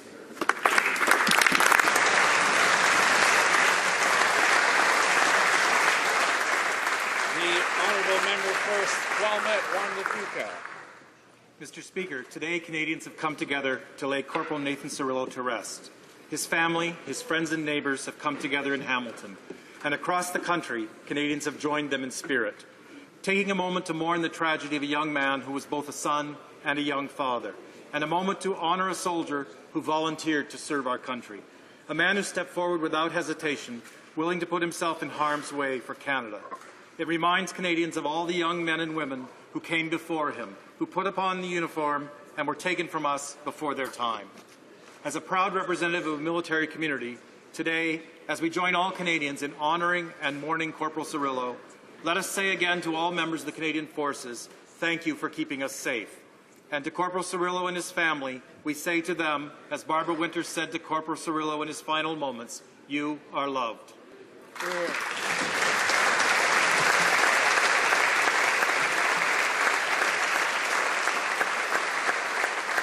Honourable member for Elmwood, Transcona. Mr. Speaker, Canada has never, nor will it ever, bow to aggressors who wish to change our way of life. Hear, hear. Sentry Guards returned to the National War Memorial and were joined by thousands of Canadians. The public is here again in Parliament. We will ensure our security forces have the tools they need to keep us safe. In one collective voice, our Prime Minister spoke on behalf of all Canadians. We will not be intimidated.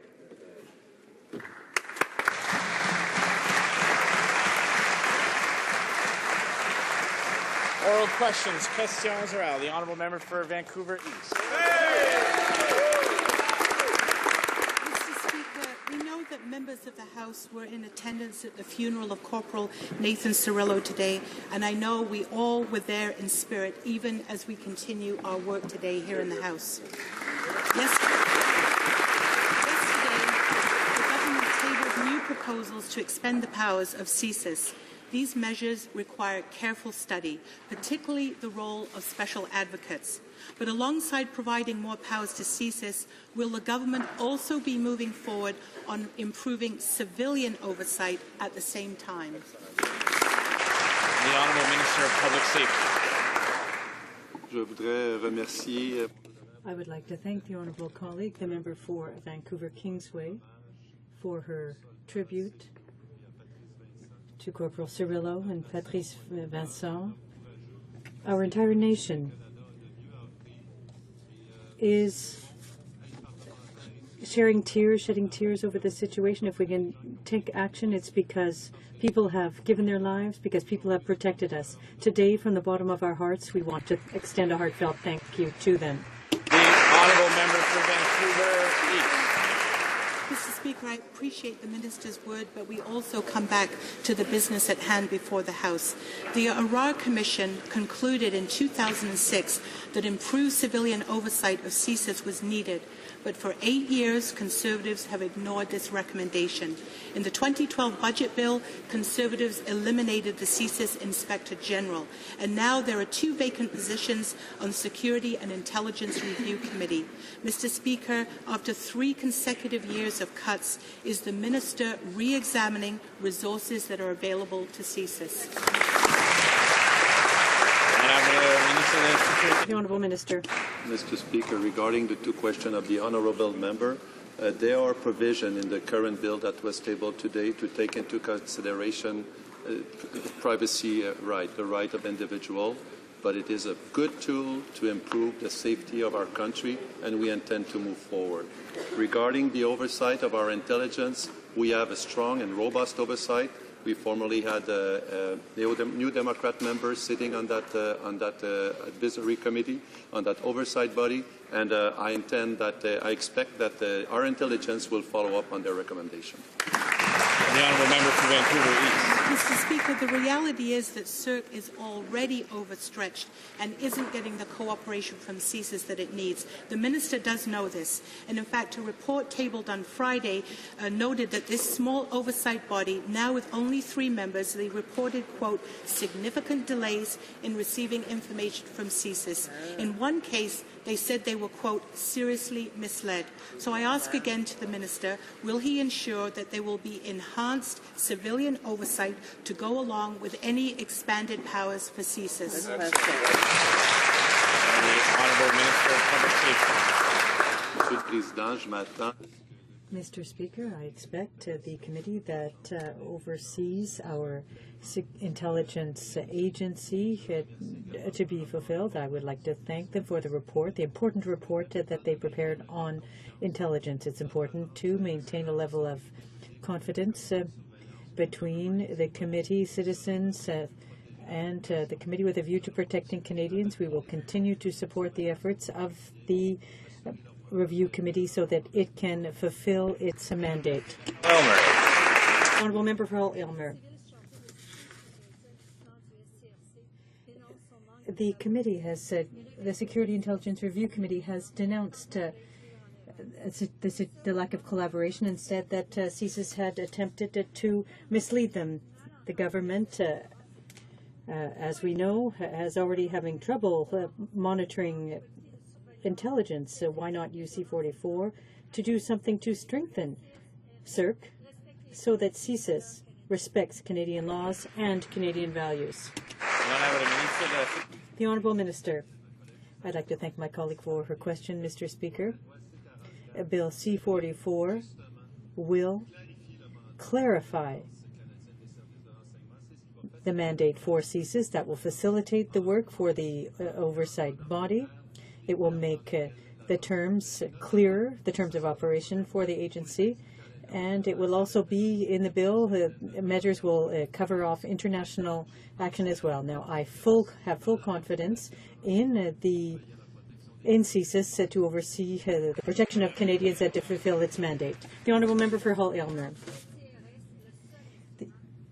The Security Intelligence Review Committee is the only instrument enabling Parliament to ensure that CSIS complies with legislation and Canadian values. However, we've seen that they have refused to be accountable. They even attempted to mislead an officer of Parliament. The system of accountability is not working. At a time when the Minister is proposing to give CSIS greater powers, why is it not offering greater powers to the Civilian Oversight Committee? The Honourable Minister.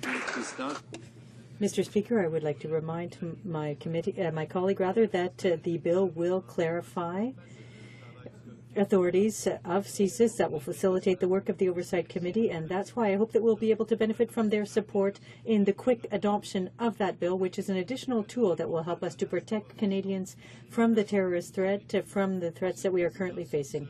Mr. Speaker, on that, I have full confidence in the ability of the Oversight Committee to play its role. We will continue to take measures to ensure that CSIS implements the pertinent recommendations to be more effective and accountable to Parliament and Canadian taxpayers. The honourable member for Wascana.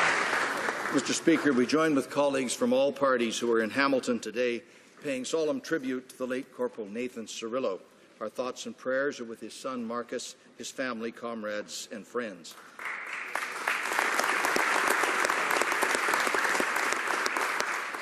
In responding to this tragedy, Mr. Speaker, we must ensure adequate resources are available to our security services, the Canadian Forces, the RCMP, CSIS, and others.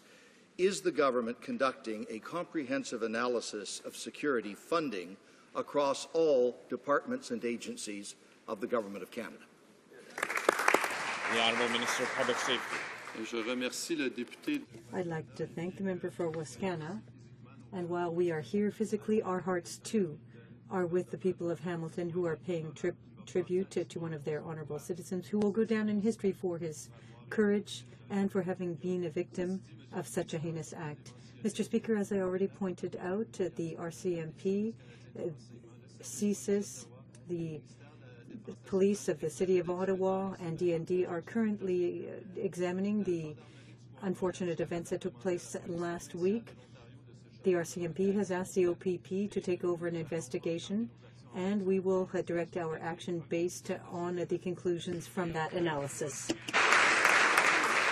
Mr. Speaker, both CSIS and the RCMP have said in recent days that they're doing their best to discharge their security duties with the current resources they have available.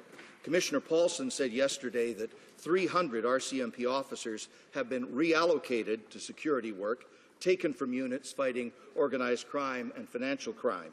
That situation is not likely sustainable. Does the government have an estimate of what incremental funding will be necessary for the RCMP and CSIS, and when can it be made available? The Honourable Minister of Public Safety. What I can assure the member, Mr. Speaker, is that in the past, our National Security Agency and our law enforcement agency have counted on this Conservative government to improve the budget by 1/3 in each case, Mr. Speaker, and we are there to provide them the resources that are necessary. Unfortunately, we cannot count on the support of the opposition, but we are moving forward, Mr. Speaker. But let me quote also Commissioner Paulson, who said yesterday, "I didn't come here to get resources. I came here to help understand the nature of the threat. We are going to make decisions. We have made decisions, and we will continue to make decisions around moving resources to respond to the greatest threat to the safety of Canadians, and they can count on us." Honourable Member for Beausejour. Mr. Speaker, today our thoughts and prayers are with Corporal Nathan Cirillo and his family on this difficult day. But in response to this tragedy, we must, as parliamentarians, ensure that our security organizations have adequate resources to protect national security. The RCMP has said that it has had to reallocate 300 members who were working on cases of organized and financial crimes. Will the government increase funds available to these agencies responsible for national security so that they can fully carry out their mandates? The Honourable Minister. Mr. Speaker, as I just stated, our government didn't wait for these tragic events to occur before providing necessary resources to the RCMP and CSIS. That's why we have, in fact, increased budgets by 1/3 for each of these agencies. As the opposition knows, we need to adapt to the developments with respect to these threats, and we will be adjusting resources based on priorities. We will be supporting our agencies, the police and CSIS, in order to ensure the safety of Canadians. Mr. Speaker, today the U.S. Secretary of State is visiting Ottawa and holding talks with the Minister of Foreign Affairs. We welcome Secretary of State Kerry, and we thank him for his expression of solidarity with our country. We know We know that the mission in Iraq was on the agenda, and I'm just wondering if the Minister of Foreign Affairs can inform the House whether the extension of Canada's combat role in Iraq was discussed. The Honourable Minister of Foreign Affairs. Mr. Speaker. We obviously welcome Secretary Kerry visiting Ottawa and expressing his solidarity and the solidarity of the United States of America with Canada, with all Canadians, and especially paying respects to the two servicemen who passed away. I can confirm that this was not part of the discussions we had with Secretary Kerry. The Honourable Member for Ottawa Centre. I thank the Minister for that, and of course we want to make sure we have clarity and transparency on the mission, but I thank him for that answer. On another topic, Mr. Speaker, there's urgent need for more help on Ebola, and we note that the U.S. Ambassador to the United Nations, Samantha Power, is visiting West Africa and has underlined the urgent need for increased aid and more medical workers to help stop new infections. Will the Minister be offering Mr. Kerry a scaled-up Canadian commitment in response to this global health crisis? The Honourable Minister of International Cooperation. Mr. Speaker, there were requests about significant Canada's participation to help to combat this terrible disease. And as I said, as of no later than Friday, Mr. Speaker, the disbursement from Canada were $57 million. That ranks our country to the second largest among all contributors in terms of combating Ebola, Mr. Speaker. And we will make sure that we keep monitoring the situation very closely. And as I said, just for example, we help in terms of prevention education with UNICEF, 900,000 people so far. The Honourable Member for Laurier-Sainte-Marie. Thank you, Mr. Speaker. Mr. Speaker, the U.S. Secretary of State John Kerry is calling on the international community to do more to deal with Ebola. Western Africa is facing a critical shortage of personnel and basic medical equipment. The U.S. Ambassador to the UN, Samantha Power, has called on all to provide bedding and medical personnel urgently. Will the government make an offer of this nature to the U.S. Secretary of State? Mr. Speaker, we are in ongoing contact with our allies, namely the Americans, and what I said in the House in the past. In fact, last Friday, disbursements by Canada are $57 million. That makes Canada the second largest contributor to date in the fight against Ebola. In April, Mr. Speaker, we were already present. In April 2014, we provided assistance in terms of logistical material with the WHO. We continue to look at all possibilities. By way of an example, Mr. Speaker, through UNICEF, we have taken steps to help some 900,000 people with respect to preventative measures they need to take. The Honourable Member for Laurier-Sainte-Marie. Mr. Speaker, what the Americans are asking for specifically are beds and medical personnel, and the World Bank as well. The military mission in Iraq is another issue of concern to the U.S. Secretary of State. There's already a great deal of speculation with respect to an extension of Canada's military mission. Does the government intend to raise this issue with the U.S. Secretary of State? Will it be a question of a supplementary commitment beyond 6 months, beyond the 6 months of the current mission? The Honourable Minister of Foreign Affairs. As I said, that did not come up in the meetings that we had with my U.S. counterpart. I can say this, is that the combat mission is an important part of the mission. We also spoke of the need to go after the financing of terrorism. We also spoke of the need to combat radicalization. We also spoke of the need to bring in the Sunni Arab world, which under the leadership of President Obama, we've seen a significant engagement. There are many ways with which we can tackle this. We can provide training and logistical support, and Canada is prepared to do our share, and Canada is prepared to do our share of the heavy lifting, which we think is important. The Honourable Member for Newton North Delta. This government just cannot seem to get its act together on labour market information. They get their job vacancy numbers from Kijiji. They don't count Aboriginal Canadians in the unemployment rate, and they've gutted Statistics Canada. Now even TD Bank has given up on the government and created their own indicator. The new TD LMI shows that the Canadian labour market has been very weak over the past 2 years. When will the Conservatives stop playing with numbers? The Honourable Minister of State. Well, Mr. Speaker, our government recognizes the need for better labour market information. We're addressing that. We've launched 2 comprehensive new surveys for labour market information, a quarterly job vacancy survey, and an annual national wage report. Mr. Speaker, we're listening to the experts. We're making sure that we have accurate labour market information. Well done. Thank you. The Honourable Member for Saint-Lambert. Mr. Speaker, the absence of reliable data is partly responsible for the mess in the Foreign Temporary Workers Program. Moreover, TD Bank no longer trusts government data on the workforce and the labour market. They've been forced to set up their own methods of calculation, and they've discovered that the job market in Canada has been very weak for 2 years, contrary to what the Conservatives have claimed. Instead of playing with figures and closing their eyes on the lamentable state of the jobs market, why aren't the Conservatives dealing with unemployment by using a real job creation plan? The Honourable Minister of State. Said we are actually not just looking at ways, but moving forward on ways to improve our labour market information. But, Mr. Speaker, there are other things that we are doing. We've made strong reforms to our temporary foreign worker program so that we can make sure Canadians have first crack at the jobs that are available. We've introduced the Canada Job Grant so that employers are linked directly with skills training for jobs that are available. Mr. Speaker, we recognize that there are gaps in certain regions of the country in regards to labour skills and labour needs. But, Mr. Speaker, we're working on the whole sector in terms of labour market information and then addressing those labour market needs. Thank you. The Honourable Member for Trois-Rivières. Mr. Speaker, as they usually do, the Conservatives and the Liberals want to stick both hands into the EI fund to take money out to fund their so-called job creation plan.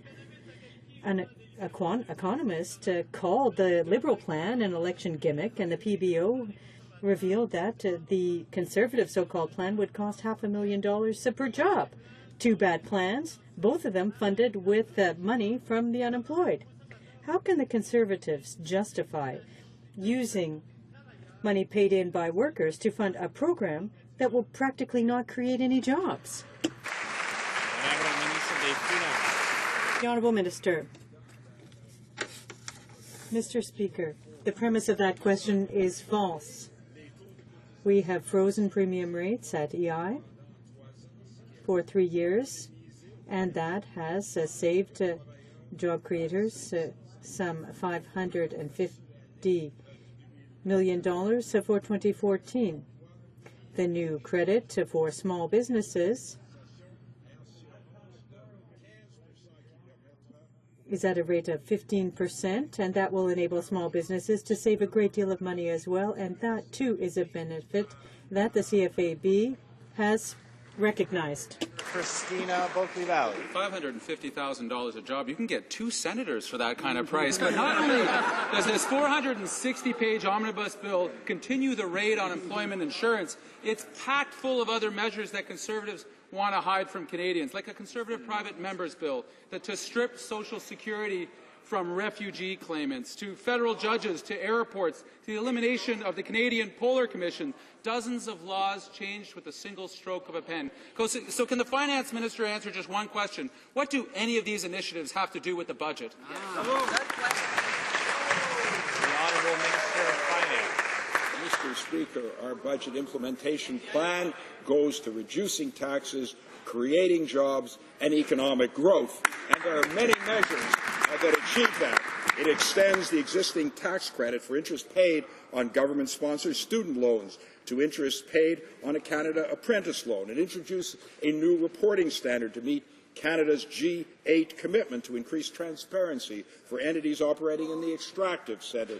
It strengthens Canada's intellectual property regime. It amends legislation to implement reforms to the temporary foreign workers program. It makes the tax system fairer and simpler for farming and fishing businesses. It does a great deal for the economy. The Honourable Member Christina Bulkley Valley. Some worrisome news for the Conservative government. There seems to be division within the Conservative ranks over who the Employment Insurance Fund actually belongs to. Last night, the Conservative member from York Centre passionately told the Finance Committee that EI funds don't belong to the government, but to the workers and employers who paid into it. Well, Mr. Speaker, we couldn't agree more. Yet the Finance Minister's own omnibus bill continues to rip off more than $500 million from the EI fund that has been panned by experts, and this plan shows to be destructive and expensive. Will the minister take his own colleagues' advice and scrap this dangerous EI scheme? Minister of Finance. I think perhaps the NDP member is thinking of the previous Liberal government, which increased EI premiums to $65 billion and then used it as a slush fund. They raided and completely wiped it out. This is not something we will do. The NDP also supported a 45-day work year that would drastically increase premiums by 35% at a cost of $44 billion, unlike the opposition. The honourable member for St. Paul's. Mr. Speaker, Toronto Mayor-elect Don Tory is committed to working with all levels of government to invest in the infrastructure and public transit essential to making our community competitive. The Ontario Finance Minister is already committed to working collaboratively with him to make these critical investments. Will the Minister of Finance stand up for his city and reverse his decision to slash infrastructure spending by almost 90% this year and increase the funding necessary to improve the quality of life for Torontonians that will create jobs now? The Honourable Minister of Infrastructure. First of all, we have to congratulate the people who have been elected yesterday in the municipal elections. And we have to work with them and we're going to continue to work with them. We have tripled federal infrastructure investments since we took office. For the next 10 years, that's $53 billion they can count on. And in respect of jurisdiction, we will not manage everything in Ottawa. We will work with provinces and municipalities. The honourable member for Scarborough Agincourt. Mr. Speaker, this government just doesn't get it. Its Building Canada Fund commits only $210 million for each of the next 2 years. In yesterday's municipal elections, voters sent a clear message that the current plans for infrastructure, and in particular public transit, are not good enough. In the GTA, and indeed across much of Ontario, we saw a wave of candidates that are focused on city building and building access to public transit. Will this government heed the calls of Ontario's municipalities and commit to invest more in infrastructure? The Honourable Minister of Infrastructure. Mr. Speaker, je suis un ancien maire, monsieur. I'm a former mayor, Mr. Speaker, and that individual couldn't understand how things operate in the cities. I know that in the past our government had virtually no money available for infrastructure in the country. Since we took power, we have significantly increased that support to municipalities. We'll continue to do so, and the announcements are being made across the country, Mr. Speaker. I am very proud of our government. The honourable member for Scarborough Agincourt. Mr. Speaker, even the parliamentary budget officer suggested last week that this government could make significant investments in the budget and still maintain the Conservatives' goal of a 25% debt to GDP ratio. This would kickstart much-needed investments in public infrastructure across the country. Will this government heed the advice of the parliamentary budget officer and commit the much-needed investments in public infrastructure? The Honourable Minister of Finance. Mr. Speaker, I'm glad that the member of the opposition understands the strong fiscal situation of our country. Federal debt is 1/3. Federal debt to GDP is 1/3. It will go down to 1/4 by 2021, and it could decrease even more. We have a strong fiscal situation, and that's why we've introduced the longest and largest infrastructure program in Canadian history, some $70 billion, of which $53 billion will go to the provinces and municipalities. The honourable member for Dartmouth-Pearl Harbour. Thank you, Mr. Speaker. Another day, another vital military procurement project massively mismanaged by this Conservative government. Today, the PBO reported that the Conservative budget for the offshore patrol vessels is not realistic because it will only cover 4 ships, not the 6 to 8 promised by the Conservatives. I got to tell you, the people in my riding and across the region are counting on those jobs. Can the minister explain how this government is going to get the project back on track and get those 6 to 8 vessels that they promised built? Well, Mr. Speaker, in fact, we are confident that we will build 6 Arctic offshore patrol ships. The contract with Irving, while advanced, is not yet finalized.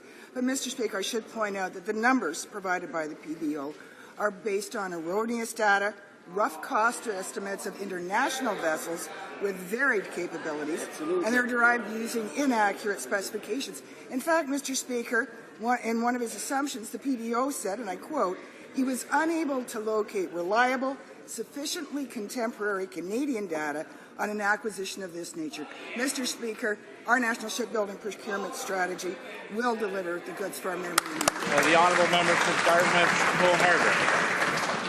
Mr. Speaker, this government stonewalls the PBO every single time, but when it comes down to who's telling the truth, it's the PBO that's always right. Yeah. The Prime Minister has been announcing these ships since 2007 and promising the first one would have been built last year. No longer, Mr. Speaker, the longer that this project is delayed, the more expensive it'll get. According to the PBO, if it's delayed another year, they will only be able to build 3 ships. When is the government going to explain to Canadians that they're not going to make their promise of building 6 to 8 offshore petroleum vessels? Well, Mr. Speaker, in fact, it's the opposition that voted against having any Arctic offshore patrol ships. So I'm not sure what they're so worried about, but in fact, we are confident that we will deliver 6 Arctic offshore patrol ships, starting construction in 2015. In fact, as part of the national shipbuilding procurement strategy, yesterday, for the first time, we cut steel at C-SPAN for the offshore Fisher Science vessel. Mr. Speaker, our national shipbuilding procurement strategy is moving forward, creating jobs, some estimated 15,000 jobs over the next 30 years, and $2 billion a year in economic benefit. Member for Parkdale High Park. Well, Mr. Speaker, it's not just ships they've abandoned. Unfortunately, the Conservatives have also totally abandoned southwestern Ontario. As good, high-quality manufacturing jobs disappear, they're just twiddling their thumbs. Instead of helping to secure investments that would create jobs here, Canada has lost 400,000 good manufacturing jobs, plus all the spin-off jobs those jobs would create. Their inaction is hurting Canadian families and communities. So where is the government's plan to create good manufacturing jobs here in Canada? Well, Mr. Speaker, those who are actually experts in this field say the answers are in Budget 2014 and the NDP should vote for it. Here's what the Canadian manufacturers and exporters say, quote, the budget contains a number of measures that will assist manufacturers and exporters in finding the skilled workers, lower regulatory compliance costs, and to help to win major investments in Canada. Exactly what she said we ought to be doing. Policies that lead to investment, policies that lead to employment, policies that lead to an increase in manufacturing. The Canadian manufacturers and exporters say that our government has it right, that it is contained in Budget 2014, and that the NDP ought to vote for it. The honourable member for Windsor West. Thank you, Mr. Speaker, but quotes don't equal a paycheck. And the reality is the Conservatives' failure to work with the others cost Windsor $1.5 billion in investment, now going to Mexico. Conservatives failed to reach a deal with the province, Ford, and the union to build a major production facility that would have actually produced 1,000 jobs for my community and Essex County. New Democrats have long called for a proactive auto strategy that would bring together governments, industry, and labour to support good jobs and create them in our communities and avoid disappointments like this one. Mr. Speaker, 11 countries have a national auto strategy. They include the UK, France, Germany, Japan, Australia, India, and yes, Mexico. Why does this minister let our community down? The Honourable Minister of Industry. Utterly nonsensical. And sticking with Budget 2014, where he says he wants answers, the Canadian Vehicle Manufacturers Association says, quote, Budget 2014 demonstrates the government's continued recognition of the importance of the auto sector to Canada's economy. You know, Mr. Speaker, there's a reason why we do have a strong auto sector in Canada, Mr. Speaker. It's because, on average, we have a 13% lower corporate tax rate than is in the United States. Now, the NDP leader said last week that the NDP wants to increase corporate taxes. So think of that. They want to increase taxes, drive out the auto sector so that they can bring in revenue to give back to the Canadian auto sector that won't exist under NDP policy. That's their approach, Mr. Speaker. The way we have it, we've got it right.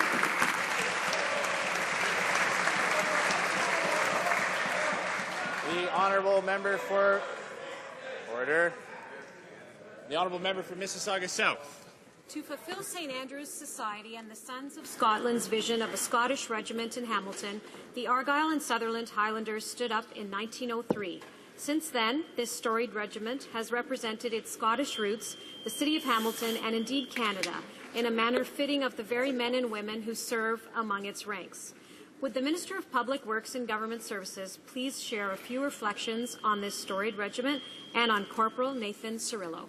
The Honourable Minister of Public Works. Thank you, Mr. Speaker. The Argyll and Southern Highlanders are one of Canada's most renowned regiments, with a history of remarkable bravery, heroism, strength, and honour forged on battlefields across the globe. Built with strong Scottish roots, they sent their very best last week to guard our country's most sacred place of remembrance. Corporal Nathan Cirillo stood up for freedom, defended the fallen, and stood in service of Canada. On behalf of my proud extended Scottish family, and indeed a grateful nation, Corporal Cirillo, your sacrifice will never be forgotten.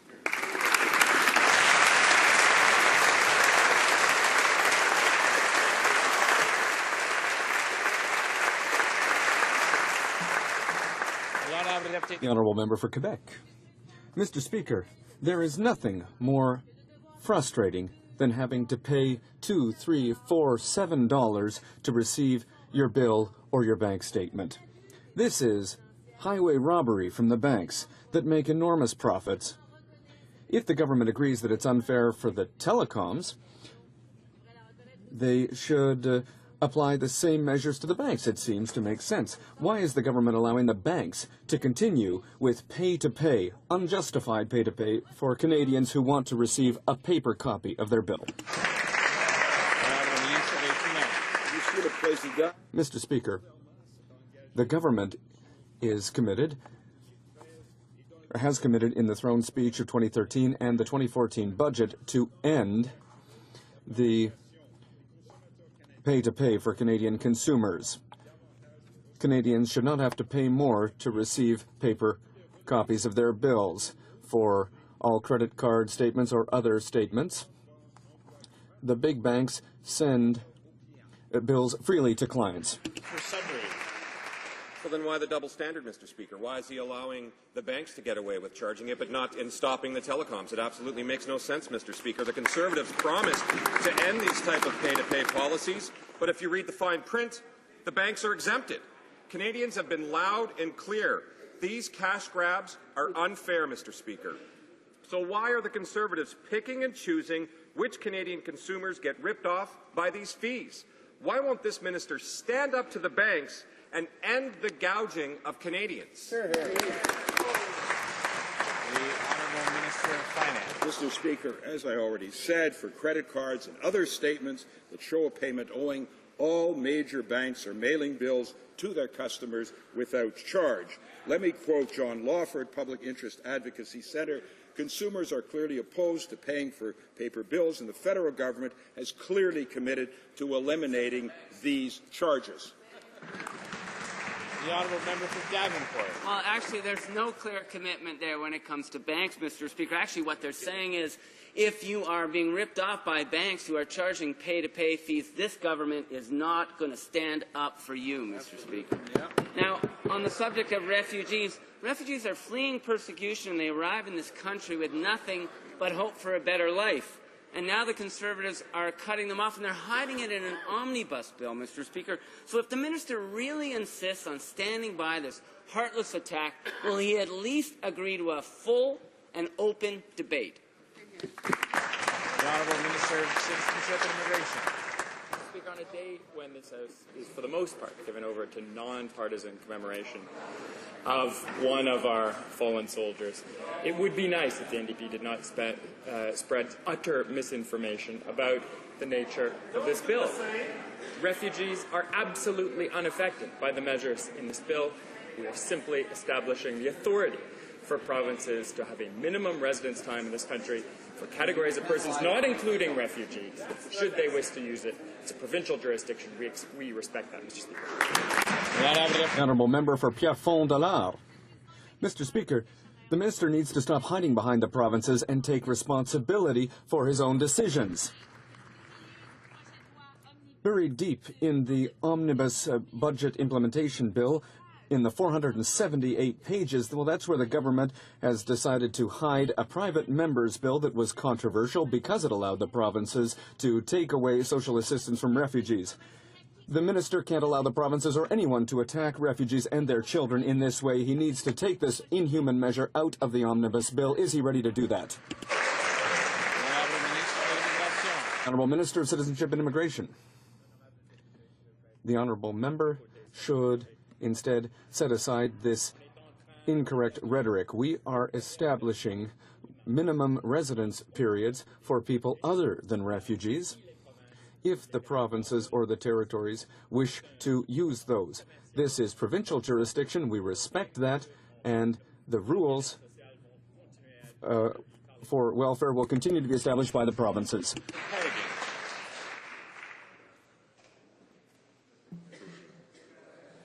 Mr. Speaker, a new PBO report says that the Conservative budget for the Arctic Patrol ship is insufficient and could mean only 3 ships are built rather than 6 to 8. Whether it's the F-35, naval supply ships, military helicopters, or Arctic Patrol ships, this government botches every procurement it touches. So will the government be increasing the budget or buying fewer patrol ships? And when will the government come up with a procurement strategy that fixes the 9 long years of Conservative incompetence? The Honourable Minister of Public Works. Well, Mr. Speaker, I think it's time to remind the Honourable Member that it was his Liberal government that cancelled the Sea Kings by paying $500 million for that voyage. We're still trying to recover from that. Mr. Speaker, they starved the military for 10 years. On the other hand, Mr. Speaker, as they announced, we cut steel on the first our offshore fisheries science vessel, part of our national shipbuilding procurement strategy. We've successfully completed procurements for military with the LAVs, with the heavy lift aircraft, tactical lift transporters, main battle tanks, new heavy artillery, and many more, Mr. Speaker, to support our men and women in uniform. The Honourable Member for Winnipeg North. Thank you, Mr. Speaker. Canada has over 1.3 million people of Canadian Ukrainian heritage. As a country, we truly care about what is happening in Ukraine. This past Sunday, the people of Ukraine voted for building a stronger and healthier relationship with the West and against the far right. Ukrainian President Poroshenko told Canadians that he would like to see a trade deal between our two nations.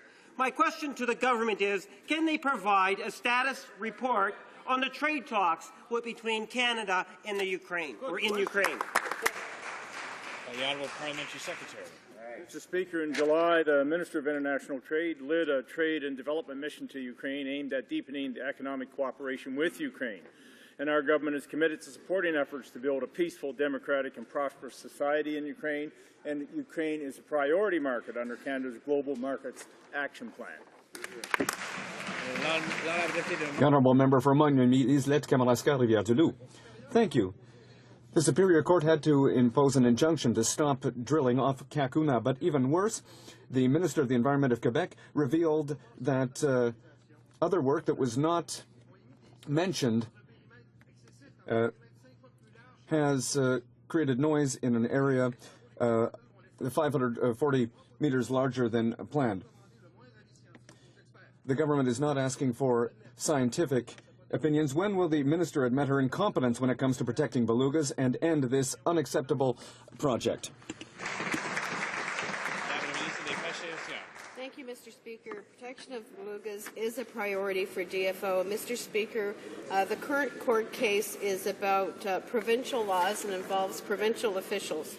Mr. Speaker, the only work that's being that was taking place at Kakuna is exploratory work that was approved. But projects will only move forward, Mr. Speaker, if they're safe for Canadians and they're safe for the environment. TransCanada has not yet submitted the construction of Marine Terminal for review at all, Mr. Speaker. Honourable Member for Rimouski-Nejet-Témiscouata-les-Basques. Mr. Speaker, the more we question the Minister on what's going on at Kakuna, more she's able to convince us that she has no idea what's going on in her own department. Not only has the Minister underevaluated the sonic impact of the exploratory drilling at Kakuna, but now we know that the proponents undertook penetration tests, which no one was aware of until now. How can the Minister explain that we weren't aware of this or of the sonic impact of the work being done at Kakuna? The Honourable Minister of Fisheries and Oceans. Thank you, Mr. Speaker. Let's look at the facts. TransCanada's work was reviewed by DFO. We relied on the best available science. We imposed strict conditions for the work to go ahead. We made all this information public, Mr. Speaker. This exploratory work, Mr. Speaker, was found not to have cause any harm to the environment. And at this point in time, there's only exploratory work that has been approved. The Honourable Member for Edmonton-Strathcona. Mr. Speaker, today UNICEF released a new report on child poverty, specifically looking at the effects of the recession. Can a Minister of State for Social Development update this House on UNICEF's findings for Canada and what the government is doing to alleviate child poverty? Honourable Minister of Social Development. Thank you, Mr. Speaker. I thank the member from Elmwood-Transcona for that question. In fact, Mr. Speaker, the UNICEF report today showed that Canada's child poverty rate actually decreased during the recession years, pulling 180,000 children out of poverty. In fact, UNICEF's president said that Canada has done better than most Western countries because of the low tax incentives that we've provided families and also the programs like our universal child care benefit. We're very proud and grateful for these results, Mr. Speaker, and under our Conservative government, we have seen child poverty reduced to an all-time low. We'll continue to take action to protect Canada's most vulnerable. The Honourable Member for Vancouver Centre. Mr. Speaker, last week we tabled a motion asking the government to work collaboratively with Parliament to contain Ebola at source. In that spirit of cooperation, we even amended our original motion to accommodate the government's concerns. Since then, there have been 400 new Ebola deaths and spread to another African country. Effective action in Africa is even more critical now, and so is a national Ebola plan for Canada. Time to put aside political partisanship and end these deaths. Will the Minister vote for our motion? The Honourable Minister of Health. Mr. Speaker, I can reassure the member that I have now met with my provincial counterparts 3 times, most recently yesterday, to discuss their preparedness. And in terms of the motion, Mr. Speaker, I've told the member, she knows we email each other. I'm available here every day in the House of Commons. I'm willing to come to committee to answer questions. Dr. Taylor, our Chief Public Health Officer, has made himself available for briefings for any MP, and he did brief all MPs before the House rose a couple of weeks ago. And we'll continue to make ourselves fully available to all members of Parliament. The Honourable Member for Acadie-Bathurst. Thank you, Mr. Speaker. When it comes to respecting our 2 official languages, Air Canada is a repeat offender. Public complaints are piling up. The Official Languages Commissioner has criticized Air Canada, and the courts regularly note that the airline is violating language laws. And still, nothing has changed, Mr. Speaker. When will the Conservatives stop tolerating Air Canada's behavior that has proven many times over that they don't care about French and about Canada's official language laws? The Honourable Minister of Transport. Mr. Speaker, the Supreme Court has rendered a decision on this issue. We respect the decision of the Supreme Court. We expect Air Canada to respect the law.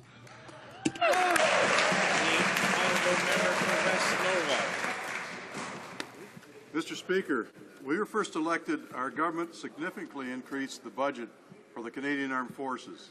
This allowed the military to undertake some major capital acquisitions, including the purchase of 4 C-17 Globemaster strategic airlift craft, 17 C-130J Hercules tactical aircraft, and the Aurora Modernization Project. That's awesome. Can the Minister of Justice please update the House on the contribution our modern CP-140 Auroras and CF Greenwood will be making to Operation Impact and the fight against ISIL? Here, here.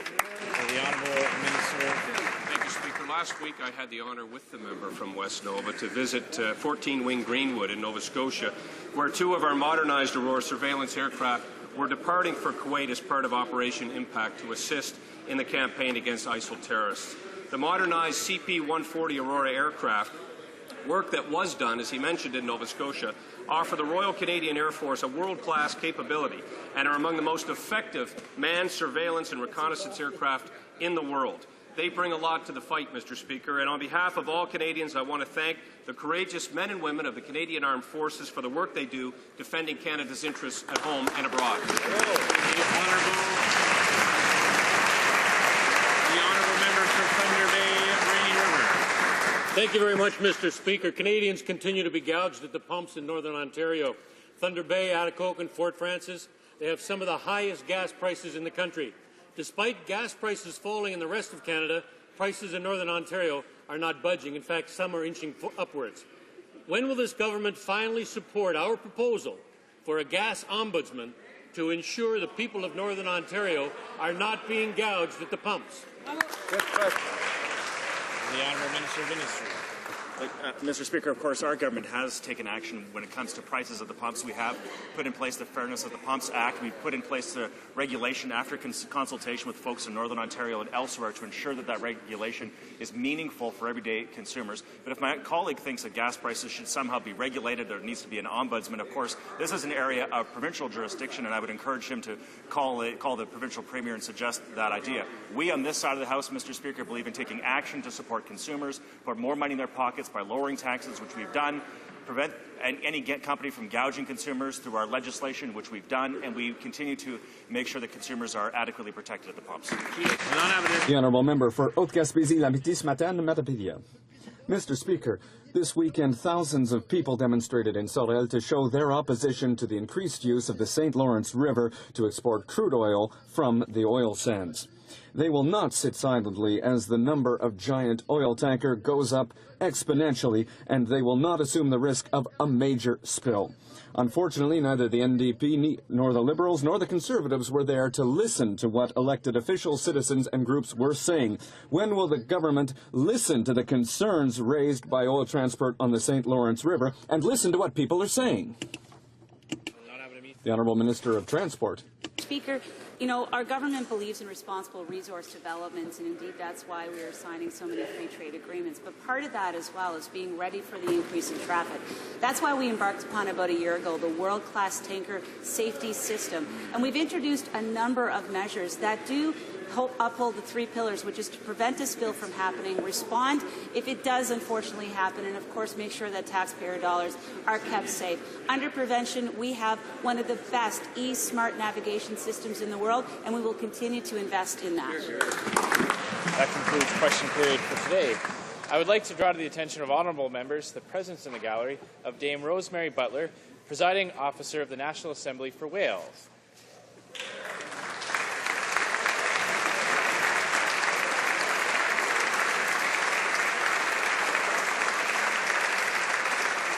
I would also like to draw to the attention of honourable members the presence in the gallery of the 2015 Inspire Awards recipients: Madeline Redfern, Brenda LaRose, William Julius Mussel, Elsie Yannick, Jordan Koenig, Ron E. Scott, Gerald Anderson, Kendall Netmaker, Kim Baird, Peter Erknick, Dr. Paulette C. Tremblay, Gabrielle Fayant, Dr. Wilton Littlechild, and Gino Ogier.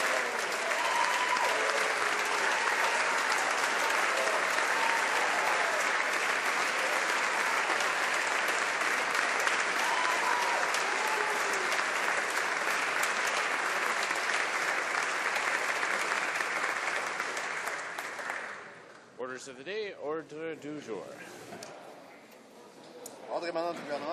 Government orders, government bills, commons. Resuming debate at third reading of Bill C-41, Canada-Korea Economic Growth and Prosperity Act.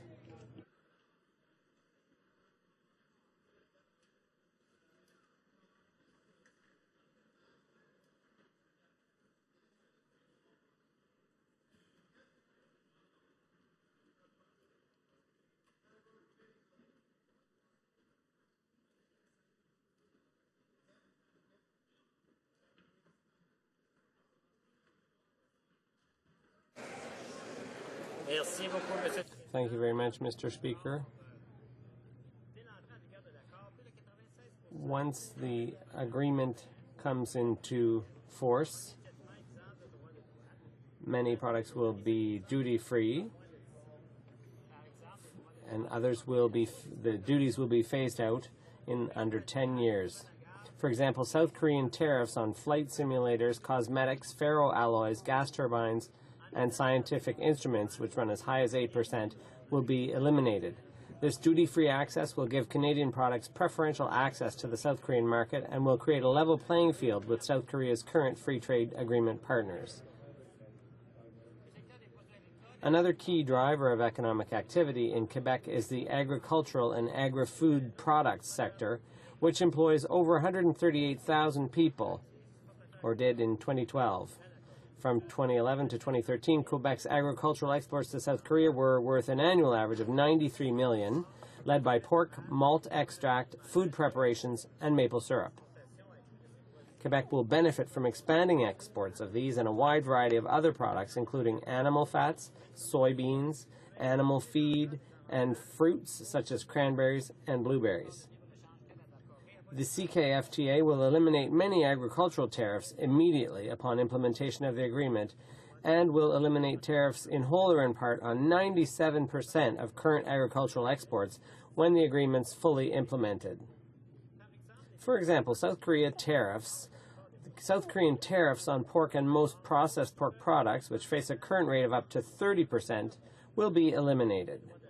Tariffs on most food preparations, which run as high as 30%, will also be eliminated. For their part, exporters of blueberries and other berries will see current tariffs ranging from 30 to 45% eliminated. Mr. Speaker, that's not all. The CKFTA also contains robust provisions which will ensure that Quebec agriculture and agri-food products are not undermined by unjustified trade barriers. The chapter on sanitary and phytosanitary measures negotiated in the CKFTA is a good example. In this chapter, Canada and Korea have agreed to build on their shared commitments under the WTO agreement on the application of sanitary and phytosanitary measures.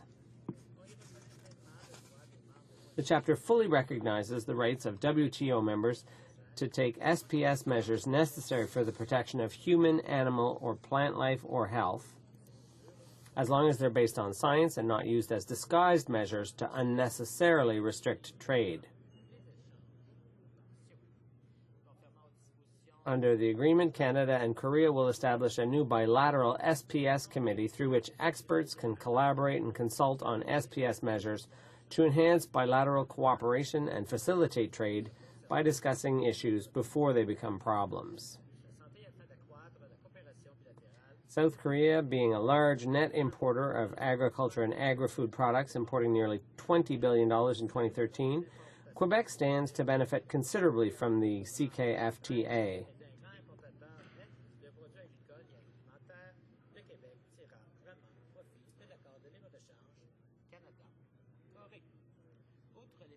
Beyond tariffs, Canada and Korea recognize the importance of fostering cooperation and transparency in standards-related measures and have committed to encourage the use of internationally recognized standards and membership in multilateral arrangements to minimize duplicative certification and testing of products, including those related to medical devices.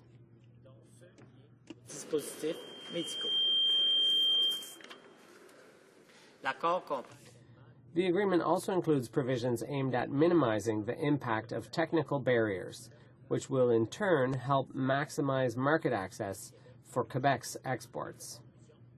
To conclude, Mr. Speaker, Canadian companies that do business abroad rely on fair, transparent, predictable, and non-discriminatory trade rules.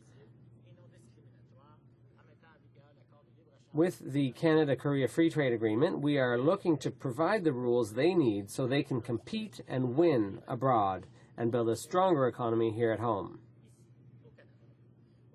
No government in Canada's history has been more committed to the creation of jobs and prosperity for Canadian businesses, workers, and their families.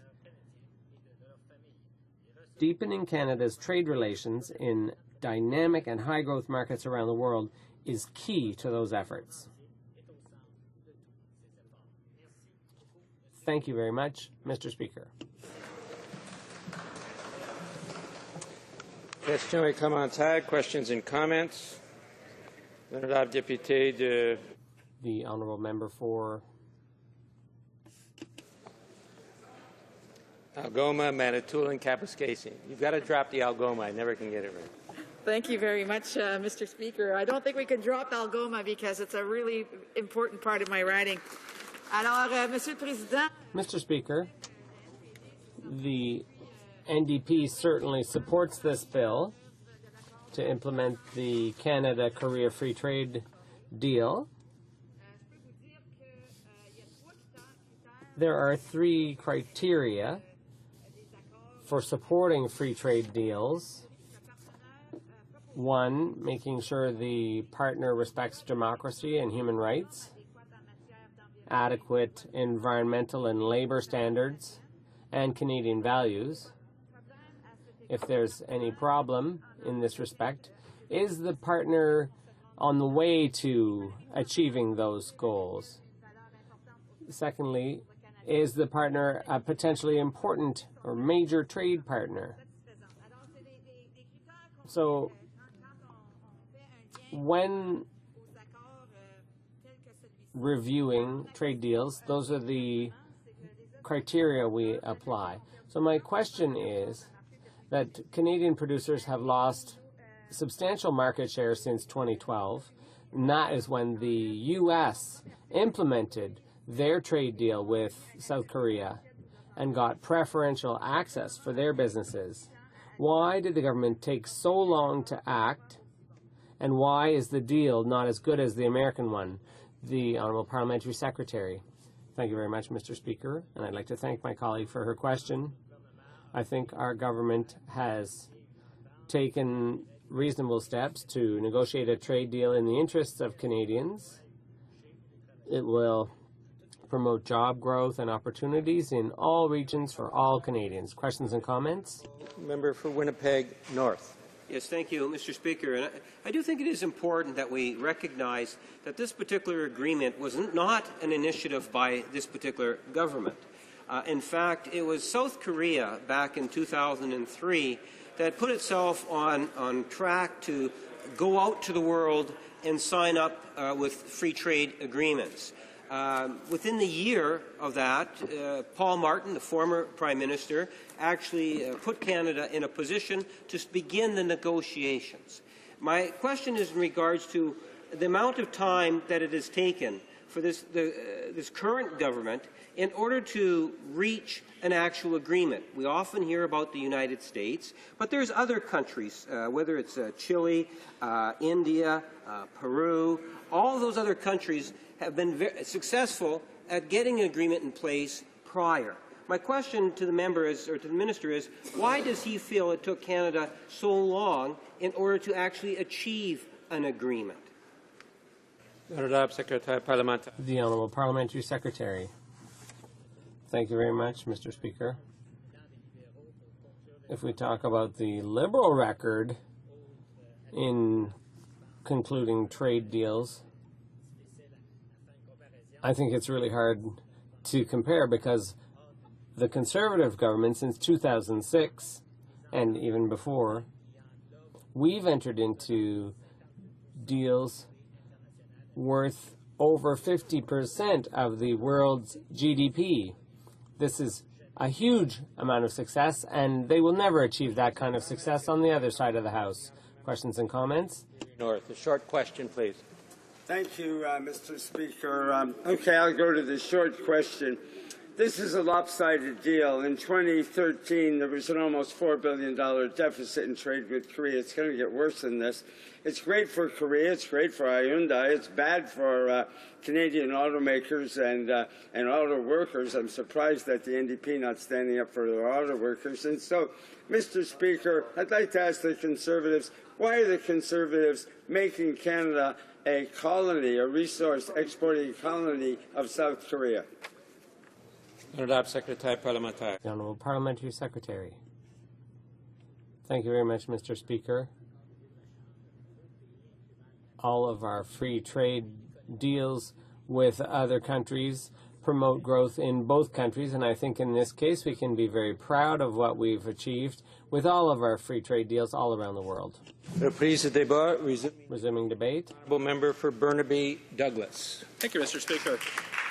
And I'm pleased to rise today to speak to Bill C-41 about the an act to implement the free trade agreement between Canada and the Republic of Korea. There's a number of things I'd like to highlight in my few minutes here, but I'd like to say why I support this bill. First of all, I follow the party criteria that we should really only be engaging in trade negotiations and signing deals with partners who respect democracy, human rights, and have adequate environmental and labor standards, also share similar values to us.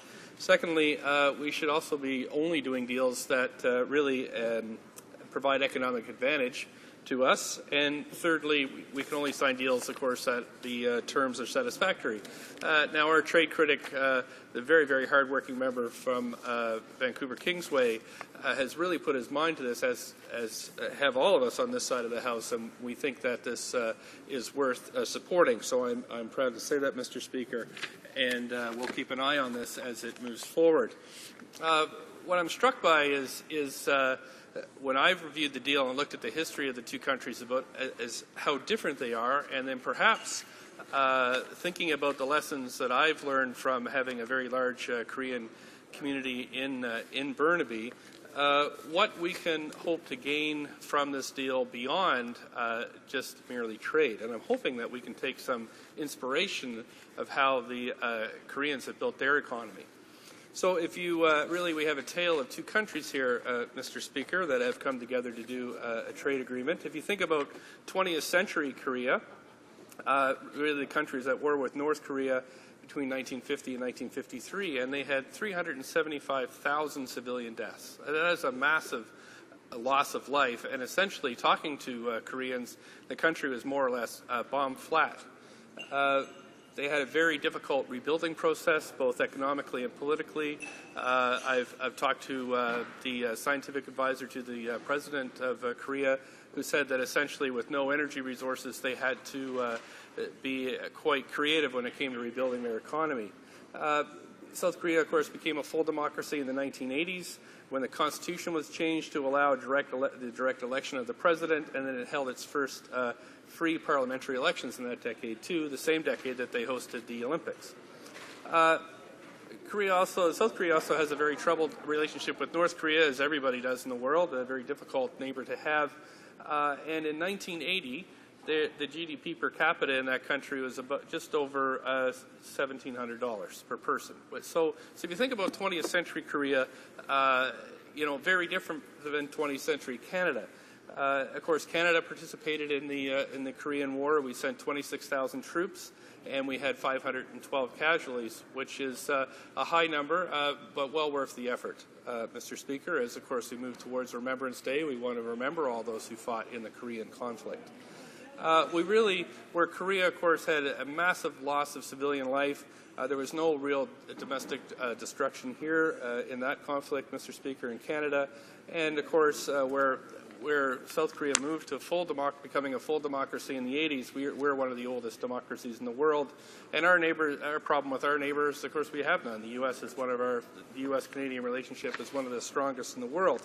In 1980, where the South Korean GDP per capita was $1,700, in Canada it was $11,000. So that was 10 times higher than Korea. So it really paints two different pictures of 20th century Canada and South Korea, where you have one country that's getting on its feet after a tremendous struggle, and then another that, of course, is a very strong and enduring democracy. So in the 21st century, it's also worth thinking about where our countries are now.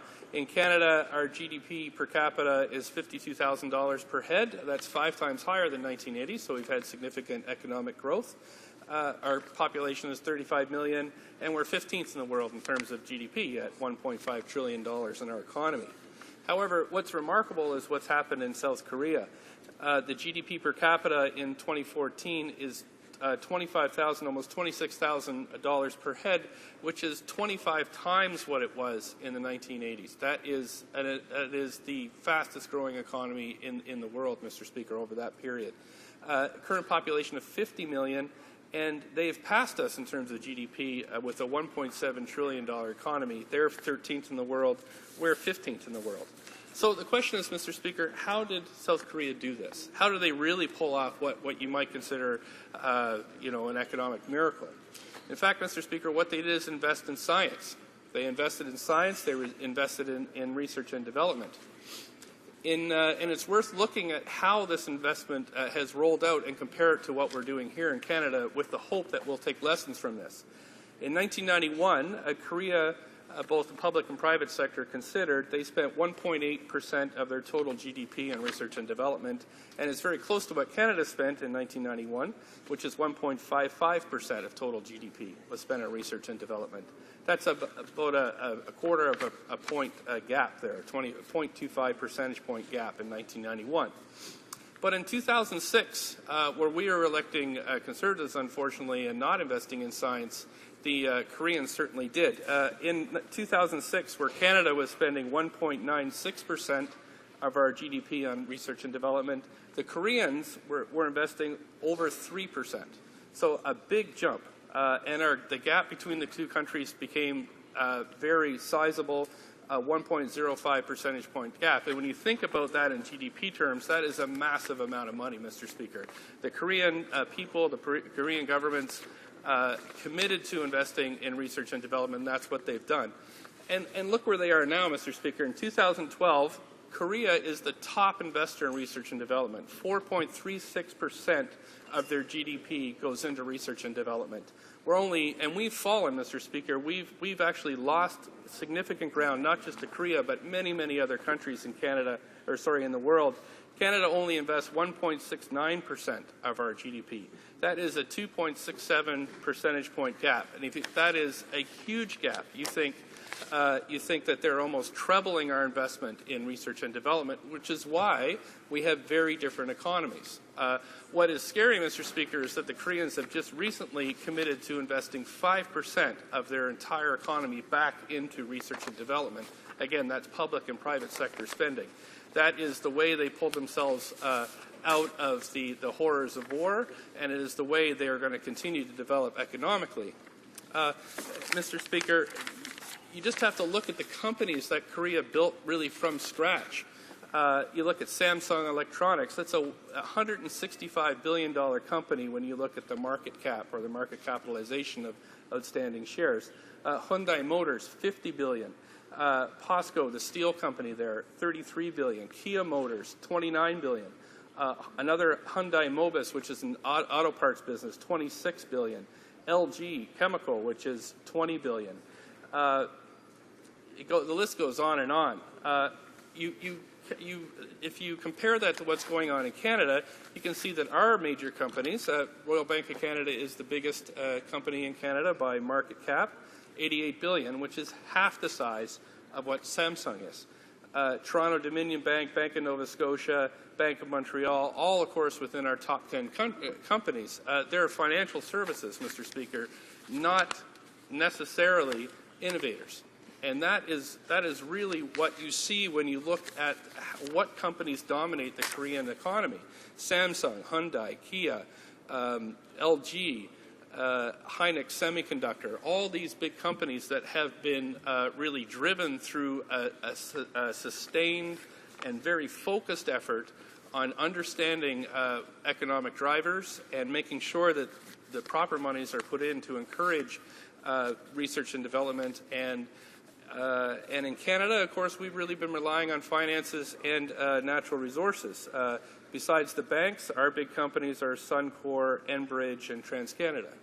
So really, I hope we can learn from the Koreans. I think that, the thing about innovation is it never goes away, unlike natural resources, which do disappear. If we look at our fish stocks, if we look at our trees, if we look at even oil and gas, Mr. Speaker, these things all go away.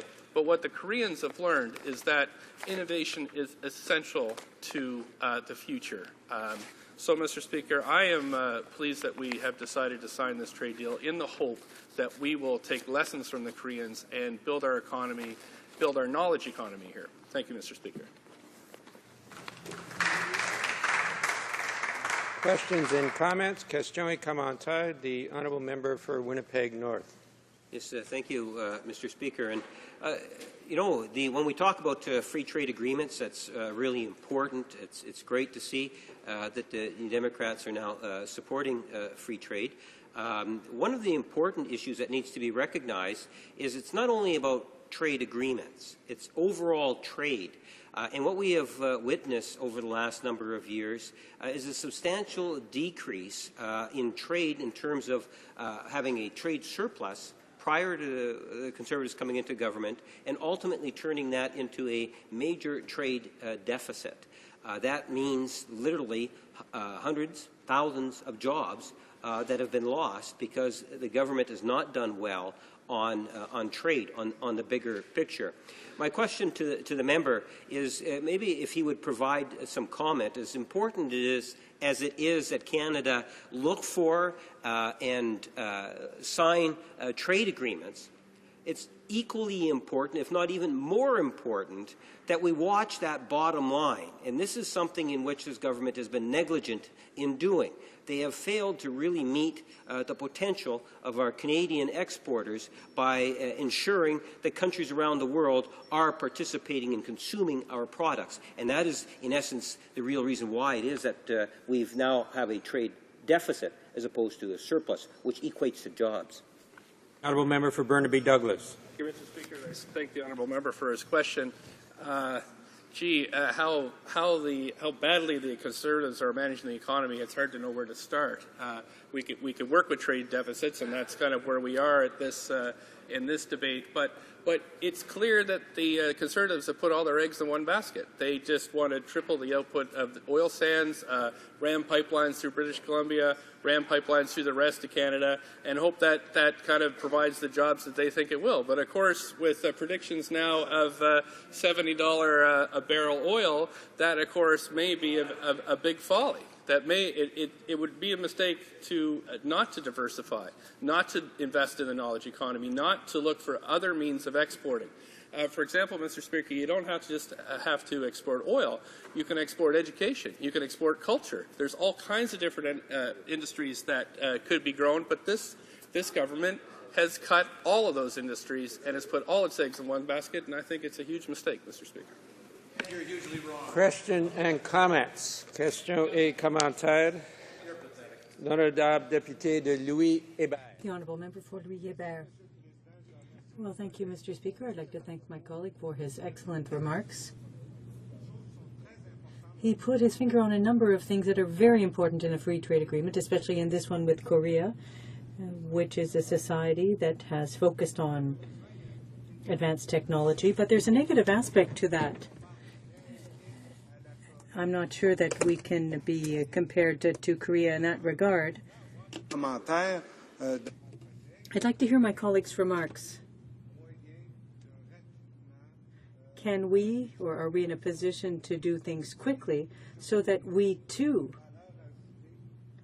can add value to things as opposed to simply exchange raw materials for high-tech products? How does he see all those issues?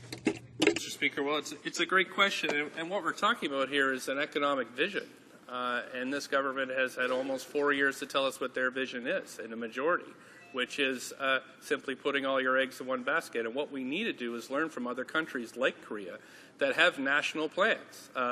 Every country in the world would have a national energy plan. We don't have one here.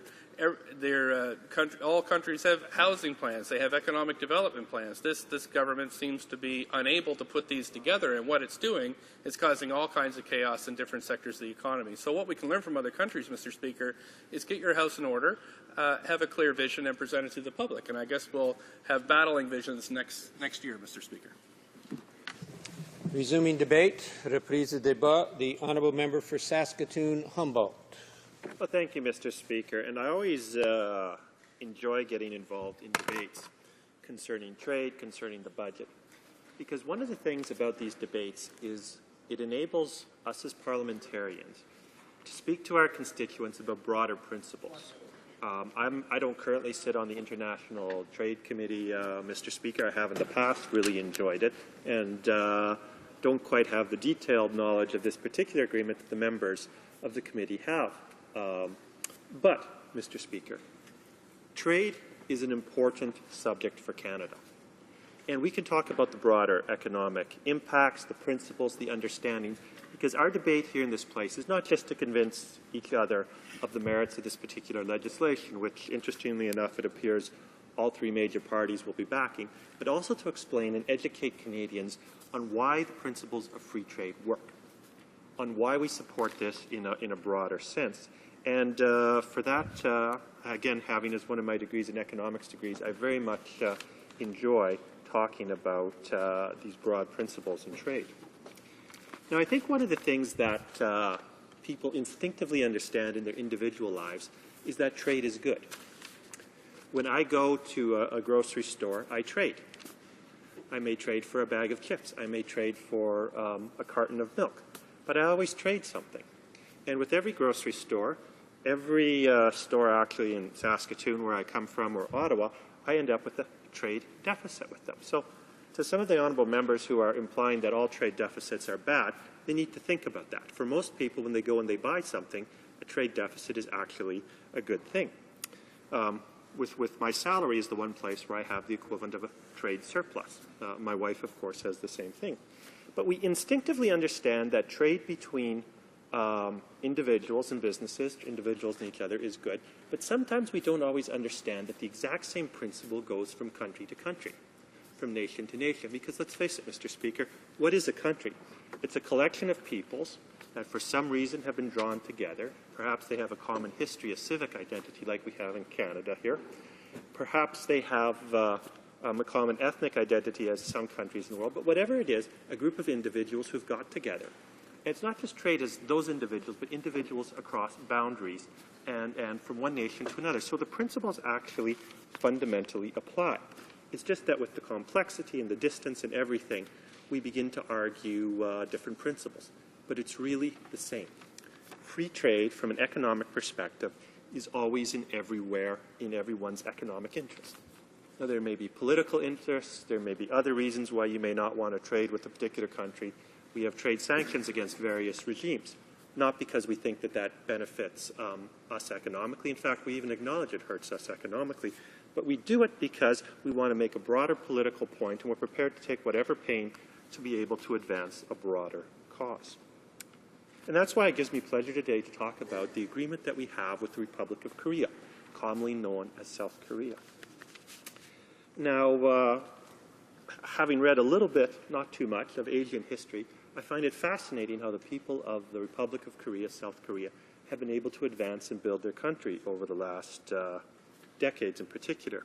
Starting after World War II, where they had been essentially run as a Japanese colony, and then, of course, came the absolutely disastrous, brutal Korean War that affects them to this day. And they were, at that point, according to one reading I had, the poorest or next to poorest nation in the entire world. And today, by some estimates, they are the 30th wealthiest country in the world, and the 13th largest economy, a country of approaching 50 million people. And for those of you who haven't had the pleasure of traveling there, go there. It's a vibrant country. It's a wonderful country. I've been there a couple times. My wife, Gerald, worked there in the Korean Parliament prior to her immigration to Canada. And she just loves and adores the people there. And the foods, I've actually come to really love the food. Saskatchewan Farm Boy, it was a little different, but it's there. So Korea has become an absolutely dynamic leader in the world economy. And that's one reason why we as Canadians need to get involved and trade with them more. As has been noted, in 2011, we had $5.1 billion per year in exports to them, and our growth in exports over the previous 5 years had grown by a compounded rate of about, I believe, 9.2% per year. But now, looking through our numbers here, we're down to $3.7 billion in the final year that we have statistics for, a drop in trade. Economy is growing, etc. Why did we have a drop in trade? One of the particular and major reasons that we all know why we had a drop in trade with South Korea is some of our competitors got involved with the major trade agreement. In particular, the United States of America and the Europeans are also finishing and getting involved with their trade agreement with South Korea. So that brings to one of the absolutely major reasons why we need to get involved in this trade agreement. And that's to protect markets that we built up and are now losing because the competitors had come after us. Now, for all the various reasons that have been discussed, we weren't able to quite get the agreement as soon as we wanted.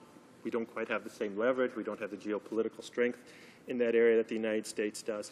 But we need to catch up. We need to get involved with South Korea and follow up on the trade agreement there. Another reason why this is an important trade agreement to help us is for diversification of industry. One of the ongoing trade issues we have with the United States is country origin of labeling. Through the back door, the United States is stopping the export of cattle and various other products into their market. And it is a great benefit for us to be involved with the United States of America. But dealing with and making trade agreements like we're doing with Europe, like we are now debating with Korea, helps us to diversify our markets. Helps us to diversify our markets for all of our goods, so that when there is a country that acts with a backward policy like the United States government has done with their country origin of labeling, we have other options, other places to go and to sell our products to, in this case, agriculture. So that's why it is absolutely important and vital that we continue to engage in treaties, not just this one, but continuously to all others. And then, Mr. Speaker, I would be remiss because if I did not bring this point up, because I often see in the House here we debate and we gladly and quite accurately talk about all the trade benefits that trade agreements have for our exporters. But let's be blunt, Mr. Speaker. There are great benefits for our consumers. If I may throw in a quote again from one of my favorite economists, Mr. Milton Friedman, "The great danger to the consumer is the monopoly, whether private or governmental. His most effective protection is free competition at home and free trade throughout the world." And this is a benefit that's often overlooked. When we reduce tariffs on goods of South Korean imports to Canada, that allows our consumers to buy the exact same goods at a lesser price, to have more money to spend. Our importers who use Korean products then have lower costs in their inputs. It makes them more competitive. So it's one of the things that we need to always remember and celebrate, actually, is the benefits to consumers by this agreement. And finally, of course, Mr. Speaker, coming from Saskatchewan, Canada's agriculture heartland, I have to note some of the benefits to the agriculture industry. Saskatchewan, doesn't matter where you are, Saskatoon, Regina, big towns or small, everyone benefits from a growing agriculture economy.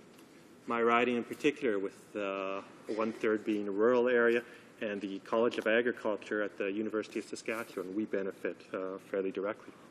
So let me, for the record, put in a few of the cuts to tariffs that South Korea will do, which will help us to sell more, to challenge our rivals in the United States and in Australia. Rye, the current rate is 108.7%. That'll be reduced. Flaxseed, maybe only 3%. Pulses, a current rate of up to 607.5%. And coming from a riding where pulse is very important, and one of the things that has helped us to diversify from wheat is very important. Also, Mr. Speaker, as my time goes, animal feed, pork, flaxseed, golden roasted flaxseed, mustard seed, and of course wheat. These are all products that Saskatchewan grows, that Saskatchewan exports, and this agreement will add to the $149.5 million from 2010 to 2012 in agriculture products that we exported to South Korea. So thank you to the House for the time, and I look forward to questions on this important trade deal to all Canadians. Thank you. Questions and comments? Questions et commentaires?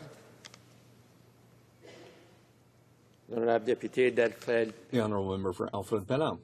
Thank you, Mr. Speaker, and I would like to thank my colleague for his speech.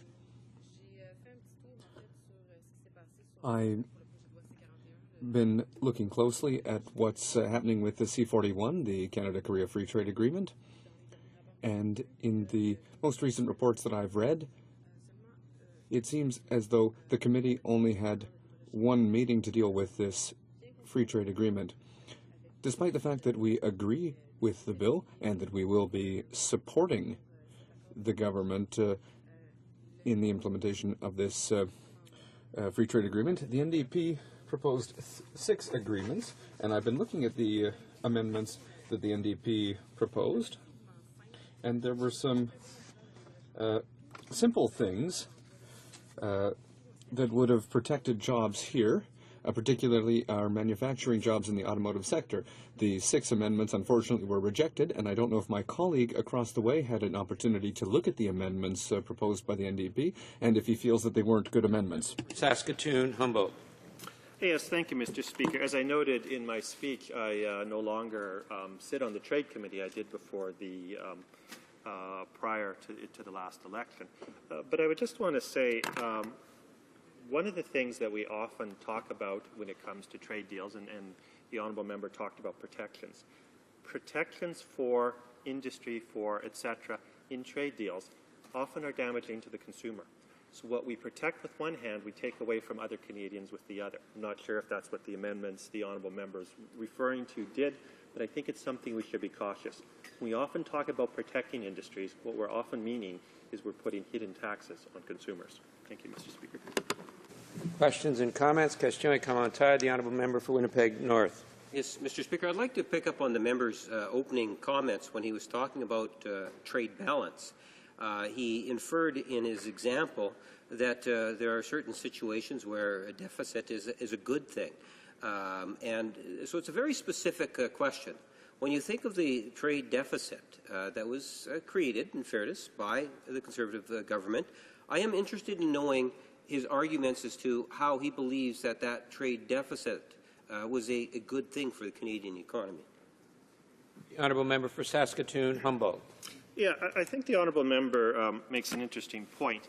While I think most people instinctively understand running fiscal deficits is a bad thing over the long term, notwithstanding the often Keynesian approaches that all parties, ours less than any of the others, take, deficits when it comes to trade policy is not necessarily a bad thing.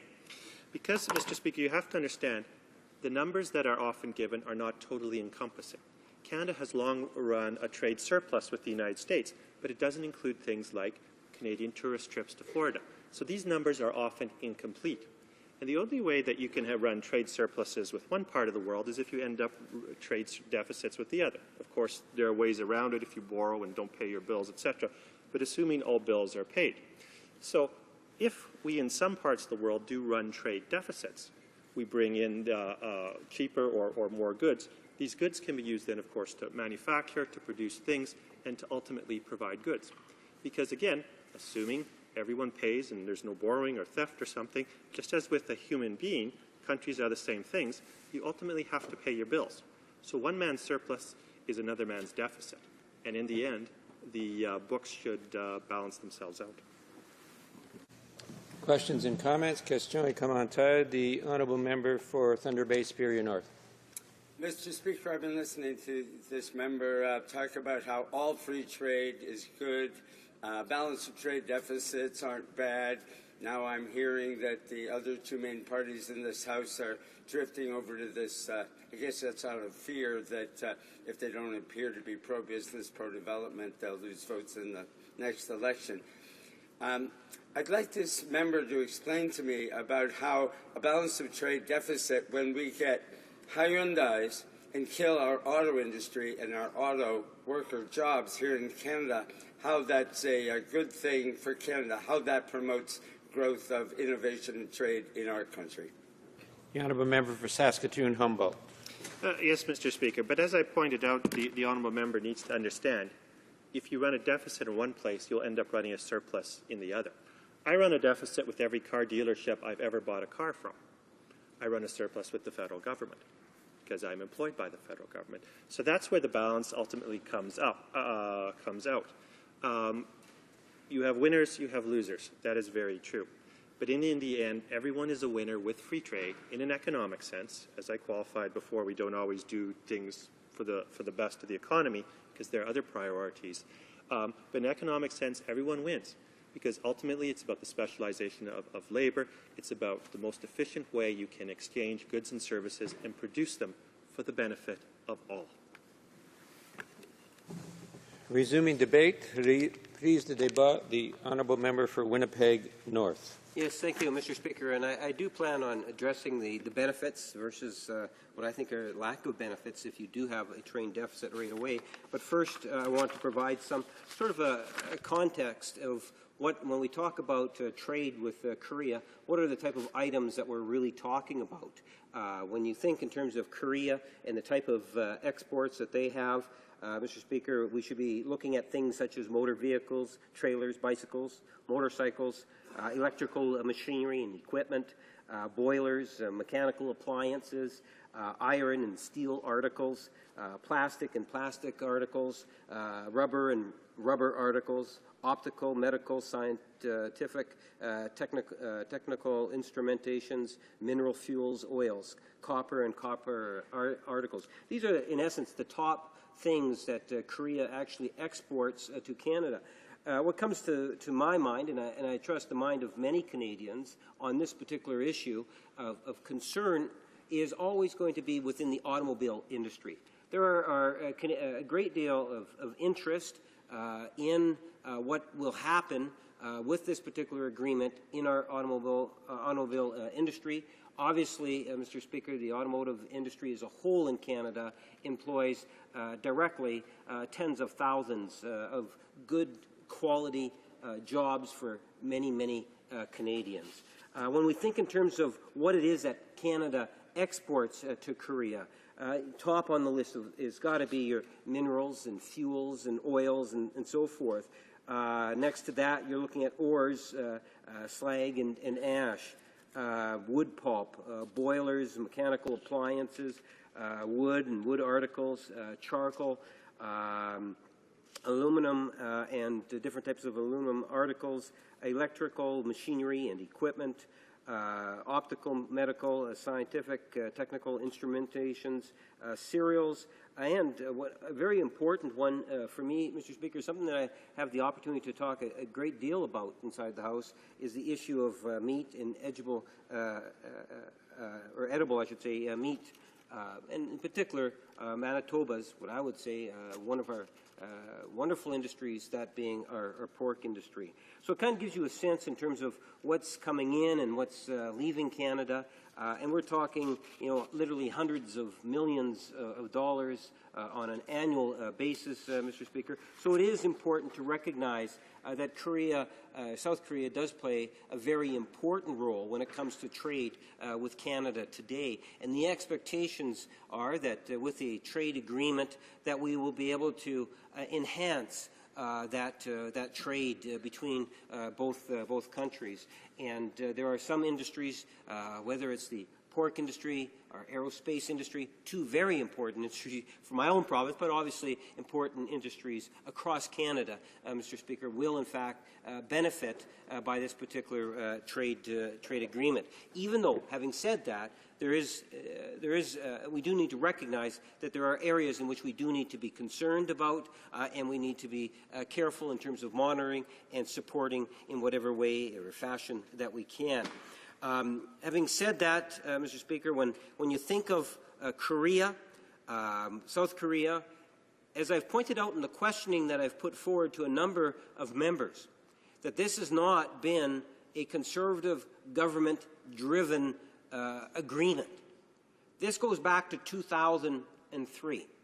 And that's when South Korea took it upon itself to say that we believe in moving towards world trade agreements and, in essence, put themselves on the road to achieving trade agreements.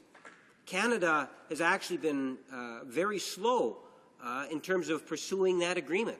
That was back in 2003, Mr. Speaker. At that time, Paul Martin was the Prime Minister. The Liberal Party was in government. And within a year, of South Korea stating its intentions, the government of the day actually expressed their willingness to begin the negotiations.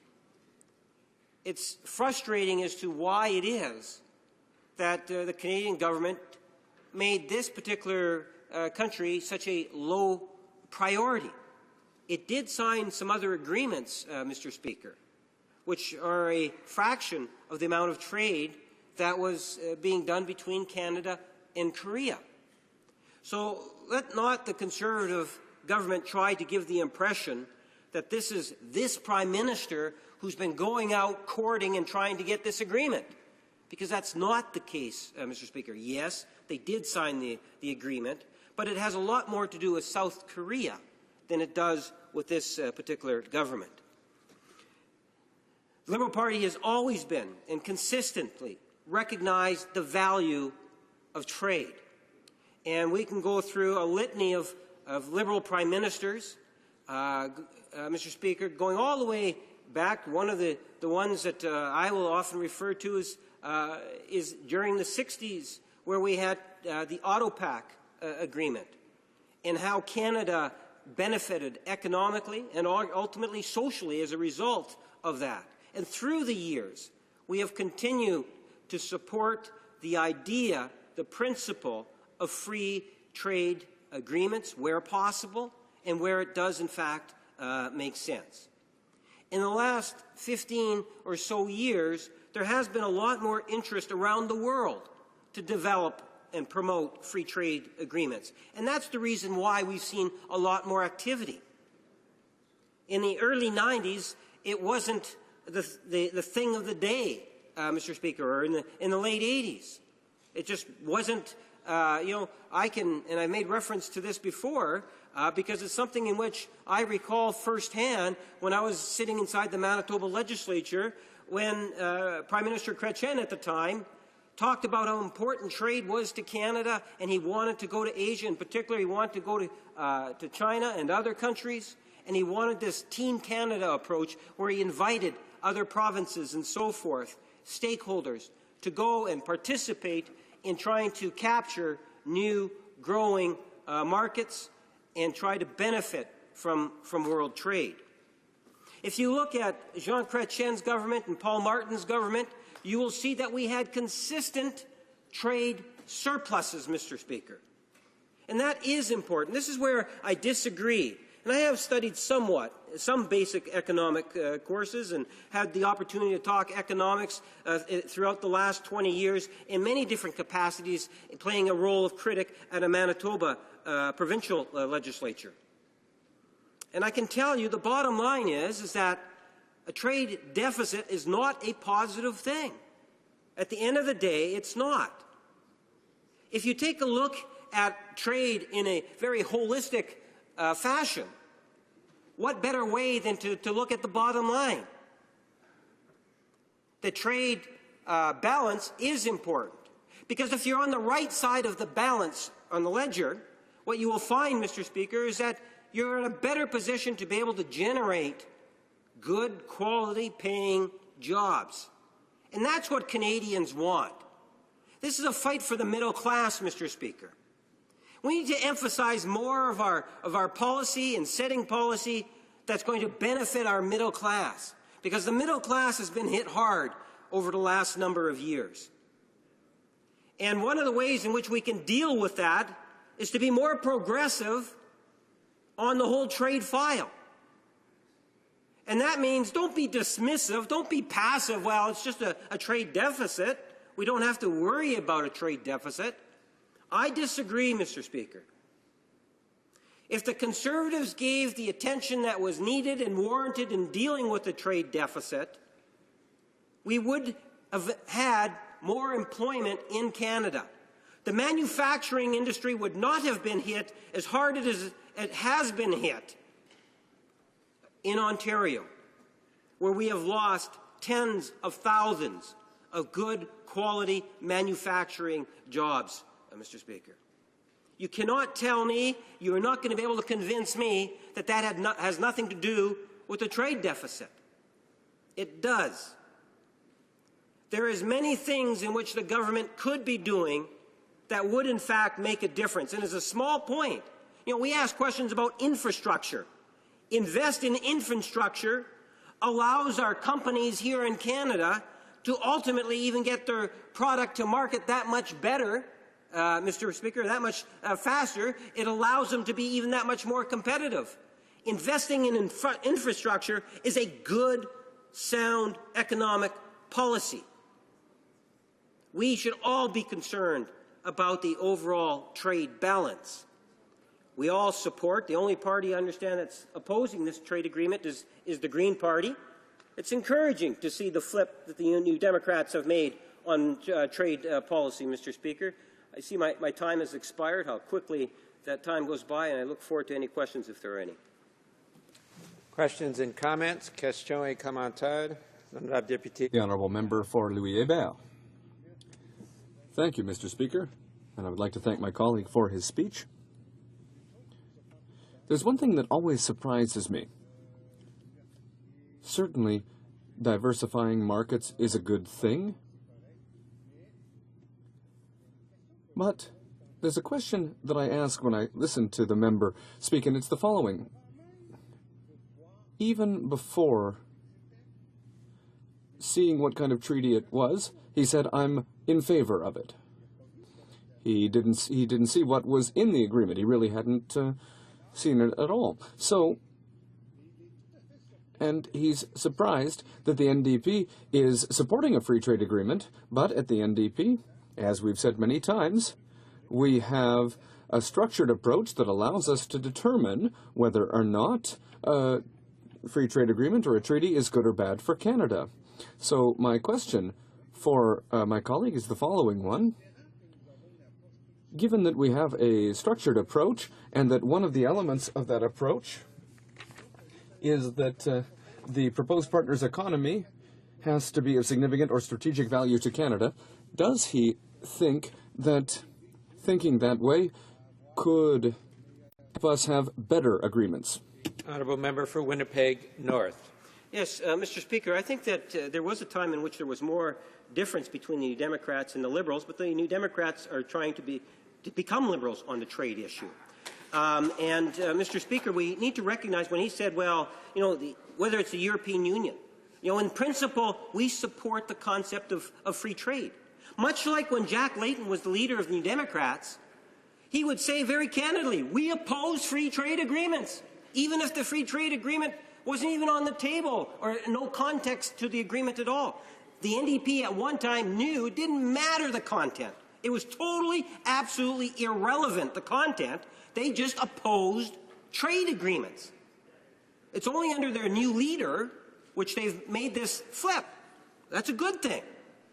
Don't try to come up with this justification, and that's all you're really talking about is a justification. Liberal Party believes in the importance of environmental laws, labor laws. We want to ensure, Mr. Speaker, that there's a respect for democracy and human rights.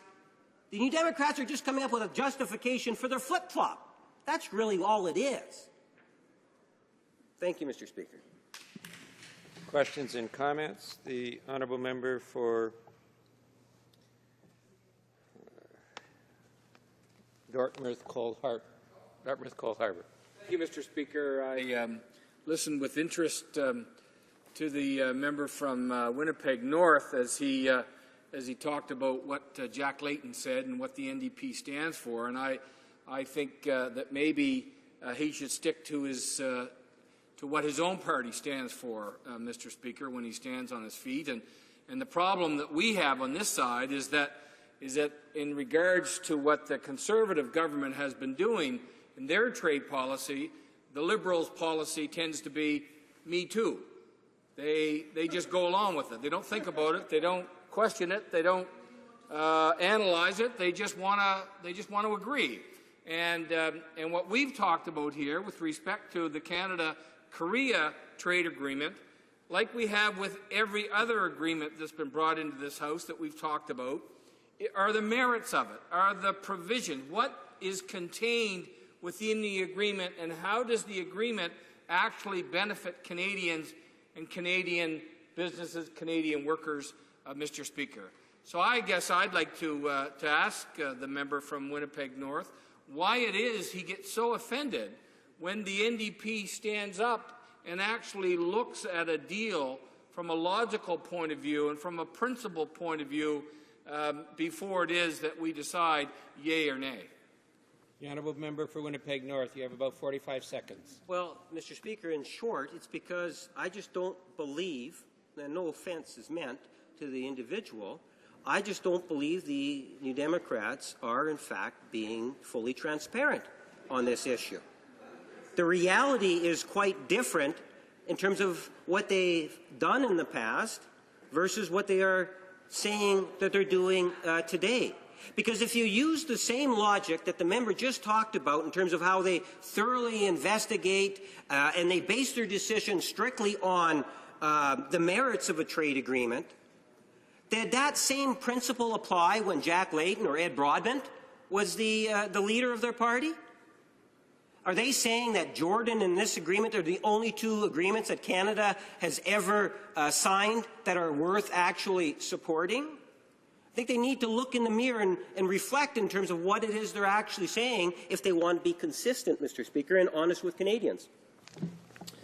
Resuming debate. Reprise de débat. The honourable member for St. John. Thank you very much, Mr. Speaker. And it's a pleasure to rise today to speak to Bill C-41. Mr. Speaker, I just want to say that our government is committed to protecting and strengthening the long-term financial security of hardworking Canadians. Canada's prosperity requires expansion beyond our borders into new markets for economic opportunities that serve to grow Canada's exports and investment. That's why our government is currently pursuing the most ambitious trade expansion plan in our country's history. The Canada-Korea Free Trade Agreement is a state-of-the-art agreement which covers virtually all sectors and aspects of Canada-South Korea commercial relations, including trade in goods and services, investment, government procurement, intellectual property, as well as labour and environment. The Canada-Korea Free Trade Agreement will result in job creation and enhanced opportunities for Canadian and Korean businesses, particularly small and medium-sized enterprises, as well as investors, workers, and consumers. Today, Mr. Speaker, I'd like to speak about how the Canada-Korea Free Trade Agreement will help the Atlantic provinces to expand their businesses and increase their competitiveness in the South Korean market, which represents or presents many opportunities for my fellow Atlantic Canadians. From 2011 to 2013, Atlantic Canada exported, on average, $64 million worth of goods to South Korea. Through the elimination of tariffs in major sectors of interest to Atlantic Canada, including fish and seafood products, agriculture and agri-food products, rail products, information and communication technologies, industrial machinery, and medical devices, Atlantic Canadian goods will become more competitive in South Korea. The agreement's outcomes in non-goods trade will also help service providers by facilitating business mobility and investors through increased protection and clearer rules. New Brunswick is one of the Atlantic provinces that stands to benefit significantly from the Canada-Korea Free Trade Agreement.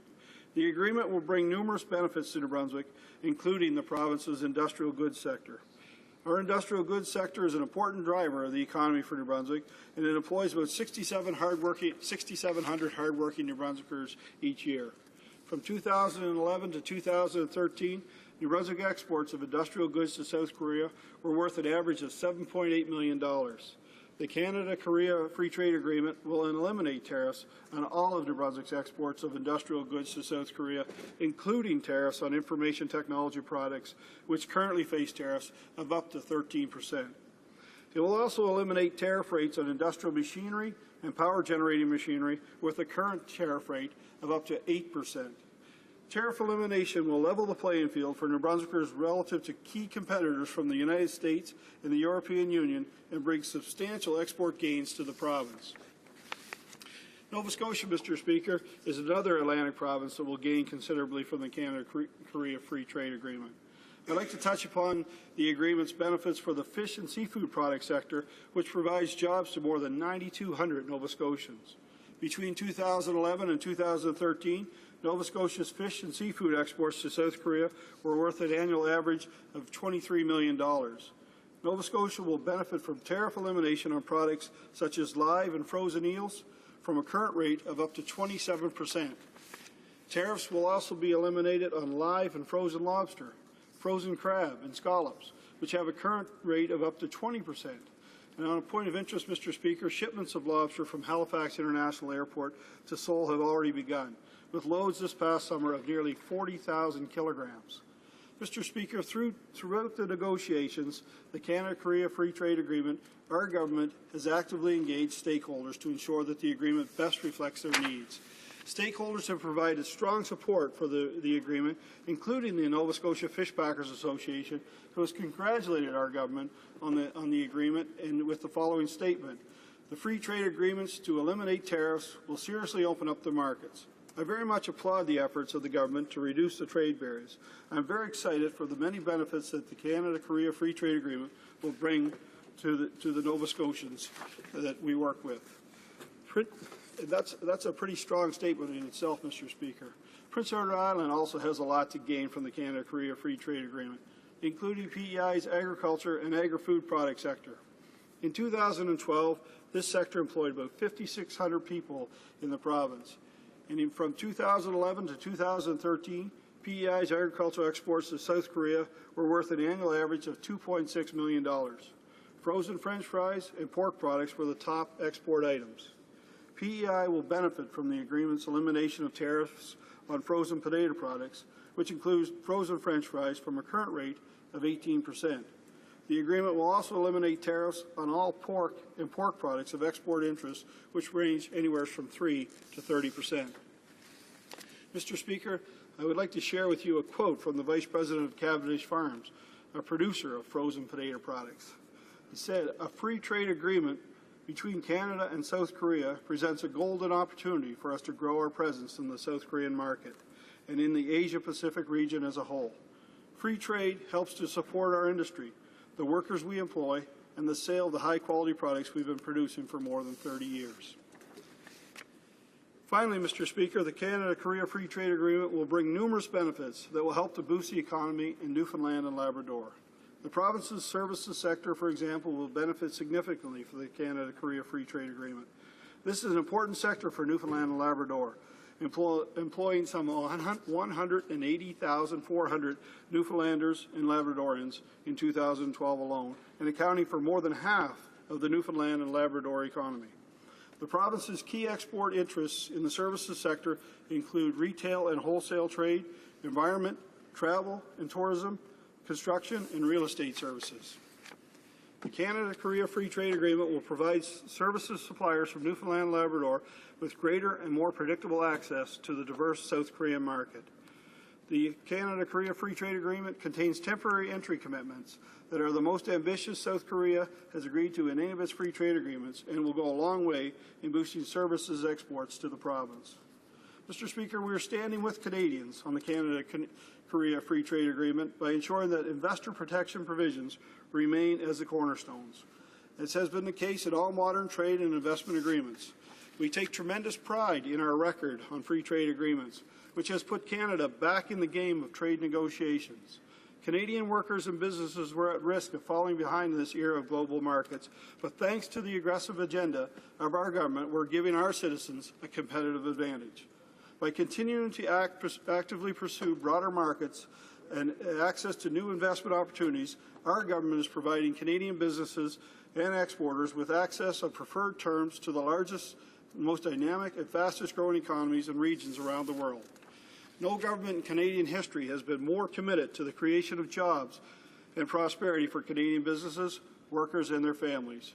Deepening Canada's trading relationships in dynamic and high-growth markets around the world is key to these efforts.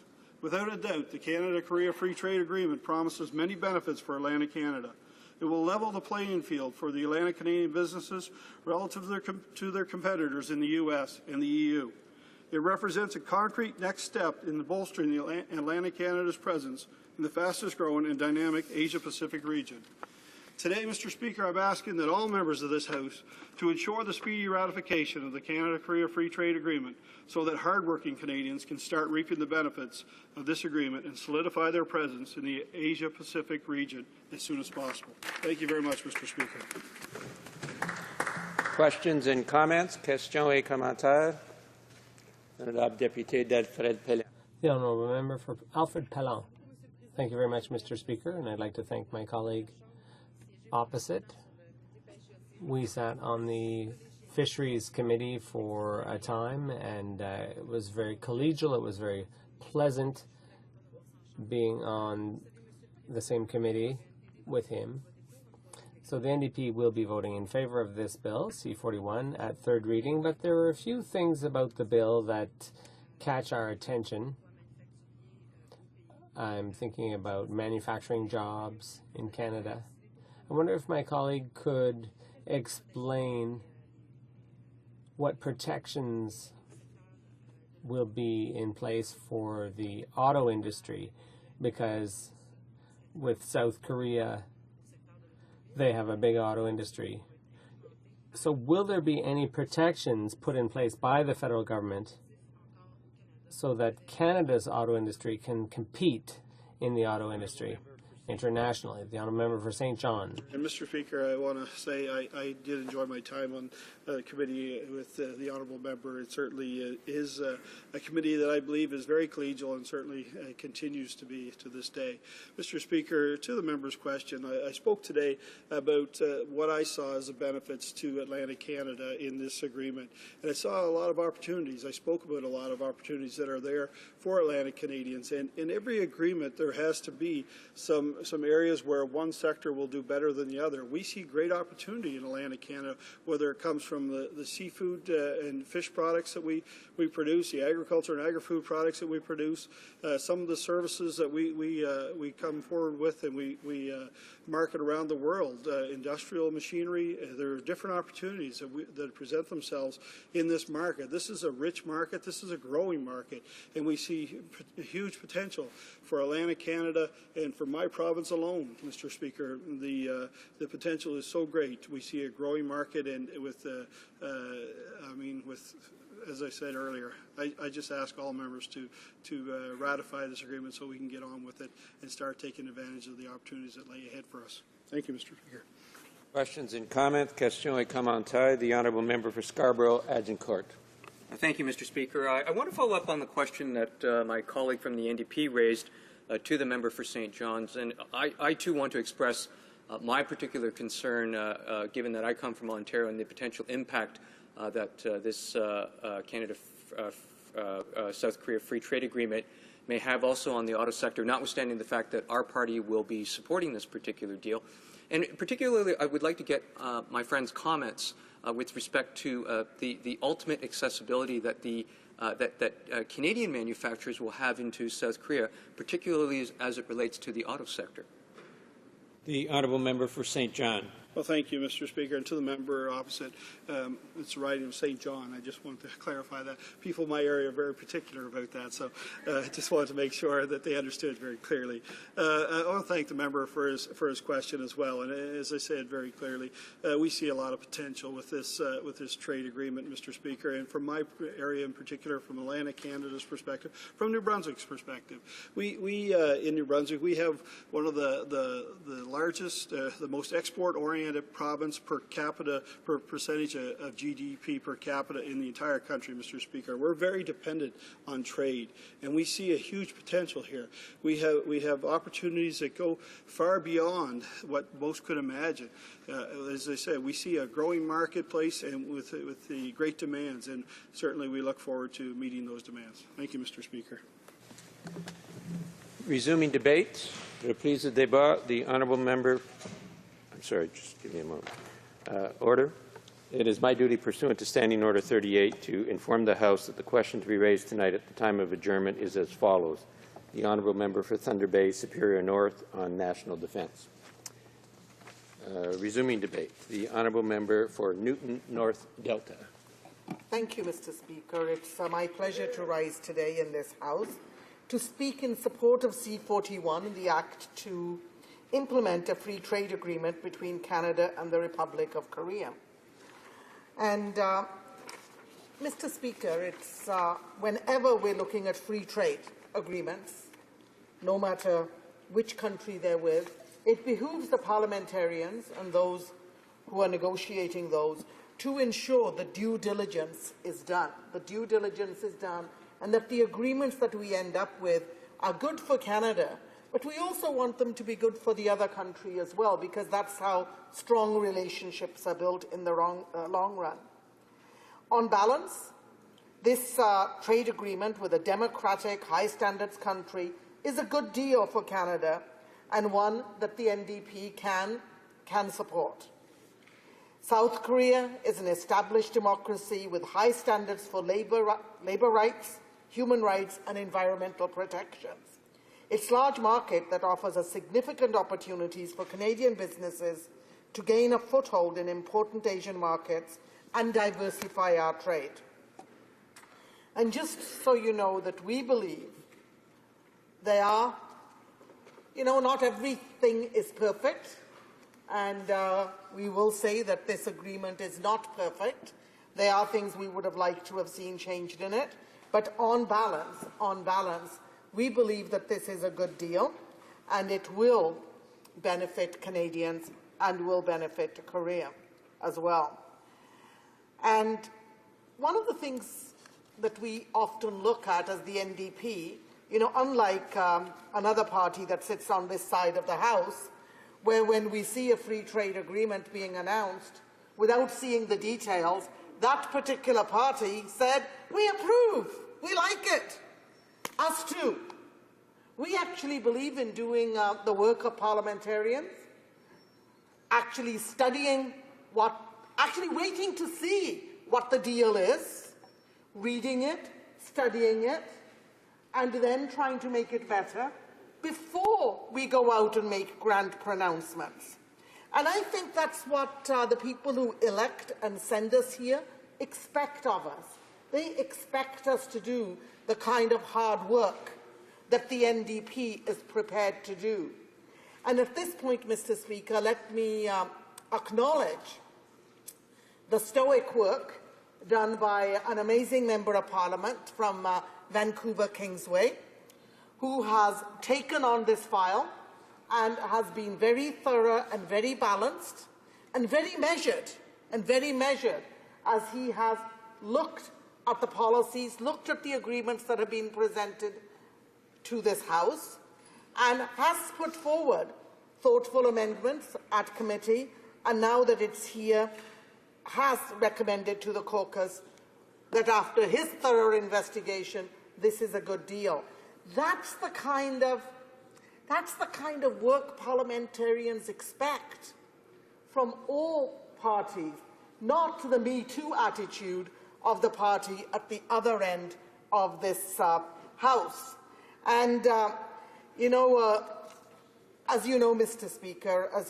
Speaker, we don't always agree with the government on the other side or with our colleagues at the other end. So when we're looking at free trade agreements, we actually have some criteria. And we examine free trade agreements against the criteria that we have established.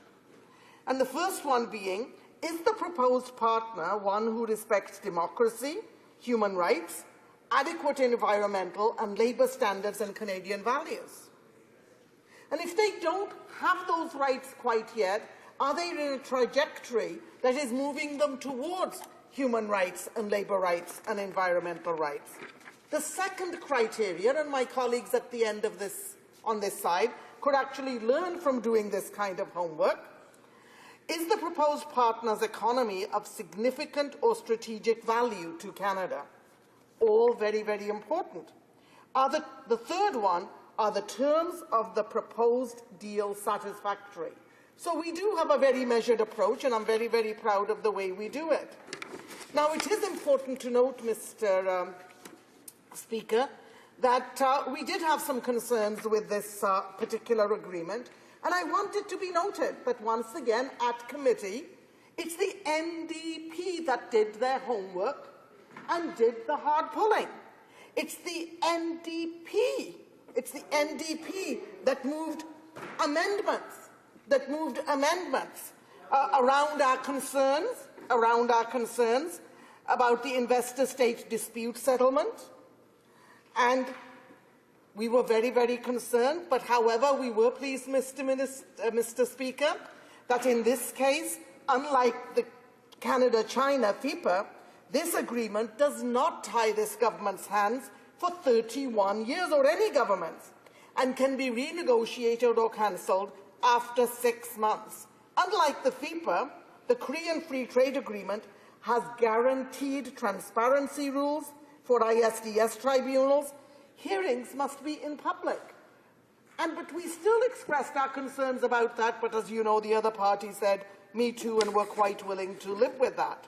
We also know that we do have some major concerns around the auto industry. And once again, it was the NDP, and only the NDP, doing the hard work that we as parliamentarians do, that actually took amendments at committee stage in order to strengthen protection for the auto industry.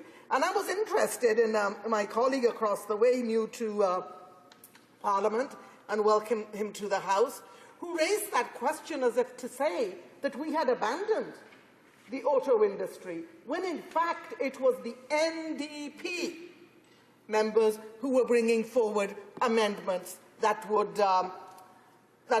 further provide protection for the auto industry.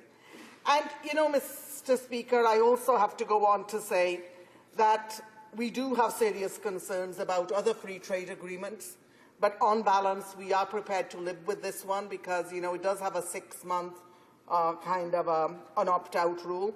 But both CETA and the China FIPA have provoked widespread public concern in Canada. I don't know about you when you go home, but I do know it's a topic I get asked about over and over again. And what people are feeling is that parliamentarians, and especially the government across the way, are giving too many Canadian jobs away and are not doing their due diligence. But I want to reassure you, Mr. Speaker, that a new Democratic government would pursue policies to strengthen the Canadian auto sector, and that would include policies that would encourage Korean automakers to locate production facilities right here in Canada, decent-paying jobs, would assist Canadian auto products to better access the Korean and other Asian markets, and we would closely monitor non-tariff barriers and act quickly and effectively to resolve disputes. And of course, as with any relationship, it has to be nurtured, and we would utilize frequent trade missions to Korea to cement the relationships that have to be cemented.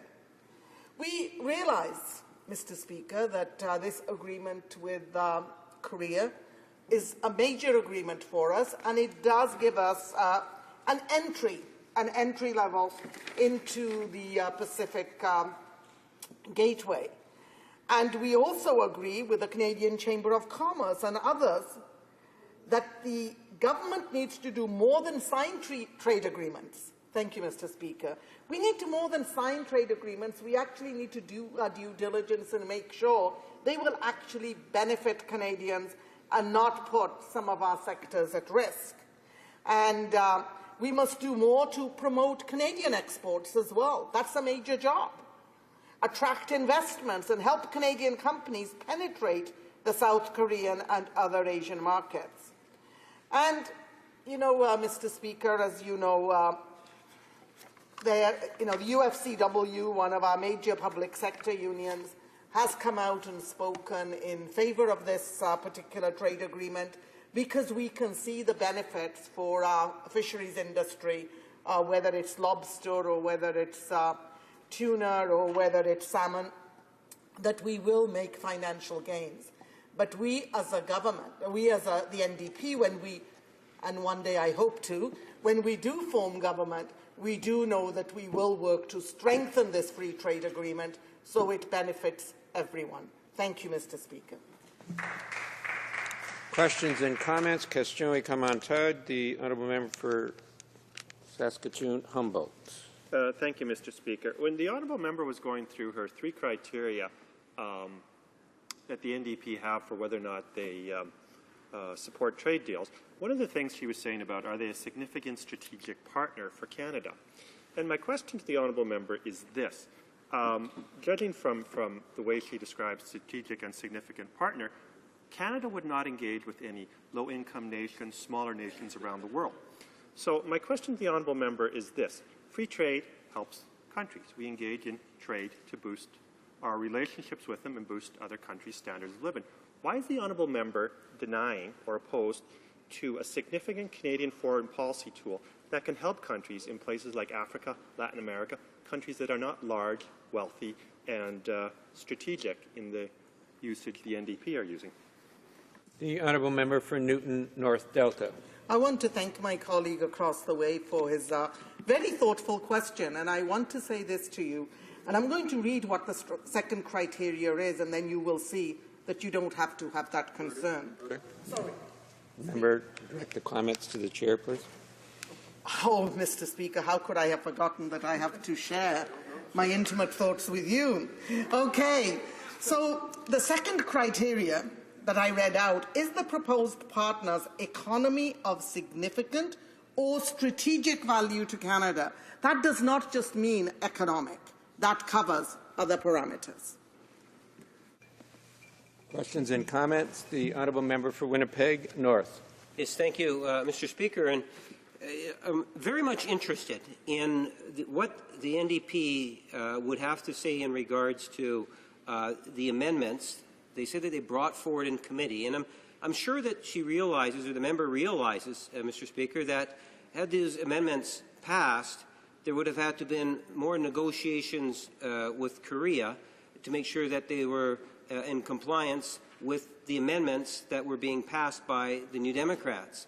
My question that I have for the member is that are the NDP then going to make changes to the Act or to the Free Trade Agreement? Are we to assume that if the NDP were to be at in the position of power, that they would renegotiate? That's an awfully big F that scares a lot of people, so calm down. Mr. Speaker, if it were to occur, would it be then the policy of the New Democratic Party to give South Korea, the 6-month notice so that they can make the changes that they want to make at committee stage? The honourable member for Newton North Delta. Thank you, Mr. Speaker, and I want to thank my colleague for his question. He was missing for a couple of days, and the House had a totally different feel. And I want to let him know that we were actually wondering whether we should sit when he wasn't in the House. But in all seriousness, legislation goes through its rinse cycle, and when it was at the committee stage, our committee members did the hard work and took forward amendments to improve the legislation and to strengthen it. And when those amendments did not get accepted, we analysed the free trade agreement that is before us and on balance have decided to support it. It would be foolish for anyone to say we would open it up immediately because we have to see how this new relationship works out. On the other hand, it's even more foolish to say we'll never look at it, because isn't that surely what we're supposed to do? That once we enter a new relationship, you do an ongoing evaluation and assessment and, make amendments as necessary. Questions and comments? The Honourable Minister of Labour. Short question, please. Thank you very much, Mr. Speaker. And I have to say the one great thing about this agreement is that the increase in exports will be upwards of 32%. And we know that that's about a $1.7 billion investment in Canada annually.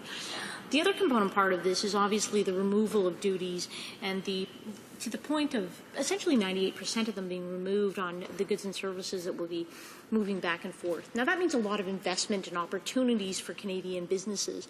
I guess my question for the NDP member is that in this new FTA, which I recognize the NDP are supporting, why was there such rigorous debate by the NDP to have the removal of investors' protections?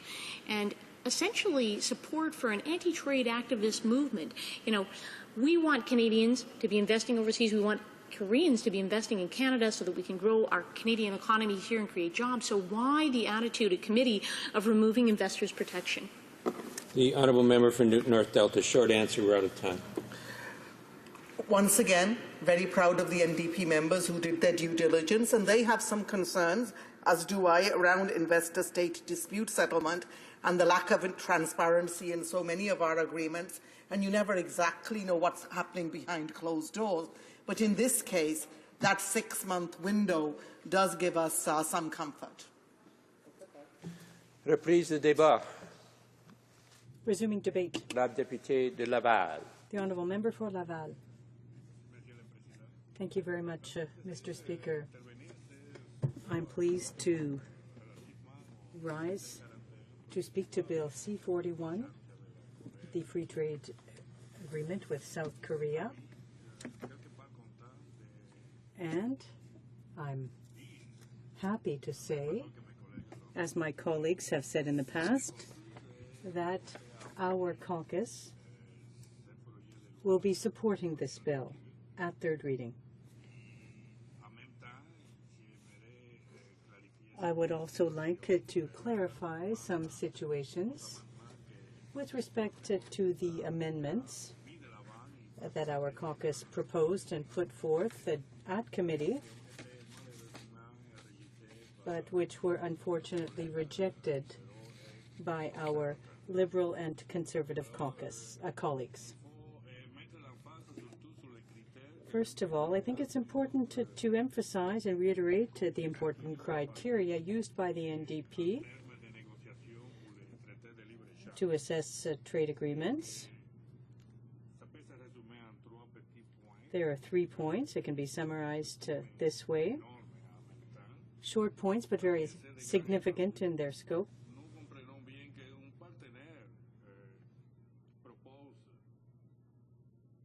The first point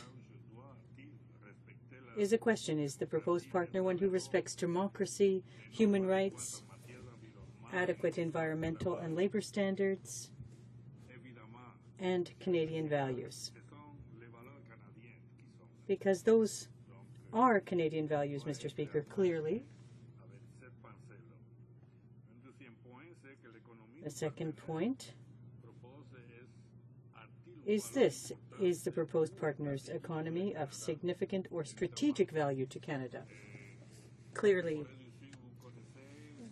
the South Korea that, as you know, is a developing country, but a very developed country.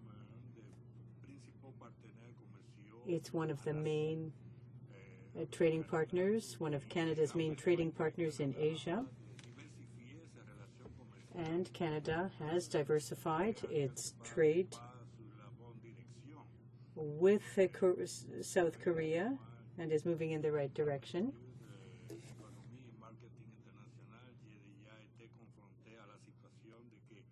In the past, we have seen situations where Canada has been very dependent on the economy of our neighbors to the south, to such an extent that approximately 80 to 85% of our exports went to south of the border.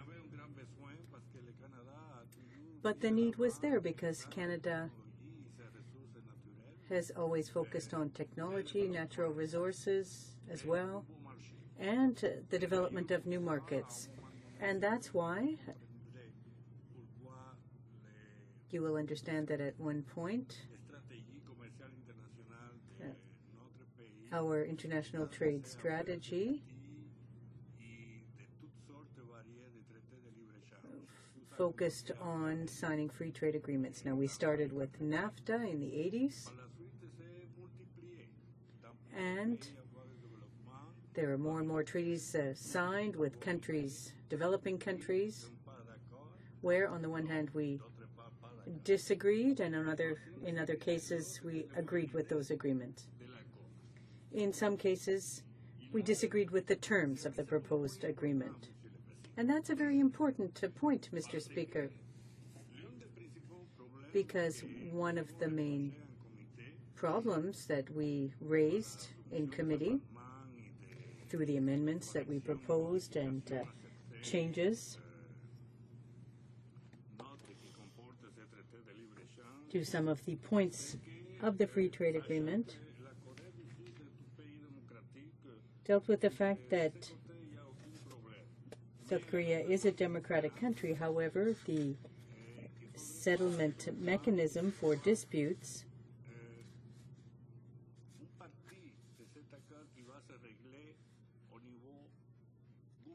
must or is going to be dealt with at the government level. We feel that all trade differences should be resolved using the appropriate judicial mechanism. Now, the free trade agreement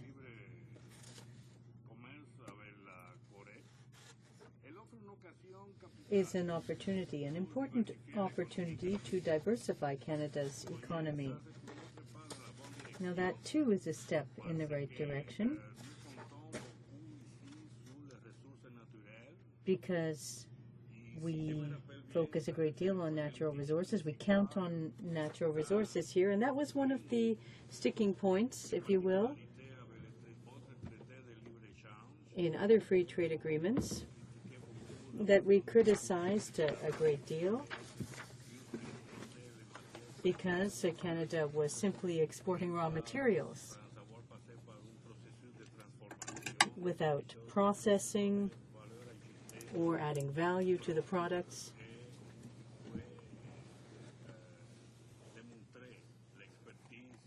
Which could showcase our expertise and technology. In this free trade agreement with South Korea,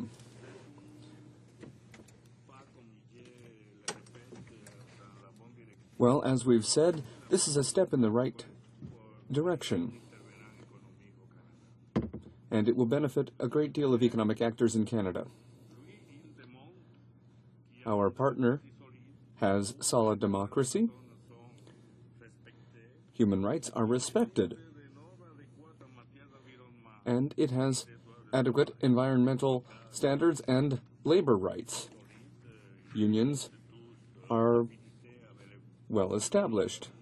And so this country shares many Canadian values. Even in secondary manufacturing sectors, in heavy industry, in the forestry sector, in agriculture, in food processing, high technology, seafood.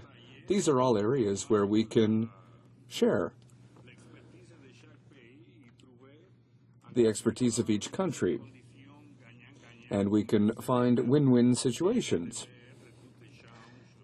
And this should be the case for all free trade agreements signed by Canada. There are a number of other important points to mention with this free trade agreement. As you know, Korea is a member of the G20. And among those 20 countries, it plays an important role. South Korea is the seventh commercial partner of Canada in terms of volume, and that's an important point. And Canadian industry has lost about 30% of that market, and we need to get that back. It's worth noting that this free trade agreement has been in negotiation since 2005, Mr. Speaker.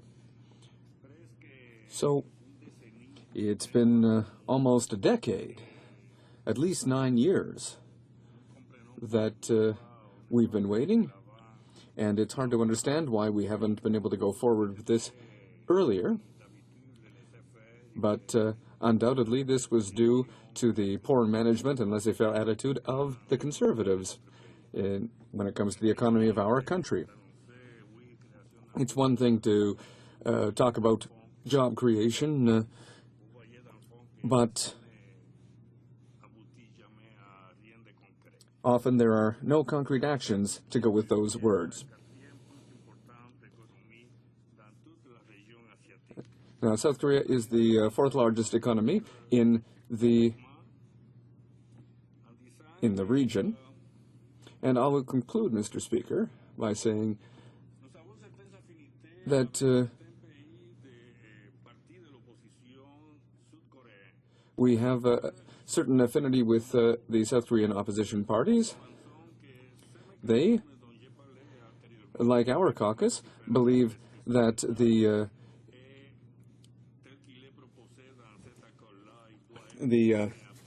negotiation mechanism proposed in this agreement should be eliminated, and we hope that somebody will reconsider the foreign investor protection agreements before this bill becomes law.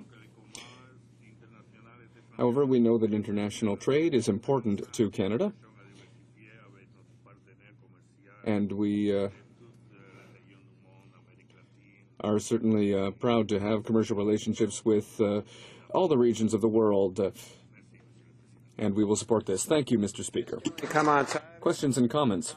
The honourable member for Winnipeg North. Mr. Speaker, I wanted to actually take this opportunity, given the importance of the trade agreement itself, to highlight the fact that there are certain industries that no doubt will be able to benefit in terms of the potential expansion of their exportation. I've talked a lot about, and members will be aware of Manitoba's pork industry, and allow me, if I may, to focus on my province, but also the aerospace industry. We have just amazing technology and product here in Canada, in particular in my home city, where there's opportunities to expand in terms of export of product, of knowledge, and it's something that is really important when we talk about free trade agreements, that it's more than just a widget that we're talking about. Quite often it is the knowledge, and we need to recognize that Canada as a whole has a great deal of knowledge that can actually be exported to other countries. And the aerospace industry is one of those areas in which I think that there's just great potential, not only for product, but also for knowledge. I wonder if the member might want to comment on on the issue of trade with Korea and others in terms of the benefits of going beyond just widgets, and maybe provide some comment on that issue. The honourable member for Laval. Thank you, Mr. Speaker. And I would like to thank my colleague from Winnipeg North for his question. And he said something very interesting, because it's true that in Canada we have a lot of technology industries, and particularly the aerospace industry, and that's something that's very important to me, because in Laval there are a number of aerospace industries, and they work with partners in South Korea. They work quite a bit with Brazil, but also with South Korea. There have been a number of very profitable meetings and agreements. And as my colleague just said, he talked about Manitoba. And yes, this a kind of trade is good when it's a win-win situation. It will be great for Canada to have access to certain Asian markets when it comes to aerospace. And if our businesses and our aerospace conglomerates can work more closely with those countries and this country, they can certainly do very well. Thank you. Questions and comments? The honourable member for Chicoutimi-Le-Fjord. Thank you, Mr. Speaker. And I would like to thank my colleague for his speech. I find it very interesting to be able to discuss the free trade agreement with South Korea, particularly given that less than a month ago I met with the Consul General of South Korea during a ceremony to commemorate the Korean War. So it's particularly interesting for me to discuss this subject. I have a question for my colleague. The NDP has three important criteria that it uses to assess trade agreements. The first of those is the following question: is the proposed partner one who respects democracy, human rights, adequate environmental and labor standards, and Canadian values? I expect the answer will be positive because I know that the NDP is supporting this bill, and I'd like to ask my colleague to comment on South Korea's record on those points. The Honourable Member for Laval, you have 35 seconds. Thank you, Mr. Speaker. I would like to thank my honourable colleague from Chicoutimi-Le Fjord for his question. And yes, indeed, this is one of the criteria that we take to heart, and it allows us to defend what's best for Canada in free trade agreements. Particularly, he mentioned his meeting with the South Korean consulate, and I know that in my riding we have what we call the biopole, and there are many businesses and laboratories there that have very close, that are in very close contact with South Korean pharmaceutical companies, and it's very important that labor standards in South Korea are indeed very good, and we will support this bill. The Honourable Member for Chambly-Bourgeois. Thank you, Mr. Speaker. It's a pleasure for me to rise today to speak to Bill C-41, which will implement a free trade agreement between Canada and Korea. And it's a great opportunity because it allows us to highlight the work that's been done by our international trade critic on free trade, the Honourable Member for Vancouver-Kingsway. Because since the beginning of this debate and over the last couple of days, I've heard a lot of demagoguery from our adversaries in this House concerning the NDP's position, and you know what? Our position is very clear. And there is absolutely no contradiction in our support for the bill that's before us today, and the free trade agreement that it would implement, and our opposition to other free trade agreements. And I'll explain why. Mr. Speaker, there are several criteria that we should mention, and in the past, even in the recent past, certain free trade agreements have been negotiated by this government, and they did not respect our expectations or the expectations of our fellow citizens when it comes to free trade agreements. Yes, free trade is important.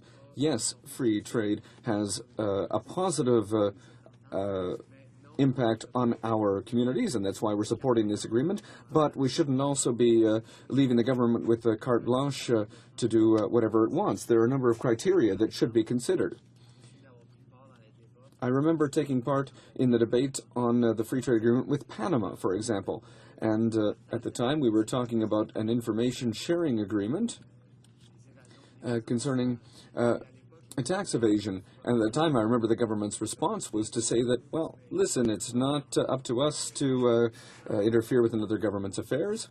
But, you know, if we look at our American neighbors, they, at the time, had signed similar agreements with Panama to move forward with a free trade agreement. And in Canada, we hadn't dealt with this issue of tax evasion. And I'm bringing this example up today because it's a good example that shows why we can support the agreement that's before us today compared to others, because there have been a number of problems with agreements signed in the past.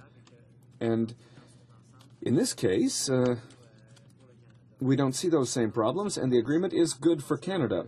So, Mr. Speaker, if you allow me to look at the three pillars that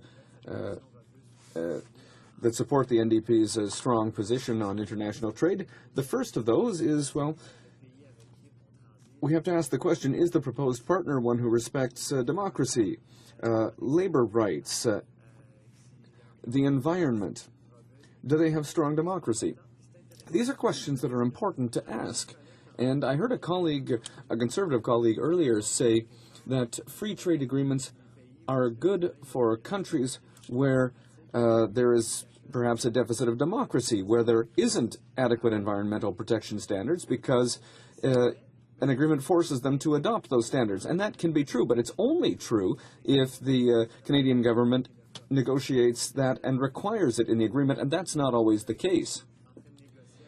And, well, it's one thing to negotiate with a country that has problems with labor standards, but if Canada doesn't stand up and say that, hey, we're only going to sign an agreement with you if you fix these problems when it comes to human rights,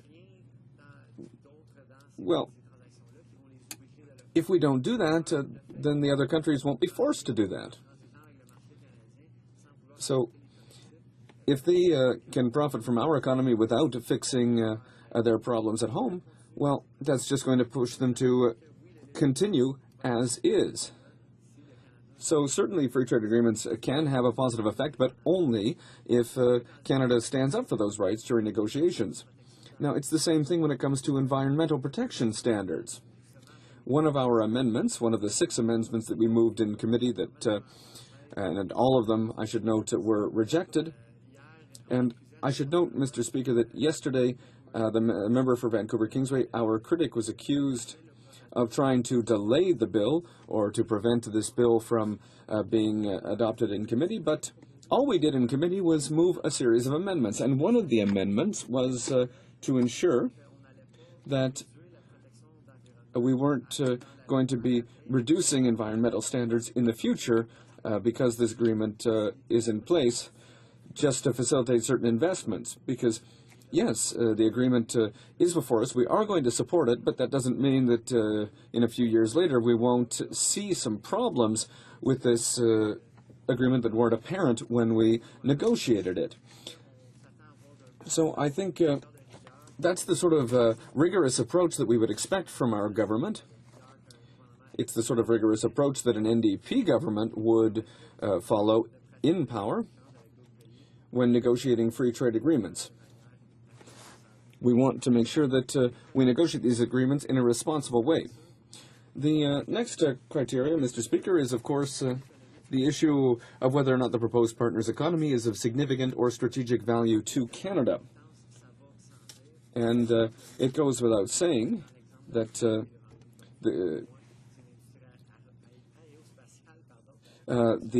this agreement will be of great interest to the aerospace industry, which is of course, very heavily invested in my own riding and in the entire South Shore of Montreal. And if we look at agreements that have been signed between Korea and the United States and the European Union, well, we're currently at a disadvantage. And so there's economic and strategic importance for our industry with this agreement. And I know I heard a Conservative colleague ask a question earlier, and that colleague said, well, does that mean if an agreement with we wouldn't sign an agreement with a country that doesn't have a major economy? And, well, no, that's not necessarily the case. We want Canada to play a positive role in developing countries and in helping them develop. If we can have a positive contribution, well, that's what we want to do, and that's included in this idea of significant strategic value to Canada. If we look at the Asia-Pacific region, we know that certain provinces, like British Columbia, are relatively close to that region. And here, once again, this falls under the idea of strategic value to Canada. But we need to see a rigorous overall approach from the government, and so there are a number of factors that need to be taken into consideration. And finally, Mr. Speaker, the third pillar, and again, it should go without saying, but that's the question of whether or not the terms of the proposed agreement are satisfactory. And I think we all agree that they need to be that they must be satisfactory if we're supporting it, but it's more complicated than that, Mr. Speaker. And once again, I'll go back to the example of the free trade agreement with Europe, which is still in a situation that's slightly uncertain. That we wanted to ensure, for example, that, and we passed a motion to this effect, that cheese producers will be compensated by the government. That motion was passed. But these are the sorts of things that allow us to better understand agreements.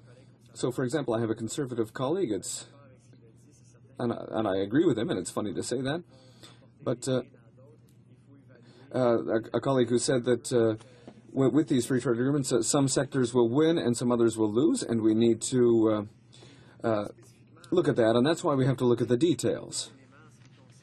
And once again, specifically, Mr. Speaker,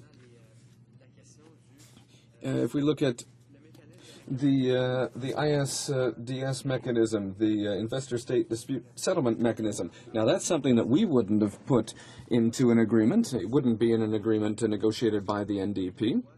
Now, this was not our first choice, but at the same time, it's not enough to prevent us from supporting this agreement. So this is why we need to really look at not only the details, but also the overall bill and agreement. So I hope that my presentation has showed, Mr. Speaker, that we have a strong position, and when we're accused of flip-flopping on free trade agreements, that no, that's not the case, that we apply a rigorous evaluation to free trade agreements, and like my colleagues have said, we're not just going to give free rein to the government to do whatever it wants.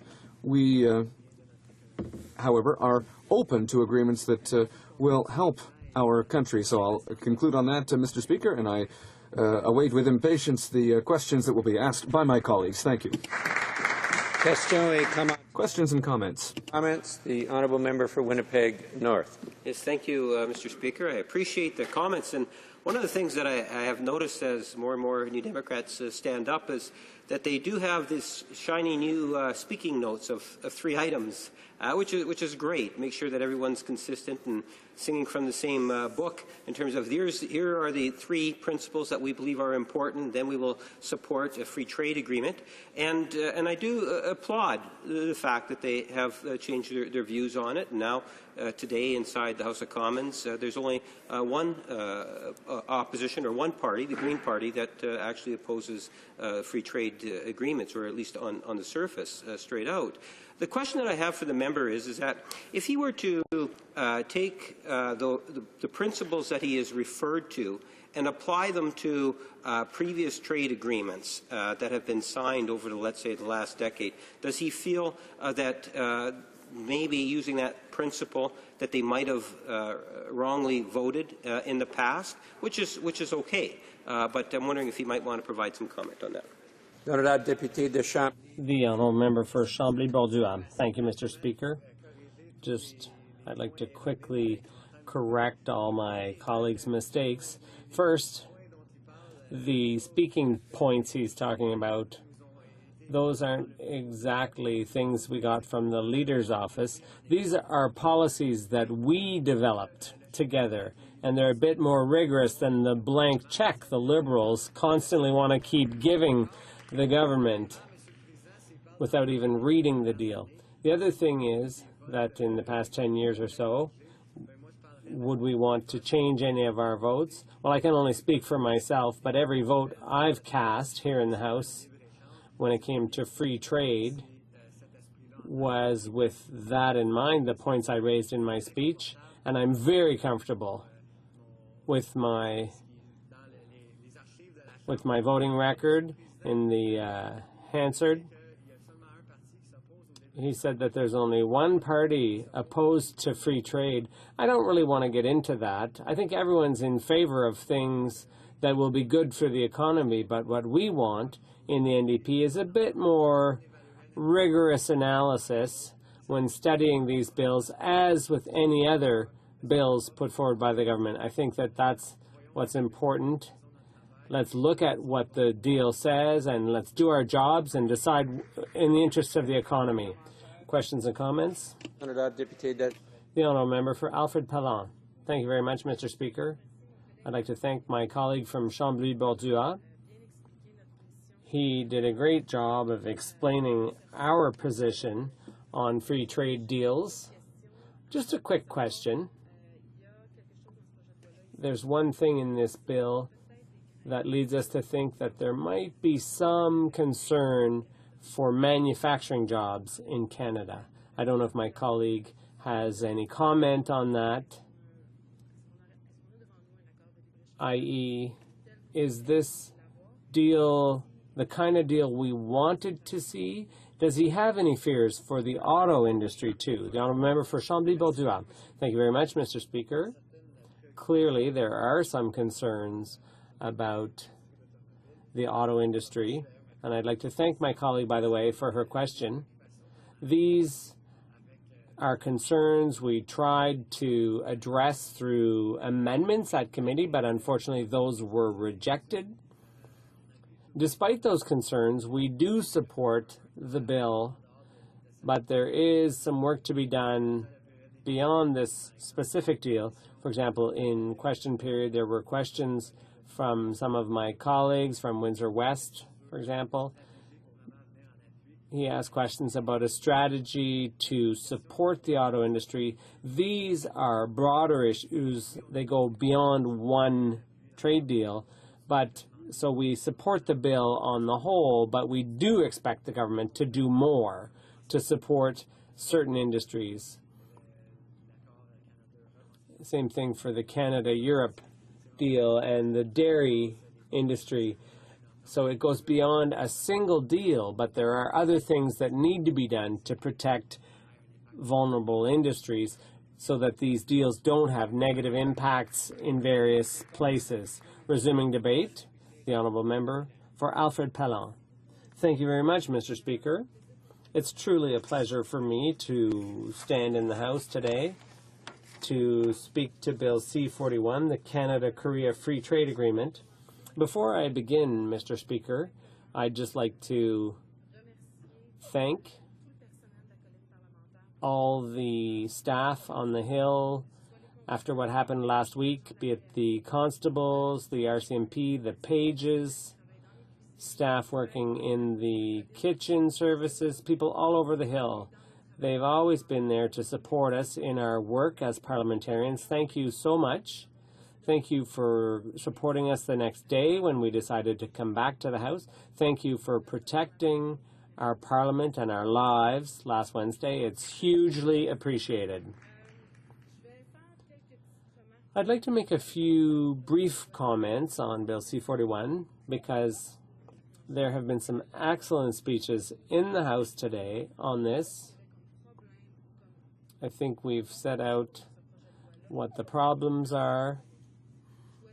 I think my colleagues have done an excellent job of that. But I'd like to say that I'm extremely proud to be a New Democrat when I see bills and our positions on those bills. Those positions are always very clear. We set out our position on a free trade deal with whatever country it is, and we say whether we support it or not. Like my colleague from Chambly-Beaudouin, there are some pillars that have always been the foundation of our position. They're the criteria that help us decide whether or not we're going to support a given trade deal. I'm talking, among other things, about environmental and labor standards, human rights, democracy. And in this case, the situation seems to be satisfactory, although we do have a few caveats.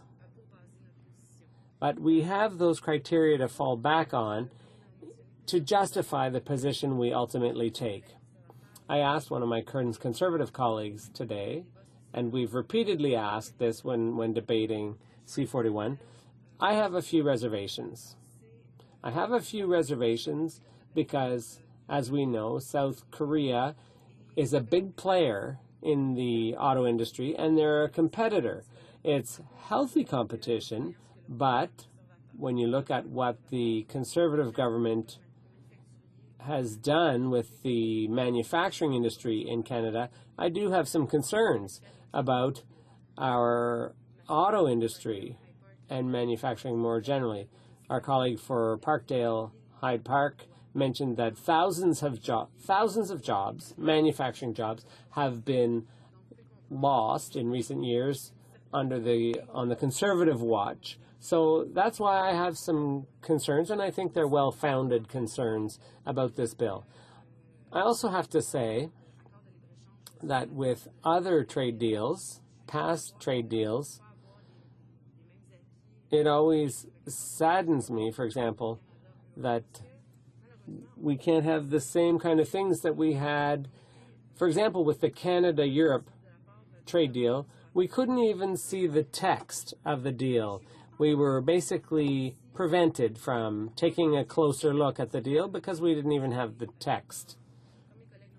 As my colleagues have said in their speeches, we're the only party who put forward amendments for this bill. Unfortunately, they were all defeated at committee. We take our job very seriously. We take these trade deals to heart. We really care about this kind of deal. But as I said, on the whole, we support this deal. But as I was saying before, I'm very proud to be a New Democrat and to realize that we're the only party here in the House to have such a solid position on trade deals. I'd like to thank my colleagues for their speeches, and especially my colleague for Vancouver Kingsway for the outstanding work that he's done when it comes to criticizing the Conservative government's proposed trade deals. Thank you, Mr. Speaker. Question et commentaire. Questions and comments? The member for Winnipeg North. Yes, thank you, Mr. Speaker. And the only thing I really have for the member is in regards to when she was very happy to emphasize that the New Democrats were the only party that actually provided amendments at committee stage. The question that I have for her is, does she realize that if those amendments had passed, that we wouldn't be on the path to a free trade agreement with Korea? And if she would acknowledge that that would, in fact, be the case. So had the NDP passed those amendments, what does she believe, or what does the NDP believe would have had to have followed from that point? Would there have been new negotiations with Korea, or did they just believe that their amendments wouldn't pass, and that's the reason why they brought them forward? The honourable member for Alfred Palan. Thank you, Mr. Speaker, and I'd like to thank my Liberal colleague for his question. It's been raised a number of times in the House today. As I said in my speech, I'm proud to be on the NDP side. I'm proud of the solid position we've taken. The Liberals have no position. They accept anything and everything with their eyes closed. They give the Conservatives carte blanche. That's not how we operate, Mr. Speaker. In 2015, we're going to replace the Conservatives, and when we enter into trade deals, we're going to make sure they respect the environment, labor rights, and democracy. Thank you, Mr. Speaker. Question et commentaire. Questions and comments? Honourable member for Parkdale High Park. Thank you, Mr. Speaker, and I thank my colleague from Alfred Pelham for her remarks. And you know, we've been asked a number of questions during this debate by the Liberal Party, and I find their position a little hard to understand because they have, their trade critic has already said they would sign absolutely any trade deal, and they're now asking questions about what they might have supported, given that they gave blind support. And I also noticed that they have been willing to sign trade deals with countries with very, very bad human rights records, like Honduras, where civil liberties have been undermined, people have been killed. And I would like the member to reiterate the basis on which the New Democrats looked at this particular agreement and made a decision to support, in contrast with this open-ended, frankly incomprehensible trade position of the Liberal Party.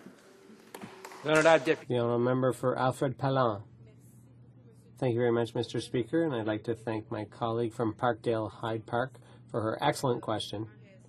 She's quite right when you look at how the Liberals react to a proposed deal. They shut their eyes and they rubber stamp it without asking any serious questions. So they have no position on free trade deals, no position coming from the third party, and I find that extremely disappointing. We here in the NDP have a very, very clear position. We have clear criteria for assessing free trade agreements. They're very strict criteria. Before we support any deal, those criteria have to be met. And those are criteria we set for ourselves. We're conscientious about this. We sign free trade deals, but we first check that environmental and labor standards are met. We make sure that there's respect for democracy and human rights. We make sure that workers in various industries will be protected. This is extremely important. When you sign a free trade deal,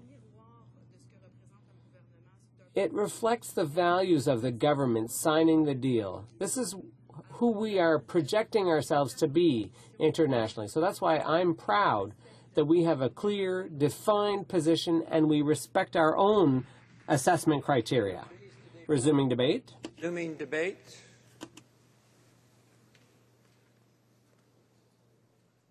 See. Question. Is the House ready for the question? The question is as follows. Mr. Fast, seconded by Mr. Paradis, moves that Bill C-41, an act to implement the free trade agreement between Canada and the Republic of Korea, be now read a third time and do pass. Is it the pleasure of the House to adopt the motion?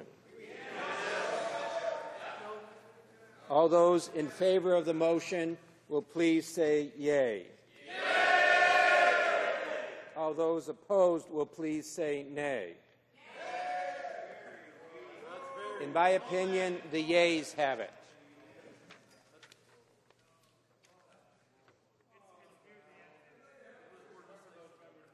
Call in the members.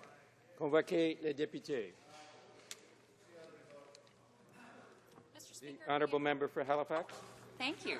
We ask that this vote be deferred to tomorrow, Wednesday, October 29th, 2014, at the end of the time provided for government orders. Thank you.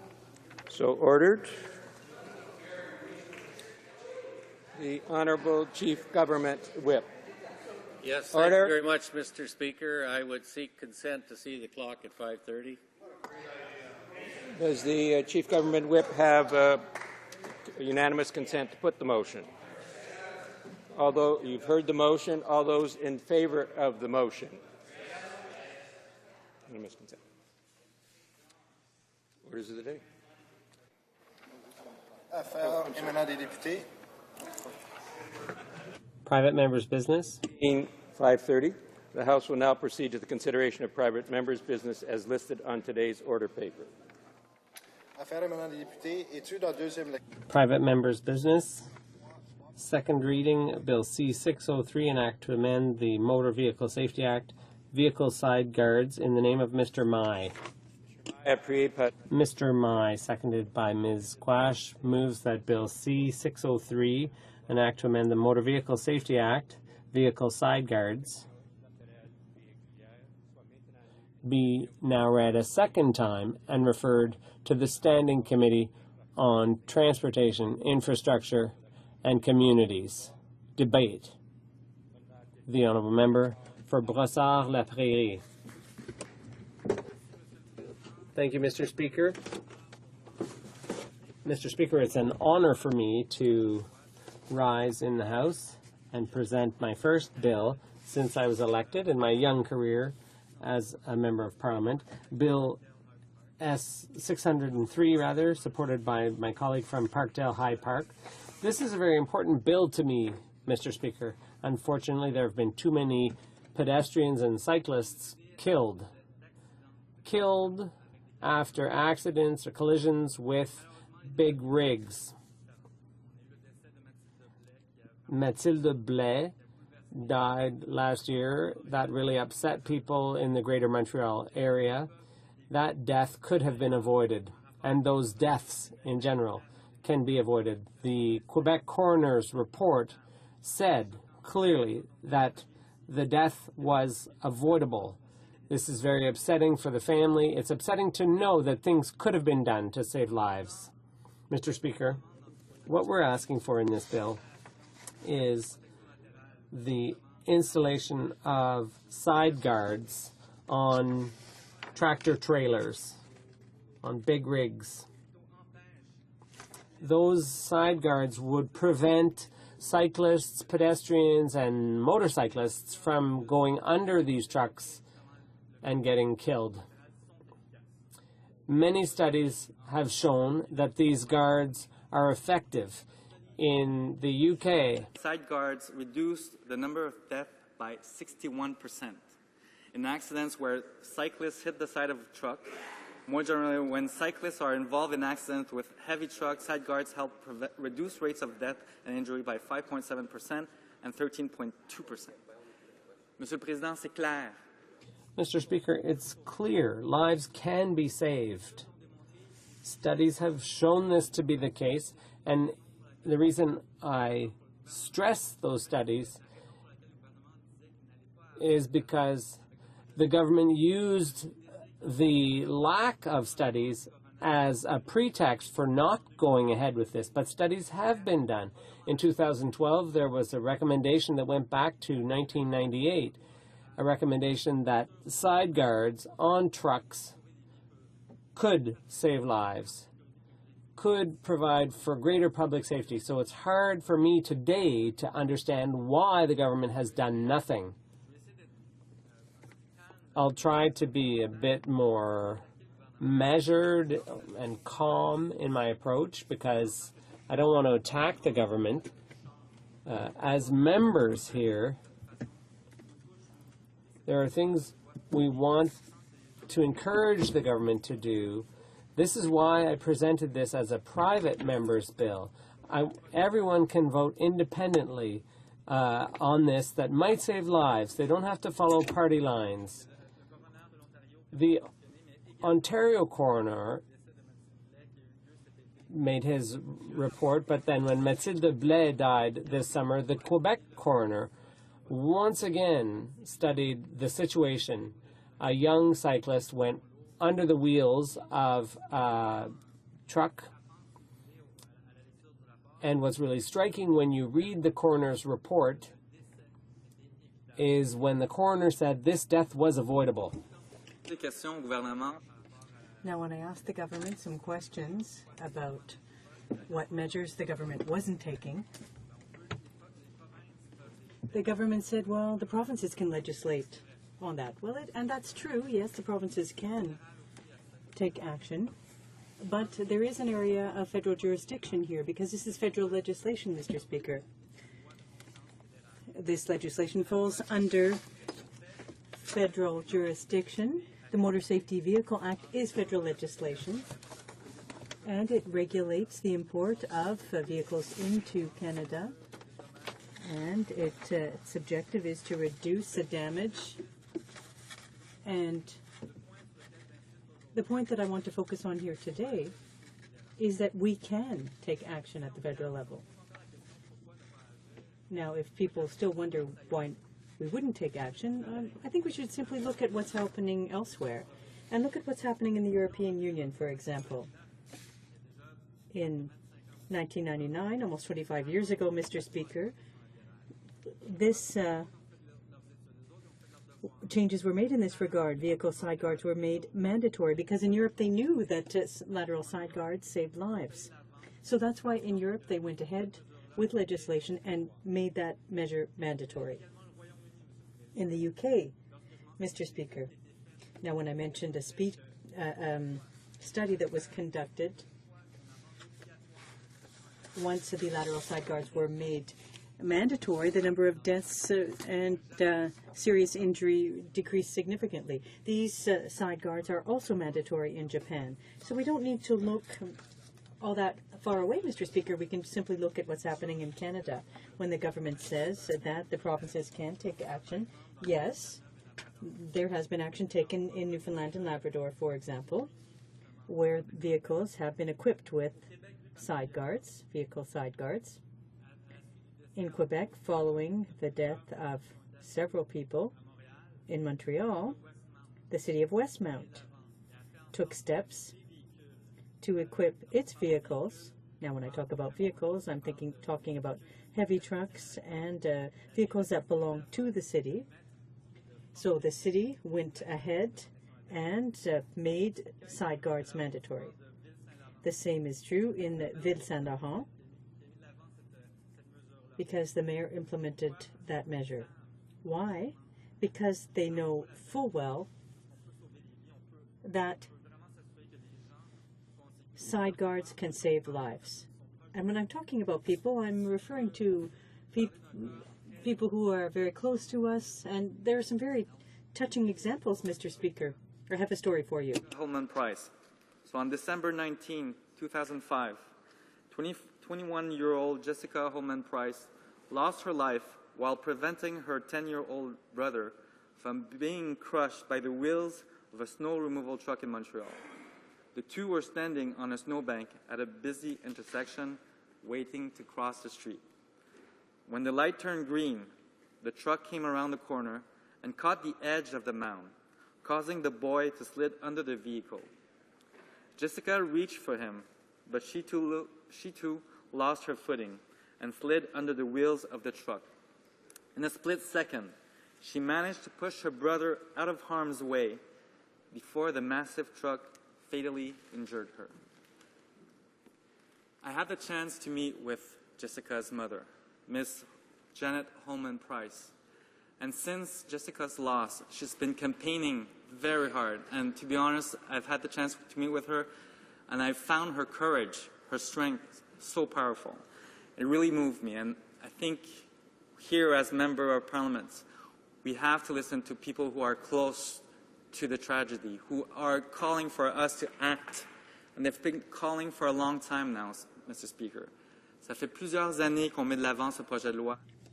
For several years now, we've been working on this legislation. I'm very proud to be able to debate it here today, and I hope that my colleagues will understand the appeal from Jessica's mother. She has given me a lot of strength in terms of when I saw how determined she was, how important it was for her, and the courage she has to time and time again explain the story of Jessica so that we here in Parliament listen to her and listen to her story and understand that we can act, we can do something.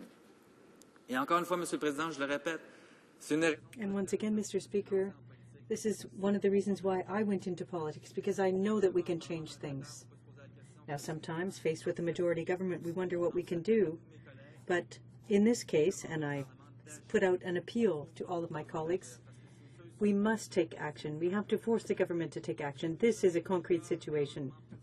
Unfortunately, Mr. Speaker, several people have been victims.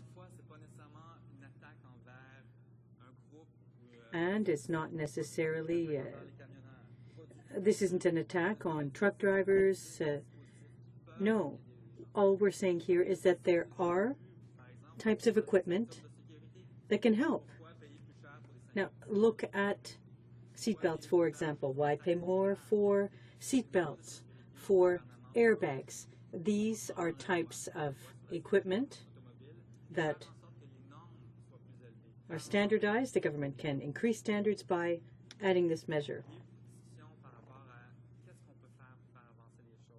Now, there's a lot of discussion about what we can do to move things along, and this is a very concrete proposal, Mr. Speaker. I invite all of my colleagues to read through the bill. It's very short. It makes a change to a definition so that we can ensure that measures to protect people's lives are put in place.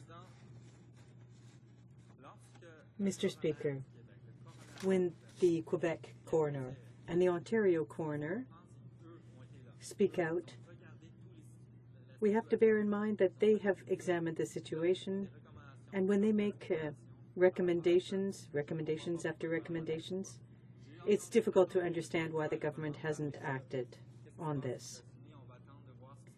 Oftentimes, the U.S. says, well, we'll just wait and see what happens in the U.S. We'll wait and see what happens there. But The equivalent of the Transportation Safety Board in the U.S. has also conducted a study on this issue and has recommended side guards. They've gone as far as to say that they can protect people, motorcycle drivers, cyclists, and passengers as well. It's a way of helping people. This measure is not something that will cost the government anything. And we're debating the issue at second reading. People may talk about the cost, but when I met with the Quebec Trucking Association, they said this isn't an argument about cost. We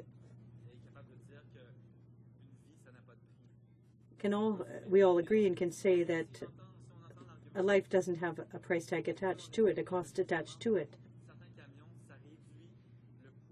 And for some trucks, these side guards will reduce fuel consumption. So if you're driving down the street, down the highway, you'll see some trucks already equipped with these guards because it reduces, this technology reduces fuel consumption. Now, it can cost between $500 and $3,000 to put side guards on a vehicle, and those costs can be recovered in less than 2 years, according to some studies and some manufacturers. So I would invite my colleagues on both sides of the House, when they debate this bill, and if they're opposed to it, because we heard people say initially that the studies weren't conclusive. However, when we take a look at what's been done in other countries, as I've mentioned, in the EU, Japan, the UK, where they've gone ahead with these measures, where municipalities have gone ahead and made side guards, skirts mandatory, we see the need to take action, and the time is now, Mr. Speaker. I will reiterate that we need leadership on this file. We need to take action. Each year, when a death unfortunately occurs, the issue of side guards comes back. When there's an accident involving cyclists, pedestrians, and a tractor-trailer, each year we hear the same questions, comments, issues. We can take action here today. And to reassure my colleagues opposite, since we'll be changing the Motor Vehicle Safety Act, we're talking about vehicles that are manufactured in Canada. Now, if we want to change what's happening on the roads here today, yes, we do need to have a discussion on this matter with the provincial governments. But where the government can take action, where its jurisdiction lies, where as parliamentarians we can make a difference, is by changing what is under federal jurisdiction, and this is the act that I propose to change. That's why Bill C-603 is important for me, for the people I've met with, the mother, Jessica's mother, and for many other people. It's unfortunately too late now for Matilda Blais, for Jessica Holman Price, but we can save other lives, and I would invite all of my colleagues to support this bill. Thank you, Mr. Speaker. Questions and comments, the Honourable Parliamentary Secretary to the Minister of Transport. Speaker, and first of all, let me commend my colleague opposite for his relentless focus with respect to what's really at the core of motivation of trying to address issues, and that, of course, are the unfortunate incidents where people are either injured or they die, Mr. Speaker, in vehicle accidents. Now, having conceded that, of course, I've been taking a long look at the empirical research about the nature of most of these types of collisions. Overwhelmingly, these involve right-hand turns by trucks, and the point of collision is actually up at the front wheel passenger side of the tractor, not at the back where the trailer is. And I wonder if the member can maybe elucidate on whether this solution is actually the best solution in terms of the available options for dealing with this type of an accident where the point of collision is actually up at the front rather than back at the trailer. Can you comment on that? La députée de Brossard-la-Prairie. The Honourable Member for Brossard-La Prairie. Parliamentary Secretary for his question and for his work. The studies are clear. When there is a collision on the side of a truck, and that came from a UK study, 61%. We're talking about saving so many lives, Mr. Speaker. What happens in the front, it's a question of sharing the road. And I think that is very true. It is important that when we talk about safety, there's a lot of things that we can do to make sure that our roads are safer and that cyclists are safer and our pedestrians are safer. But here we're talking about a specific thing. We're talking about side guards on trucks, on heavy trucks. And what we know is that they do save lives. And that's not me saying it. It's the study that I mentioned, but also it's the coroner from Ontario, from Quebec, who actually have looked at it. They know more than I do, and they've looked at what happens on the ground. And really, when their recommendation is to have mandatory side guards, I think we should listen. Thank you, Mr. Speaker. Questions and comments? The Honourable Member for Guelph. As the member from Brossard-La Prairie was speaking, he spoke of circumstances that, frankly, were repeated in Guelph. I have friends in Guelph, from childhood friends, who lost a young daughter under the very same circumstances.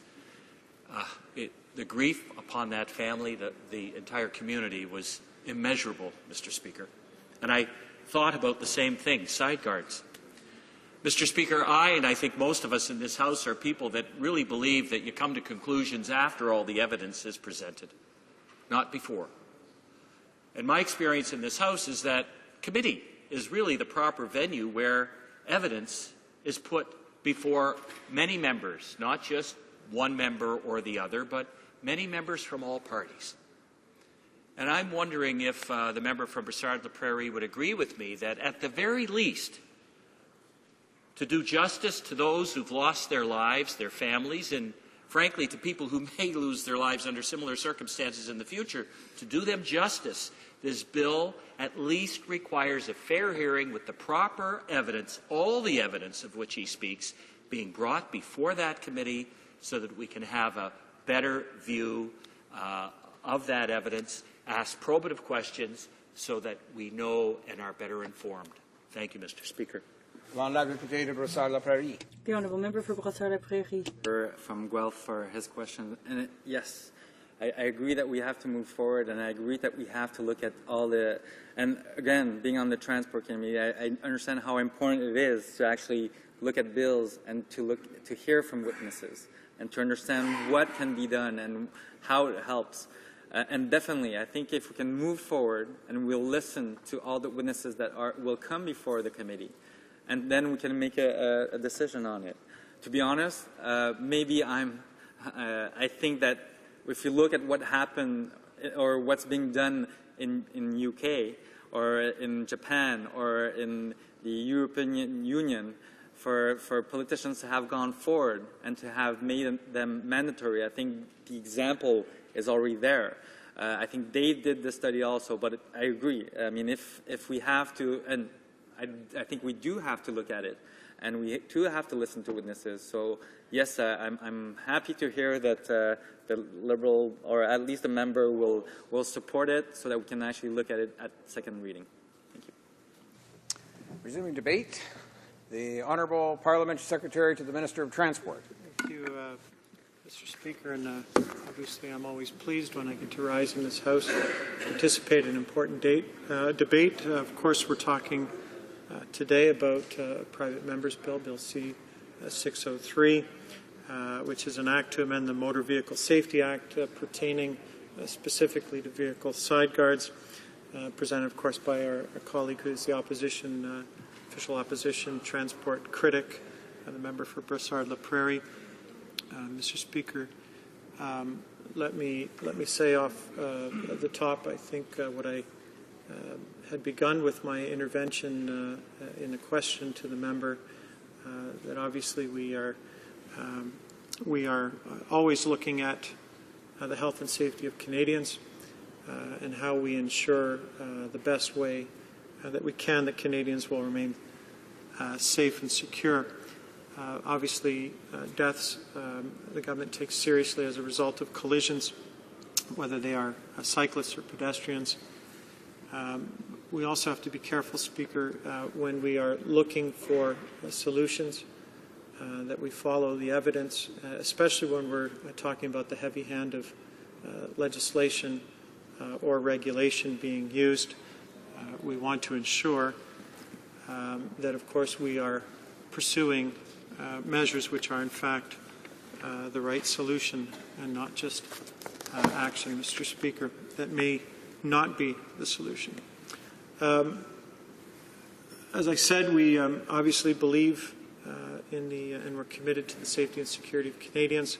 I believe regulatory improvements made under the authority of the Motor Vehicle Safety Act are one of the key reasons why progressively fewer people have been killed and injured on Canadian roads, even despite the increase in traffic and the number of motor vehicles, Mr. Speaker. The government is not supporting the bill, Mr. Speaker, and for three reasons which I will begin to get into. First of all, the government believes there's insufficient evidence to support the mandatory requirement for side guards.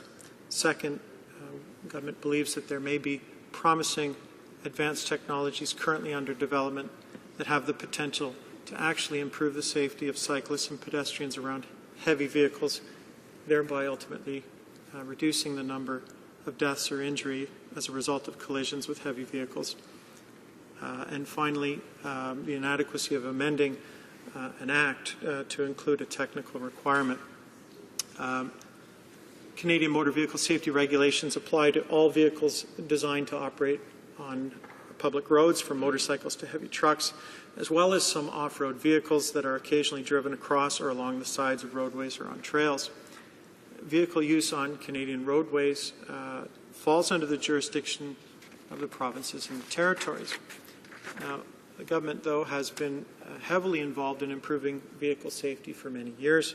Motor Vehicle Safety Act came into effect the year I was born, Mr. Speaker, in 1971, and it has been updated at various times throughout the years, with the most recent amendment being our modernization amendment, which received royal assent in June of this year. The Act regulates the safety requirements that apply to new and imported motor vehicles and to new motor vehicle equipment. It enables the development of regulations and safety standards for everything from new tires, new equipment used in the restraint of children, and disabled persons within motor vehicles. It's important to note that the renewed Act supports the goals, of course, of the Canada-U.S. Regulatory Cooperation Council for the better alignment of our regulatory programs with our largest trading partner, but it also improves motor vehicle safety for Canadians through new compliance and enforcement requirements, such as higher monetary penalties to industry if, in fact, they are found guilty of not complying with our laws. Now, I will first explain, Mr. Speaker, that placing a mandatory requirement for side guards in the Act is misplaced. I understand that this is a technical argument against the member's method for trying to effect change. The Motor Vehicle Safety Act already includes the authority to mandate new technical requirements for vehicles and equipment via regulation. Transport Canada continually assesses regulations made under the Act, Mr. Speaker. It conducts research, including international research, on the topic we're talking about today, engages with stakeholders to ensure that the legislation and regulations continue to serve the road-using public as well as support a competitive and efficient Canadian transportation industry. Changes to the Act made this summer, for example, will have many positive and significant impacts on both industry and public safety. Now, we believe that regulatory improvements under the Motor Vehicle Safety Act are a key reason why progressively fewer people have been killed and injured on our roads, despite the ever-increasing number of motor vehicles on the road. We're encouraged by the information, obviously, we derive from our national crash data that shows steady and impressive progress toward a vision of Canada having the safest roads in the world. The latest collision stats from 2012 confirm a continuing trend of improvements in road safety. That year, the fatality rate dropped to an all-time low of 6 per 100,000 population. That compared to 9 per 100,000 10 years ago. Serious injuries and total injuries have also continued to fall over that same period. Now, while we are encouraged by progress, Speaker, please be assured that we continue to work toward our vision of having the safest roads in the world. Now, from the technical argument of whether that it should be a regulatory change versus a change of the law, to analyzing the specific data of sideguards. Speaker, with respect to the sideguard legislation before the House today, Transport Canada has extensively considered and assessed the issue over the past number of years, both the Canadian situation and the international situation, Mr. Speaker, and it has found that the body of evidence does not make the case for mandatory installation of sideguards. And to obtain a broader perspective, Mr. Speaker, Transport Canada, in fact, commissioned research here domestically, the National Research Council, in fact, to conduct a study on heavy vehicle sideguard use worldwide. That study, which was published in March of 2010, as well as other international studies, showed that there is insufficient evidence to demonstrate the effectiveness of sideguards in preventing deaths. Amongst the study's conclusions, I think this is important, Speaker, was that it is not clear if sideguards will reduce deaths and serious injuries, or if they will simply alter the mode of death and serious injury. Now, it is important, obviously, Speaker, whether using regulation or the law to compel that we do so, not with just that we do so, Mr. Speaker, with the right solution. It is important then to note that as alternative technologies are emerging from ongoing international research, Transport Canada continues to monitor them for possible regulation here in the future. Technologies, for example, such as mirrorless commercial vehicles with side view cameras and proximity sensors may be beneficial in preventing a broader range of collision types, such as turning maneuvers where sideguards have not shown benefit. New stability and advanced braking systems that are currently under development will also assist truck and bus drivers to maintain control of their vehicle in emergency situations. It is expected that the introduction of these new technologies will continue to improve road safety. So, Mr. Speaker, in closing again, if I may, it is important when we are looking at regulation or whether we're looking at changing the law that we actually have the right solution in front of us. It is the government's view, based on Transport Canada's research into this matter, including commissioned research here at home, that the body of evidence does not make the case for a mandatory requirement for sideguards on trailers in this country, Mr. Speaker, and that we remain committed, obviously, to monitoring and assessing the ongoing research, Mr. Speaker, both at home and abroad, on promising new advanced technologies that we believe may hold the answer to reducing and preventing these types of deaths. Thank you. And resuming debate, the honourable member for Ottawa South. Thank you, Mr. Speaker, and good evening to my colleagues. I'm pleased to be here tonight to debate this important private member's bill. I just want to remind the House, Mr. Speaker, before going any further, that this bill was actually introduced in the House in 2010 by former Liberal member Siobhan Cody from St. John's South Mount Pearl. And since then, my colleague from the NDP, in fact, two colleagues from the NDP have picked it up and reintroduced it, for which I commend them, because this is an extremely important issue. There's not a member in this House, Mr. Speaker, who has not been touched in their communities, their respective communities, by someone who has been the subject of an accident or a death as a result of being colliding with a large vehicle, a truck. This happens regularly in our urban settings, our suburban settings, happens along our roadways, our highways. Just recently here in Ottawa, a senior executive from the Ottawa Hospital who was riding in a cancer ride over a weekend was tragically killed on a roadway by a large truck while her husband and daughter we're waiting for her at the end of the race. This has been going on now for several years, so I think it's important for us to understand there's an urgency to acting. I think the member from the NDP who's proposing the bill is right. This is about bringing a new standard for new or imported vehicles in Canada going forward. It is a prospective measure, and I think a positive one. He's not asking for the complete retrofitting of the existing fleet, although if I were in the trucking business and I were seeing these kinds of accidents and tragedies happening, I might consider doing so. It costs about $750, I understand, to retrofit a large truck, those that would be caught by this bill. Mr. Speaker, I listened carefully to both the NDP member's speech who's proposing the bill and the Parliamentary Secretary's speech opposing the bill, and I have to say I am quite shocked with the government's position. The Parliamentary Secretary just rose to say that there was insufficient evidence for mandatory installation of side guards for new or imported vehicles, citing exhaustive studies, I assume, from Transport Canada. But we've not seen any of those studies. Those studies have not been forthcoming. Committee is exactly the place where the Parliamentary Secretary ought to be bringing the internal analysis performed by the Department of Transport so it could be examined in the light of day and examined in contrast to other reports and other evidence that has been brought forward. For example, Mr. Speaker, for Canadians who are watching or listening or reading, there are two very important reports that have spoken to this issue.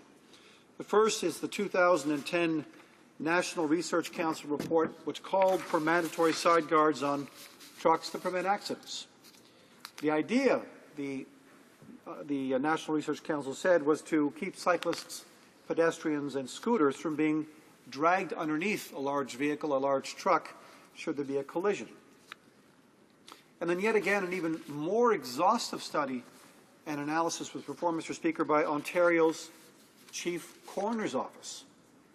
And 2012, that's just 2 short years ago, which performed an exhaustive investigation into cyclists' deaths, and it also recommended mandatory side guards on heavy trucks, arguing that there's ample evidence that this would in fact save lives. It would also prevent injury. It would lessen the severity of injury. And finally, there was a third report on pedestrian deaths, which also recommended side guards. And unfortunately, in 2013, a blanket disavowal or a blanket rejection of these 3 reports was provided by Transport Canada, saying that side guards have not proven to have safety benefits. So, as I said in French, Mr. Speaker, qui dit vrai? Who tells the truth here? Who's actually got the analysis that ought to swing our intentions, our vote intentions, one way or the other? And I think this is why it's important to get this bill to committee. It's important to hear from the experts that have looked at this in great detail, the National Research Council, Ontario's Chief Coroner, and, according to the Parliamentary Secretary, Transport Canada, which has performed its own analysis. Let's get it out. Let's have it out in committee and find out what in fact is happening. The Parliamentary Secretary talked about new technologies. I'd like to hear more about those new technologies. Which ones? And how would they, for example, not be complementary to the installation of mandatory side guards? What are these new advanced technologies purporting to do? Are they able to read the presence of pedestrians or cyclists or people on scooters or motorcycles? Let's hear about that. Let's find out how we can enhance safety for all Canadians. The Parliamentary Secretary also relied on a technical argument, saying this was not the place to amend an act because there are regulatory powers, I believe I heard him say, vested in the provinces, and the province can go it alone and do their own thing. Well, that's not unusual, I guess, coming from the Conservative government, Mr. Speaker. There's a reluctance, always a reluctance, to take national leadership on some issues. Here's one of them where they don't want to take national leadership. I don't know why the Conservatives would want to have a different set of standards around the country. If provinces go it alone, why would Canadian cyclists be subject to one set of standards in Quebec and another set of standards, for example, in Alberta? I don't get that. I'm not sure why the government does not want to take a leadership role in making sure that we have a national standard to protect our citizens from coast to coast to coast. It was interesting to hear also from the Parliamentary Secretary this question of, going back to this question of insufficient evidence for the installation of mandatory side guards. But that's not, again, going back to the details, that's not at all what the National Research Council, its own Chief Research Council, says. I'm not sure why the government isn't relying on the excellent work of the NRC and the scientists who are there. They've made some very, very conclusive remarks talking about vulnerable road users, based on the data from the European Union, for example, Mr. Speaker, where they did bring in such mandatory installation of side guards. The number of deaths and serious injuries for vulnerable road users with heavy vehicles has been reduced since the introduction of side guards. It goes on to talk about side guards alone, of course, would not eliminate serious injuries, but they are a huge contributing factor in making our roadways safer. They will not, as they say, necessarily prevent incidents. They will simply minimize the risk that folks who are involved will be dragged under the wheels of the vehicle. So there really is an opportunity here for us to move forward. And I can't for the life of me understand why the Conservative government does not want to take this to committee to have a balanced, reasonable discussion, hearing all the expertise. And one of the other areas, Mr. Speaker, that actually is a corollary benefit is environmental. We know, regardless of the safety issues, it's estimated that industry-wide use of these kinds of side guards could result in a total savings of over 400 million litres of fuel every year in Canada. 400 million litres of fuel. That's a total reduction of 1.1 million tonnes annually of CO2. For a government that is never going to meet its target by 2020, doesn't even pretend to do so now, you'd think they'd want to grab this along that basis alone. Because the human suffering, the human injury, the toll, the tragedies that have unfolded coast to coast to coast, Mr. Speaker, on this front, I think warrant us examining this in great detail. We owe it to our constituents because we have all been touched by a tragedy or by an injury in our communities. And so we will strongly support having this bill go to committee so we can analyze it in greater depth. Thank you, Mr. Speaker.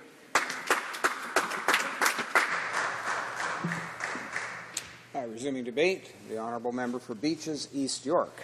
Thank you very much, Mr. Speaker. My initial sense of pleasure at standing up to speak in support of this bill, C-603, is dissipated in light of the Parliamentary Secretary's comments today and news that the Conservative government will not be supporting this bill. It's an important bill, Mr. Speaker, and it certainly deserves the support of all of us in this House. The bill, Mr. Speaker, would make side guards mandatory for heavy trucks manufactured in or imported to Canada. And the NDP has been calling for mandatory side guards for over 8 years. This bill was tabled in 2006 and again in 2011 by former colleague Olivia Chow as C-344. And the bill that we have before the House today, Mr. Speaker, replicates the content of that bill in its entirety. This bill can save the lives and prevent serious injuries, accidents and injuries to cyclists, Mr. Speaker. Too many pedestrian cyclists and motorcyclists have already lost their lives or sustained serious injuries because of the absence of side guards on heavy trucks. Some of these accidents could have been prevented through earlier implementation of this bill, Mr. Speaker. That is what's most sad about this today. And in 2012, the Office of the Chief Coroner of Ontario released a review of all accidental cycling deaths in Ontario from 2006 to 2010 over a 5-year period, Mr. Speaker. The report was dedicated to Ontarians who'd lost their lives while cycling, and in particular to the 129 people whose deaths were reviewed by the Chief Coroner. The report concluded that, and I quote, "In virtually every case, some modifiable action on the part of the cyclist, driver, or both contributed to the death. Uncontrollable factors such as weather and road conditions rarely contributed to death." And they say our data support the conclusion that all of the 129 deaths in the review could have been prevented. One of the recommendations that emerged from that report was directed to Transport Canada, Mr. Speaker. It read simply, "Side guards should be made mandatory for heavy trucks in Canada." Side guards will obviously not address all cycling fatalities, but mandatory side guards would address a significant percentage of them. Using Transport Canada figures from 2004 to 2006, the CAA found that approximately 20% of cycling fatalities involved heavy trucks, and the Ontario Chief Coroner found virtually an identical percentage when that office examined fatalities in Ontario between 2006 and 2010. It was about 18%. And what they found in the United Kingdom after the implementation of mandatory side guards was that fatalities among cyclists who collided with the side of these trucks were reduced by 61%, Mr. Speaker. Now, those are statistics, but they are also lives. Take, for example, the very recent death of Matilda Blais, a young woman hit and killed by a heavy truck while she was cycling through an underpass in Montreal. One of the three recommendations in the recently released coroner's report urged Transport Canada to make side guards mandatory on heavy trucks. The coroner said, Mr. Speaker, that they could have saved Matilda Blais' life. Mr. Speaker, this message has been received in jurisdictions around the world and action has been taken. Side guards are already mandatory in the United Kingdom, the European Union, and Japan, and have been adopted by several regions and municipalities in Canada. Newfoundland and Labrador has installed side guards on its snow removal and sanding trucks, and in Quebec a number of municipalities and boroughs have also put side guards on snow removal and ice trucks, and the City of Montreal is intending on installing them on their entire fleet of heavy vehicles over the next 5 years.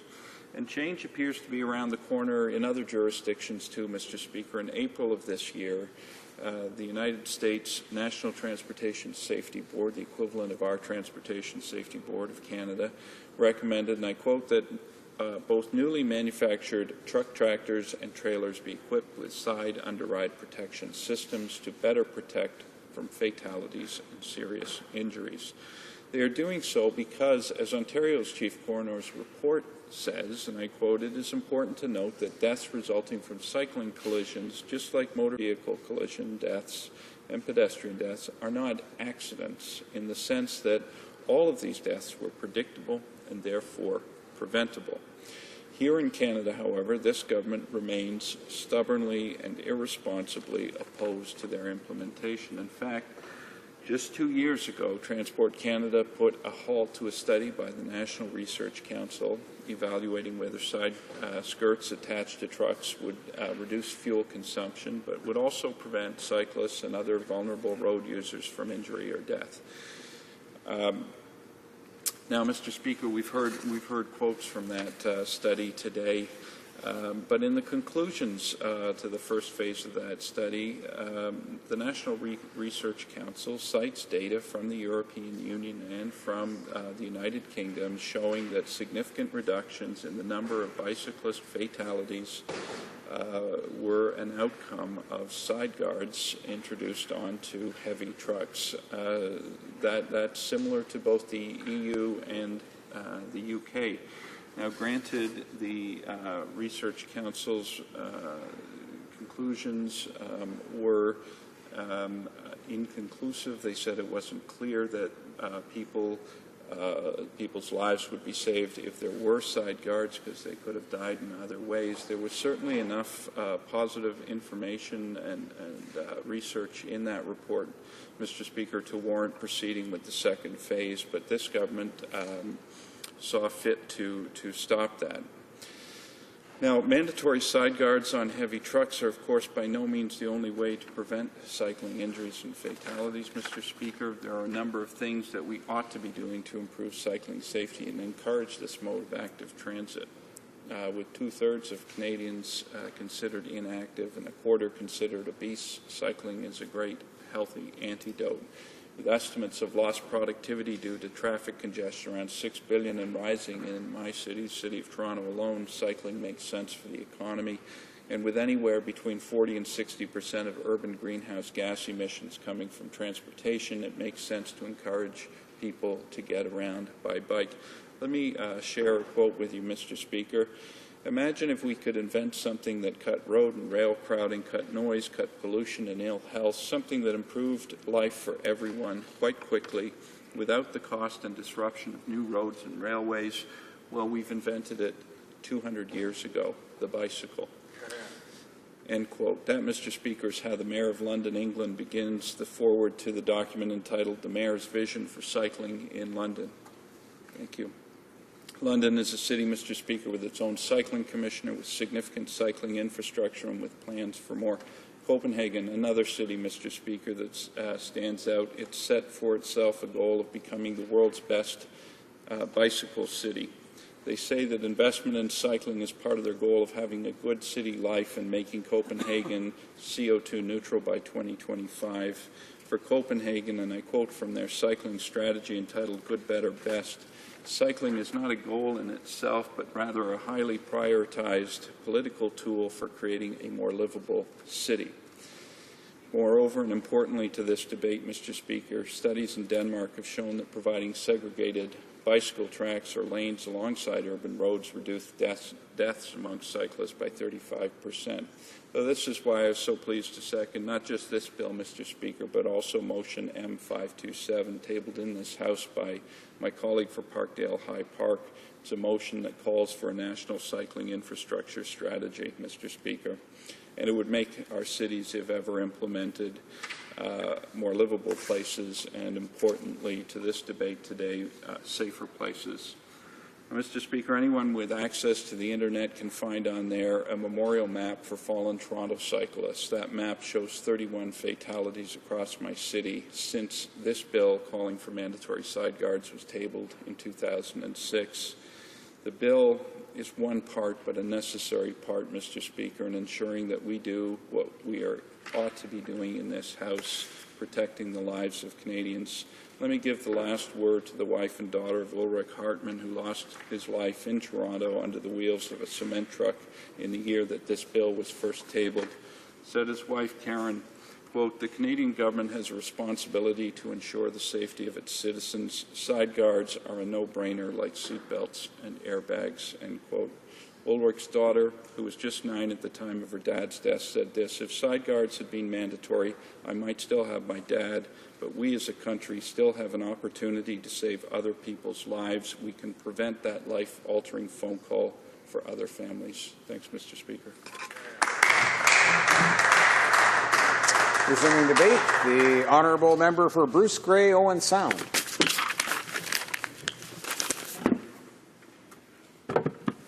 Thank you, Mr. Speaker. And it's a pleasure here today to speak to this bill.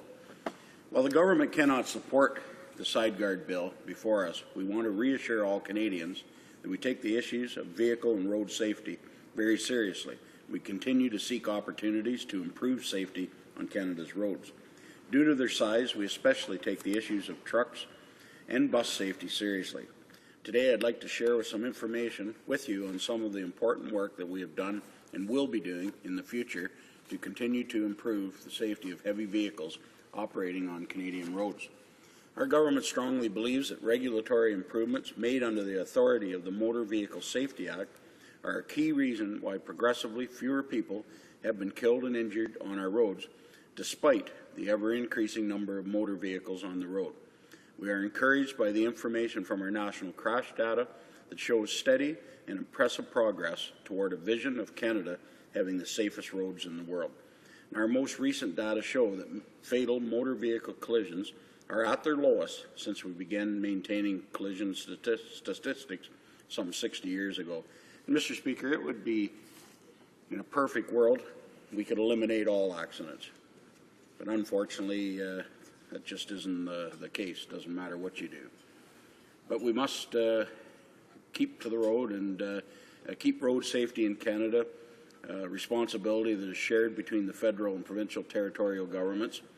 And it's the federal government is responsible for the regulations that govern the safety requirements for newly constructed and imported motor vehicles under the Motor Vehicle Safety Act, and for operational matters for their interprovincial commercial busing and trucking companies under the Motor Vehicle Transport Act. The provinces and territories are responsible for safety on Canada's roads and highways. Transport Canada has a long history of working to improve road safety in Canada. In 1970, the very first vehicle safety regulations were developed and proposed. In 1987, the federal, provincial, and territorial ministers responsible for transportation and highway safety agreed to develop and implement a national safety code to encourage truck and bus safety, promote efficiency in the motor carrier industry, and achieve consistent safety standards in this area across Canada. The National Safety Code was based on the consolidation of existing provincial and territorial legislation and regulations, supplemented with new initiatives designed to further enhance safety across the country. We are pleased that the National Safety Code standards have been developed to cover motor carrier safety ratings, on-road safety inspections, facility safety audits at the motor carrier's place of business, driver and motor carrier safety profile systems, commercial vehicle trip inspection reports, commercial driver hours of service, commercial vehicle maintenance, and also load securement requirements. The Code's administrative standards also cover driver licensing, medical standards, driver knowledge and performance testing, and a driver examiner training program.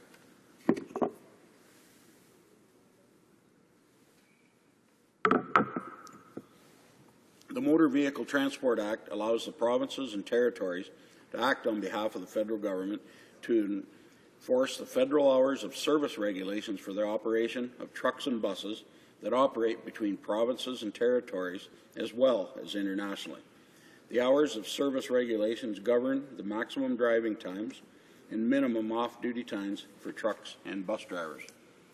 The regulations require drivers to keep a record of their daily driving and other work activities in a prescribed format and to make these records available to designated enforcement officials upon request. Mr. Speaker, I should also note that the province and territories also enforce their own local hours of service regulations, which are similar to the federal regulations. As a government, we continue to look to the future and the benefits offered by electronic logging devices. Electronic logging devices are used to track, collect, and record electronic safety data on a truck or bus driver's compliance with the hours of service regulations.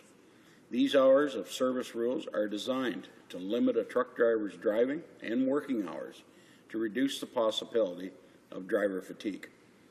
The use of these devices can reduce the risk of record falsification and could therefore or thereby improve safety. Canada, through the Canadian Council of Motor Transport Administrators, which includes the federal and provincial territorial governments, is developing a national safety code technical standard for these electronic logging devices. In the interest of north-south trade, this standard will be harmonized with the American Final Standard, which is expected to be published in 2015. Regulations represent a necessary and very fundamental part of commercial driver fatigue management. They provide legal limits to the amount of work that can be done within specific time frames, and they protect drivers' off-duty time. Regulations, however, do not represent a complete solution to addressing the problem of driver fatigue. Regulations do not provide knowledge about fatigue, nor do they change driver attitudes, motivations, or the safety culture in a company. Today, it is widely accepted that in order for a fatigue mitigation approach to be comprehensive, all of these issues should be addressed. With partners from the provinces of Quebec and Alberta and from the United States, Transport Canada has developed the North American Fatigue Management Program, This program is a result of a decade-long evidence-based development process. It is a voluntary, free of charge, fully interactive, bilingual web-based education program to provide motor carriers, shippers, commercial vehicle drivers, and their families with resources and tools to help them to understand the science of fatigue, the importance of good sleep hygiene, and healthy lifestyles. It contains various strategies to reduce fatigue, improve alertness, and in so doing enhance the safety of the truck and bus driver and other motorists, bicyclists, and pedestrians. The North American Fatigue Management Program is an ideal complement to hours of service regulations. When it comes to truck and bus drivers, we are specifically interested in their health and wellness. While Transport Canada has a special interest in preventing fatigue, they also have a more holistic strategy to address truck and bus drivers' health and wellness. Last year, they conducted the first step of a multi-year research program. They mandated a team of occupational health and safety experts to draft a discussion paper that documents the importance of the issue, the relationships between drivers' health and road safety, industry productivity, driver shortage, and health care costs. The paper also reveals the importance of conducting a study to measure the health status of our truck and bus drivers and to identify risk factors and potential countermeasures. Transport Canada is now beginning the second phase of the program, which is the creation of a research advisory committee that will be tasked to draft a formal research proposal. Mr. Speaker, this committee will unite stakeholders from government, academia, and industry for the first time around this important issue, and together develop a strategy that will help promote a healthier work environment and a healthier lifestyle for this significant workforce, which plays a vital role in Canada's economy. While side guards have not shown the benefits that warrant regulation, alternative technologies have the potential to improve safety around heavy trucks for both cyclists and pedestrians. Technologies such as mirrorless commercial vehicles with side view cameras and proximity sensors may be beneficial in preventing a broader range of collision types, such as turning maneuvers where side guards have not shown significant benefit. New stability and advanced braking systems that are currently under development will also assist truck and bus drivers to maintain control of their vehicles in emergency situations. It is expected that the introduction of these new technologies will continue to improve road safety. Transport Canada continues to study these promising emerging technologies for potential future regulation. Where there is a convincing argument to mandate a new safety requirement, Transport Canada has had a strong record of taking action to save lives and prevent injuries.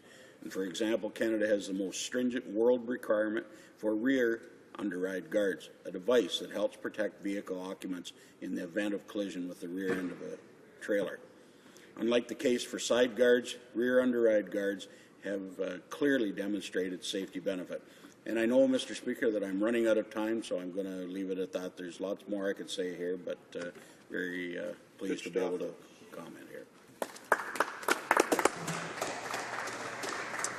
The time provided for the consideration of private members' business has now expired, and accordingly the order is dropped to the bottom of the order of precedence on the order paper.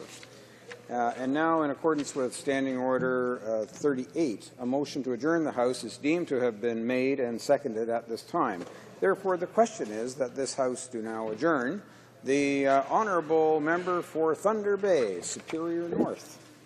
Thank you, Mr. Speaker. Mr. Speaker, a few weeks ago, we debated one of the most serious issues that has come before this House in many years. We decided whether we would ask our men and women in uniform to join with our allies in the fight against ISIL. While I appreciated the government bringing the matter before the House at all, it's too bad the motion was just for show. The Prime Minister had already made up his mind about our involvement and brought the issue to Parliament as a formality.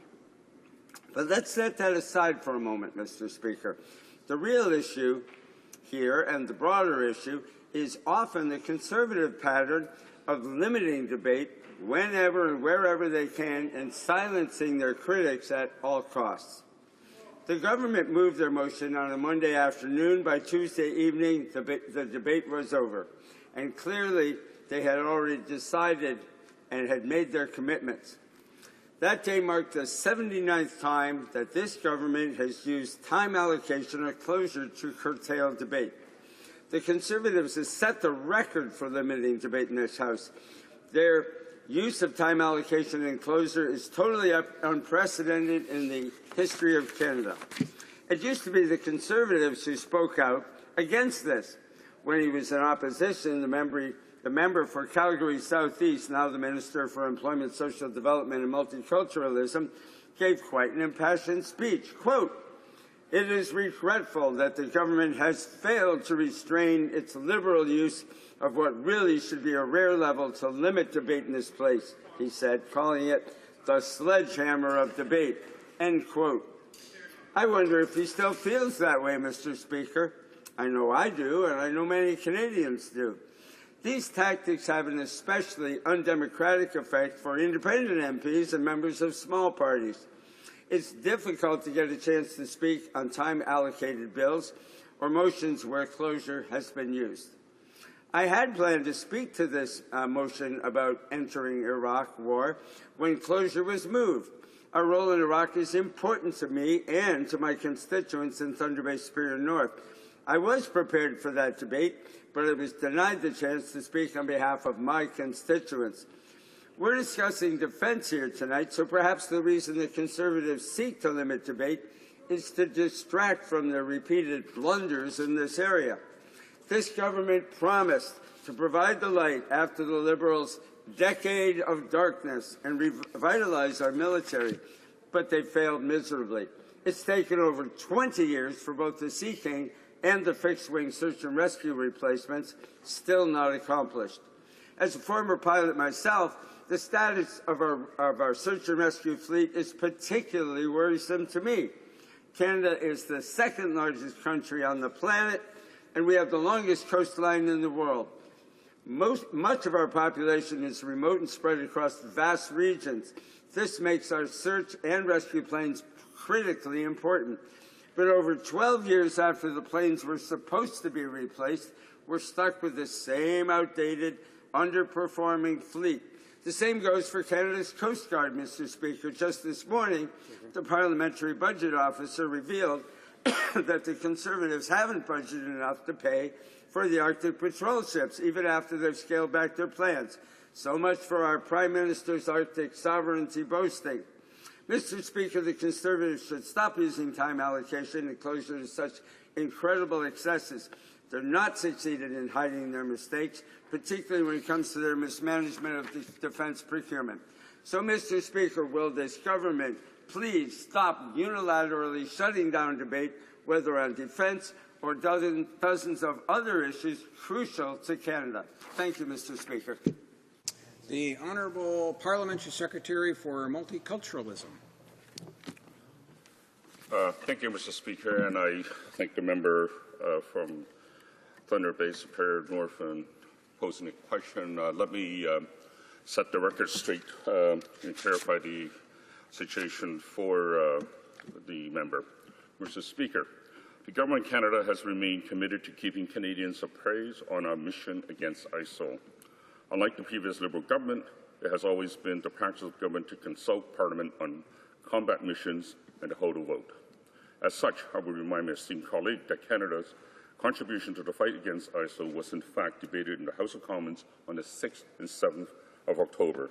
And I'm proud to say that the majority of my colleagues made a decision to support our mission to Iraq.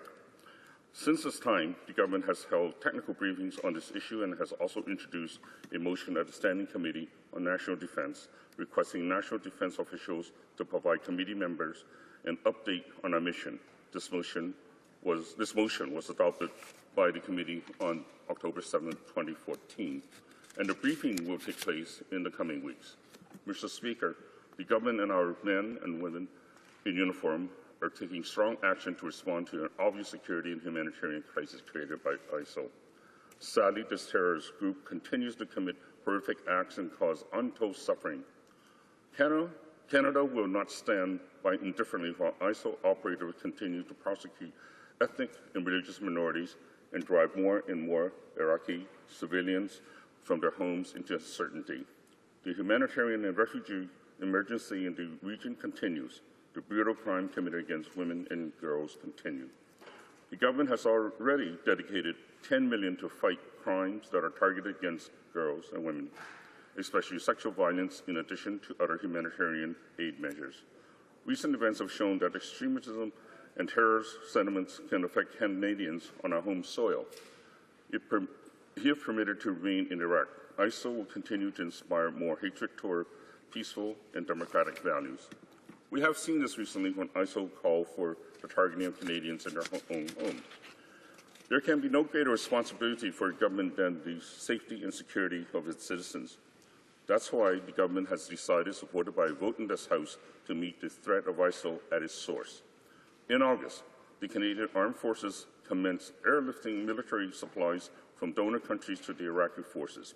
Over £1.5 million of military supplies donated by Albania and Czech Republic were successfully delivered to northern Iraq. Members of our armed forces have been deployed to assist and advise Iraqi forces in effective countering ISIL. Last week, additional military contribution to the coalition effort in Iraq departed from several Canadian force bases and wings. A strike force of CF-18 fighters jets departed Canada to join our ally and partners in conducting airstrikes against ISIL targets in Iraq just last Wednesday. A CC-150 Polaris aerial refueler, 2 CP-140 Aurora aerial surveillance aircraft will provide key reconnaissance and support capability to the mission. Mr. Speaker, Canada will not stand idly by in the face of the humanitarian catastrophes caused by ISIL. Thank you, Mr. Speaker. The honourable member for Thunder Bay Superior North. Thank you, Mr. Speaker. Mr. Speaker, obviously the Conservatives would prefer to distract from their mistakes when it comes to defense. Instead of considering a new course of action, or, heaven forbid, actually supporting democracy here in this House. The facts speak for themselves, Mr. Speaker. The replacement of crucial equipment, from search and rescue planes to patrol ships, has been mismanaged. Conservatives like to talk tough, but we'd rather see them really stand behind our soldiers and our veterans and provide them with the equipment they need and the missing support they need when they get home. Money would be better spent in areas like that, Mr. Speaker, than on needlessly changing the names of our armed forces. Mr. Speaker, do we really need to be spending millions to change the buttons on our military uniforms when we could be purchasing much more needed equipment to adequately support our forces? Thank you, Mr. Speaker. Honourable Parliamentary Secretary. Thank you, Mr. Speaker.